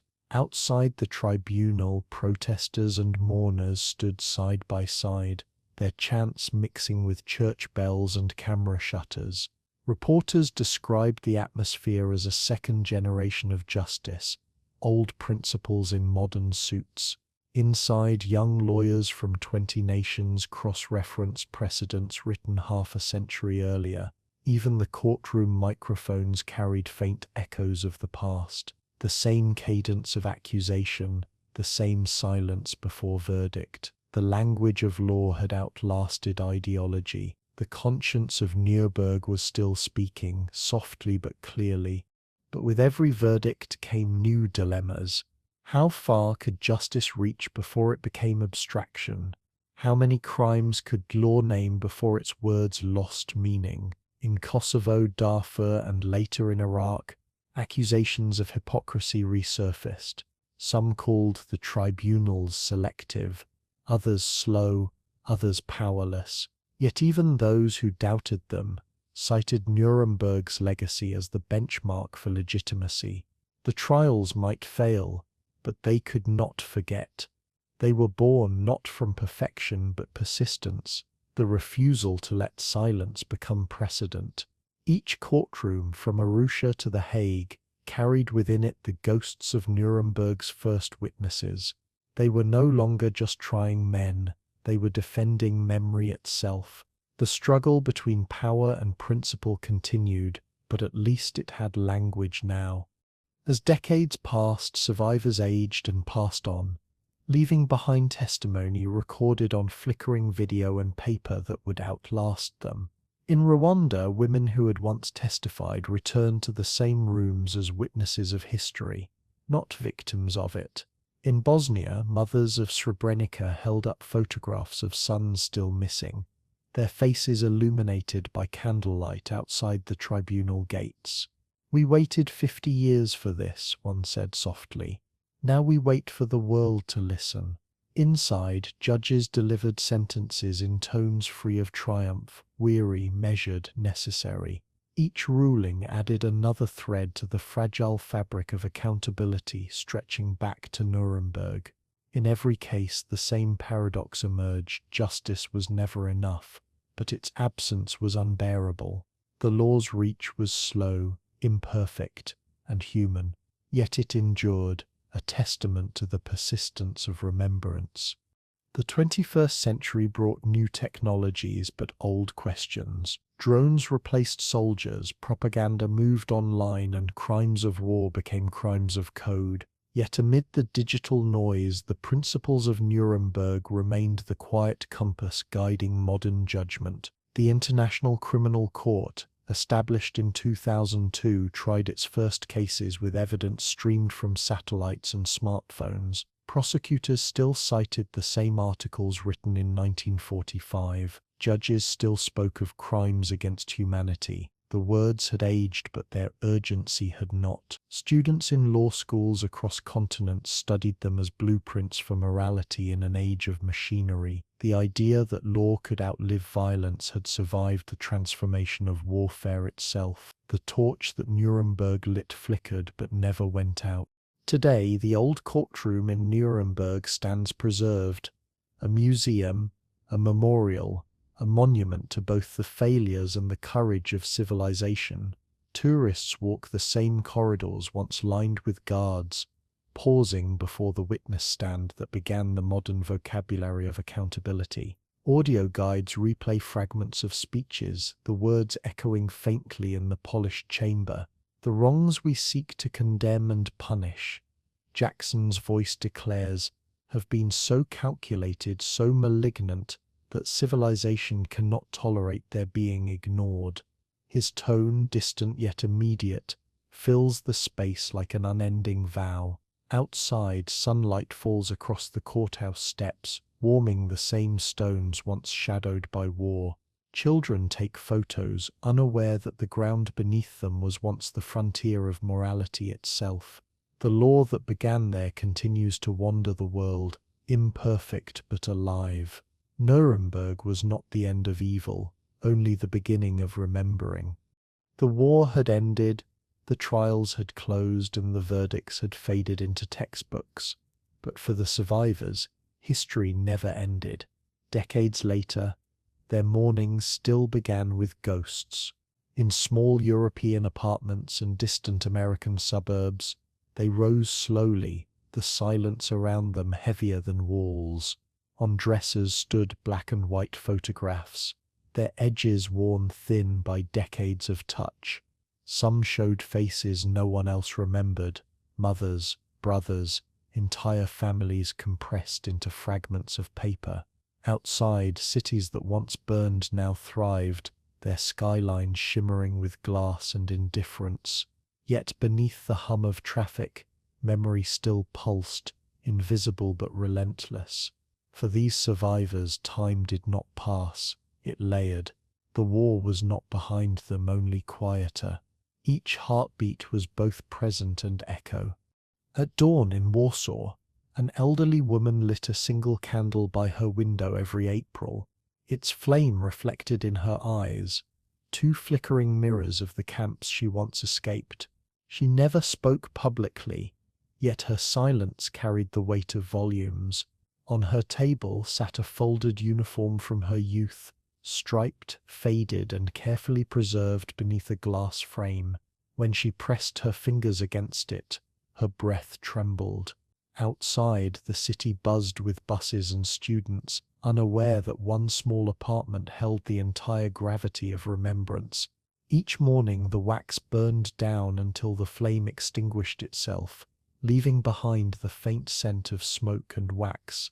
That scent, soft, human, enduring, was her memorial. She never forgot the number tattooed on her arm, nor what it meant. She lived not to forgive, but to remember clearly. In Nuremberg itself, a museum now occupies the courtroom where justice once thundered. Tourists move slowly through glass corridors, whispering as if language itself might disturb the ghosts. The benches are polished now, the microphones silent, the wood gleaming with history's weight. A projector hums softly, showing footage of the trials, grainy faces, monotone voices, the flicker of flashbulbs from 1946. Among the visitors, survivors sometimes sit unnoticed, their eyes tracing the room like a map. Only they can read. They remember where each man once stood, where each silence once fell. A guard offers assistance, but they shake their heads. They know this place better than anyone alive. The past does not haunt them here. It simply stands beside them, patient and unblinking. When they leave, their reflection lingers faintly on the courtroom glass, as if the witnesses are still testifying. Memory has become the courtroom's final occupant. In Jerusalem, at Yad Vashem, the air is thick with the scent of cedar and dust. The Hall of Names rises like a silent cathedral of remembrance. each photograph suspended in soft light. Elderly visitors walk through slowly, their canes tapping softly against stone, their eyes searching the walls for faces lost long ago. Some find them, a child's grin, a parent's stare, and whisper the names aloud, as if restoring them to life. The whispers echo upward, swallowed by the dome of memory. School children pass quietly, their sneakers squeaking on polished floors, holding notebooks that will outlive the witnesses themselves. The guides speak gently, their voices carrying both instruction and reverence. Outside, wind stirs through olive trees planted by survivors decades earlier. Their leaves rustle like pages turning in a book the world must never close. In this place, memory has learned to breathe without sound. In the small towns of Germany and Poland, memorials stand in unexpected corners, brass plaques embedded in sidewalks, bearing names once erased. They are called Stolpersteine, stumbling stones, reminders meant to trip the conscience. Each one marks a life interrupted, a home emptied, a journey that never returned. Rain darkens the metal each autumn, filling the engraved letters with water that glimmers like tears. Passers-by pause sometimes, brushing away leaves or lighting candles, and then move on. Yet even that fleeting pause is a form of testimony, proof that forgetting has not fully won. Survivors often visit these stones quietly, without ceremony. They kneel to touch them, fingers tracing the names like reading Braille from another lifetime. For them, the stones are not symbols. They are gravestones without graves. Beneath each one lies a silence that the world is still learning to respect. In the 1970s and 1980s, filmmakers and historians sought to record what memory was beginning to lose. Crews traveled from Paris to Prague, from Vilnius to Vienna, carrying microphones that trembled in the presence of truth. Elderly survivors sat in small kitchens, sunlight falling across wrinkled hands, and told their stories in voices both fragile and unwavering. Some had never spoken before. The interviews lasted hours, sometimes days, each one peeling away layers of silence hardened by time. "I didn't think anyone wanted to know," one man whispered, his words dissolving into static. The tapes filled archives around the world, the hum of reels becoming the pulse of remembrance. Through them, history gained a heartbeat. Even as memory faded, testimony persisted, living proof that silence could not have the last word. The survivors had become both witnesses and teachers. In New York and Chicago, grandchildren of those who endured began to inherit not trauma but responsibility. They grew up with photographs framed beside diplomas, stories told at dinner tables between long silences. "We are their continuation," one granddaughter said during a memorial reading. "If we forget, then they die again." Her voice trembled, but her conviction was steady. In classrooms, she showed faded letters and brittle ID cards, the ink still legible though the hands that wrote them were dust. The students listened in stillness, sensing that history was not something to read but to hold. Across generations, the act of remembering evolved from grief into duty. These descendants built museums, wrote books, and filmed documentaries. The past had not ended. It had changed guardians. Through them, remembrance became renewal. Some survivors found peace in speaking. Others found it in silence. A few refused interviews altogether, insisting that words could never match experience. They lived quietly, tending gardens, watching seasons pass as their own endurance became their testimony. "Every breath," one man said, "is defiance enough." In his yard, roses grew around a broken fence, their petals deep red against rusted wire. He never attended commemorations, never wrote memoirs, yet every spring he planted the same flowers again. Neighbors called it habit. He called it survival. The scent of roses drifted through the air each summer, carrying with it something deeper than forgiveness. His life became its own quiet monument. For him, remembrance required no speech, only persistence. At dusk in museums from Washington to Berlin, candles are lit by trembling hands. Their flames flicker against glass cases filled with shoes, journals, and watches, fragments of ordinary lives once devoured by extraordinary cruelty. The light dances across the exhibits, reflecting off faces both young and old. In those moments, history feels present, tactile, breathing through flame and silence. Some visitors weep quietly, others simply stand still, unable to find language large enough for the weight of it all. Curators move softly between rooms, adjusting lights, maintaining reverence. Outside, night falls over cities that once burned, now luminous with remembrance. The flicker of candles becomes a constellation of defiance against forgetting. Each flame is small, but together they form something eternal. In the darkness, memory glows. As the last survivors fade into time's horizon, their absence becomes its own kind of presence. Their testimonies linger in film reels, archives, and voices that will outlive the century. Museums preserve their words, schools repeat their names, and nations wrestle with how to keep memory alive when witnesses are gone. The question no longer belongs to them, it belongs to us. Every candle lit, every story retold, every silence observed is part of that inheritance. History does not forget, it waits to be remembered.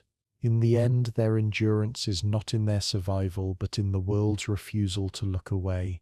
The echo of their voices has become the rhythm of remembrance itself, and as years turn and generations change, one truth remains unaltered.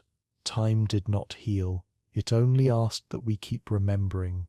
The courtroom stands empty now, its wood polished, its silence immaculate, its air carrying only the faint smell of varnish and time.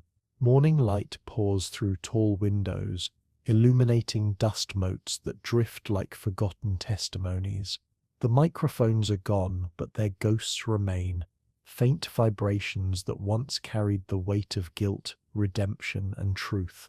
The judge's bench gleams beneath the soft hum of museum lights, the gavel long retired but not forgotten. Visitors pass through in quiet awe, their footsteps muffled by reverence. No words are spoken, yet the room still breathes with presence.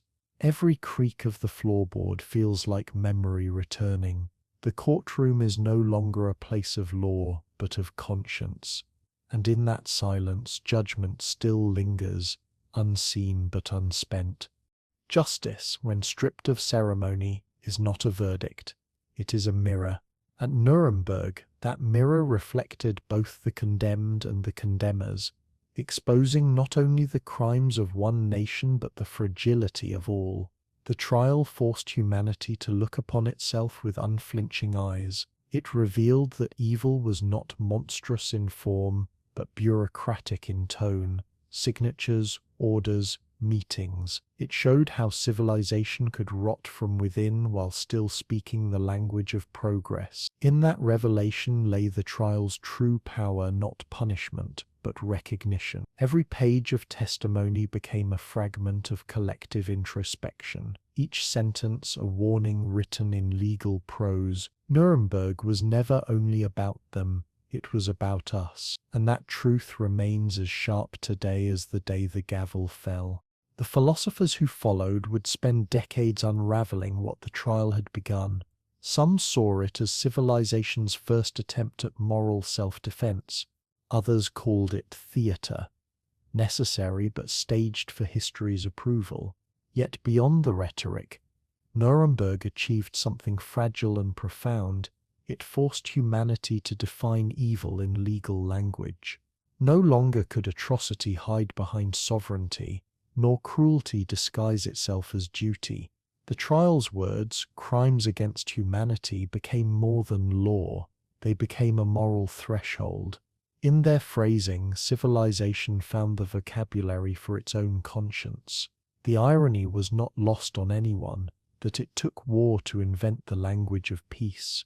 Law had spoken where empathy had once failed, and in that contradiction progress took its first breath.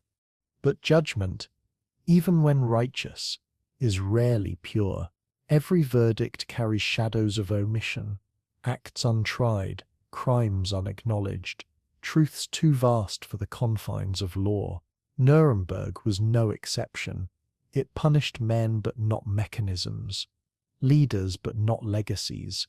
It declared guilt, yet could not erase complicity that ran through millions of silent hearts. The courtroom's strength was its limitation, to name but never to heal. Scholars called it justice incomplete, yet indispensable. Without it, memory would have remained unanchored. With it, the world learned that even imperfect judgment is better than silence, and that silence itself is the most dangerous verdict of all. The concept of collective guilt still divides historians and philosophers alike. Can a people be condemned for obedience? Can morality survive within systems designed to erase it? At Nuremberg, those questions hung over the defendants as heavily as the noose itself. The court did not condemn nations, but it did condemn the idea of moral neutrality. It declared that following orders was no longer a refuge for the conscience. In that single assertion, human responsibility was redefined. Guilt had become not just legal, but existential, a burden shared by all who stand by while evil speaks. That truth, uncomfortable and eternal, remains Nuremberg's most enduring sentence. The trial had judged 12 men, but in its reflection it judged humanity's capacity for denial. In museums today, visitors pause before exhibits of worn shoes, letters, and photographs. The smell of old paper mingles with faint echoes from audio guides. Fragments of testimony recorded long ago. "We did not think it would come to this," one voice says softly. "We obeyed." The recording clicks and silence resumes. The faces on the walls, soldiers, civilians, victims, stare back with the same unanswerable question. What would you have done? The question, simple yet merciless, transforms memory into introspection. History's weight transfers from the exhibits to the hearts of those who look upon them. Judgment in this way continues, not from courtrooms but from within. The verdict ultimately belongs to every generation that inherits the story. The moral architecture of Nuremberg remains visible in the institutions it inspired: the United Nations, The Hague, the International Criminal Court. Yet these edifices, though majestic in purpose, still tremble under the weight of politics. Every trial since has been both homage and challenge to Nuremberg's precedent. Some have succeeded, others have failed beneath the shadow of power. Yet the principle endures that there exists a line, however faint, between law and chaos. It is a fragile line, easily broken, yet constantly redrawn.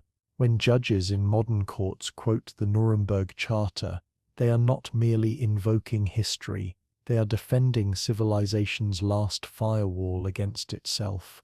And every time they do, the courtroom in Nuremberg stirs again, as if acknowledging its descendants. Justice lives on in repetition, not resolution. Even within its contradictions, Nuremberg remains the most human of triumphs. It proved that law, though imperfect, can stand against power, that truth, though buried, can still find air. It showed that morality could survive bureaucracy, scarred but not extinguished. Its legacy is not in the verdicts themselves, but in the persistence of asking the same questions. What is justice? Who deserves it? Who enforces it? Every generation answers differently, yet all begin from the same echo. The courtroom's wooden walls became a vessel for that echo, carrying it across 70 years and counting. Humanity's conscience may be slow, but it remembers. In every tribunal that follows, one can still hear the faint hum of that first gavel strike, history repeating its own vow. Outside, Nuremberg's sky turns amber in the evening light, the same hue it wore in 1946. The courthouse windows gleam softly, reflecting the city that has grown around it, vibrant, ordinary, alive. The people walking past glance up without knowing what once transpired inside. A child laughs, a tram rattles by, and somewhere a church bell rings, the same rhythm that once tolled for the condemned. Life moves forward as it must, yet the air around the building feels different, heavier, quieter, as if history still breathes there. Inside, a single exhibit light remains on, illuminating the empty bench where justice once sat. The dust glimmers in its beam like tiny verdicts suspended in time. The world has moved on, but the questions remain. The trial's end never truly arrived, it simply changed form. In the end, judgment is less about punishment than persistence. It is humanity's refusal to surrender its own conscience to the machinery of indifference. Nuremberg taught that justice, though flawed, is not futile. It is necessary precisely because perfection is impossible. The trial's true legacy lies not in its sentences, but in its attempt to civilize despair. Each verdict declared that morality, however fragile, still belonged to us, that even in the ruins of empire, humanity could rebuild meaning. The echoes of those words still travel across centuries, reminding us that justice is not a destination but a direction. The courtroom may now be silent, but its message continues to whisper through the fabric of modern law and memory alike. It speaks not to victory but to endurance. Justice is never perfect. It only proves that humanity has not stopped trying. Morning settles softly over Nuremberg, the city no longer marked by smoke but by sunlight. The same streets that once echoed with boots and fear now hum with bicycles, church bells, and laughter. Pigeons gather on rooftops rebuilt from rubble, their wings flickering against a sky once blackened by war. The courthouse stands quiet, its stone facade weathered but enduring, its windows polished to reflect a peaceful world it helped imagine. Inside, the air feels cool, sterile, reverent, the scent of paper and history blending into something timeless. Visitors move slowly, their voices hushed as if afraid to disturb what remains sacred. Guides speak softly in multiple languages, the words justice, truth, and memory floating through the hall like prayers. Light pools on the polished floor where the defendants once stood. The room feels smaller now, but heavier, dense with what humanity once risked becoming. Outside, the river glides past, carrying the reflection of a city that rebuilt not just its walls, but its soul. In glass cases beneath museum lights, the documents of judgment rest like relics. The pages are yellowed, the ink slightly faded, yet the words remain sharp enough to cut through time. Each signature, each paragraph is a scar and a vow, proof that civilization once confronted its own darkness. The air hums faintly with the whir of climate control machines, preserving what war nearly erased. Students lean over the glass, their faces illuminated by history's quiet fire. They read the names aloud, their voices soft as though invoking the memory of strangers now turned ancestors. Outside, autumn leaves drift across the courtyard like slow embers. One page in particular bears a single handwritten correction, the human hand behind the machinery of morality. It is a reminder that even perfection must pass through imperfection to endure. The light catches on the glass, and for a moment the past gleams like a living thing. Down the hall, a recording plays, Robert Jackson's opening speech, his voice deep and unwavering. The room vibrates faintly with his words. The wrongs we seek to condemn and punish have been so calculated, so malignant, that civilization cannot tolerate their being ignored. The recording crackles, its age audible, but its conviction undiminished. Visitors stand still, hands clasped, as if in the presence of something sacred. The sound fills the room like a sermon to the future, its cadence unhurried and grave. A child tugs gently at her father's coat, asking, "Who is that man?" The father bends down and whispers, "He was someone who tried to make the world fair." The child nods, uncertain, but listens to the echo. The voice fades into silence, leaving only the hum of the speakers and the rustle of history turning a page. In that moment, the courtroom becomes a temple of human persistence. Beyond the courthouse, Nuremberg thrives, a city reborn from its own ashes. Street cafes spill with laughter where once the flags of tyranny flew. Artists paint murals on walls that had once been bullet-pocked. Musicians play violins beneath archways rebuilt from shattered stone. Every sound feels like defiance set to melody. In the market square, an elderly man sells postcards printed with photographs of the city before the war, a reminder that beauty, too, can resurrect itself. The air carries the aroma of roasted chestnuts, mingling with the faint tolling of bells from St. Sebaldus Church. Children chase pigeons across cobblestones that have seen centuries of footsteps, some innocent, some infamous. The city moves without haste, without forgetting. Its scars are not hidden, they are integrated, softened, understood. The light of peace does not erase shadow, it reveals it gently. Inside the courtroom, light streams through tall windows and lands upon the witness stand. It glows across the microphone, now disconnected, and the wooden rail worn smooth by trembling hands long gone. That light seems to remember. It falls with precision, as though drawn by memory itself.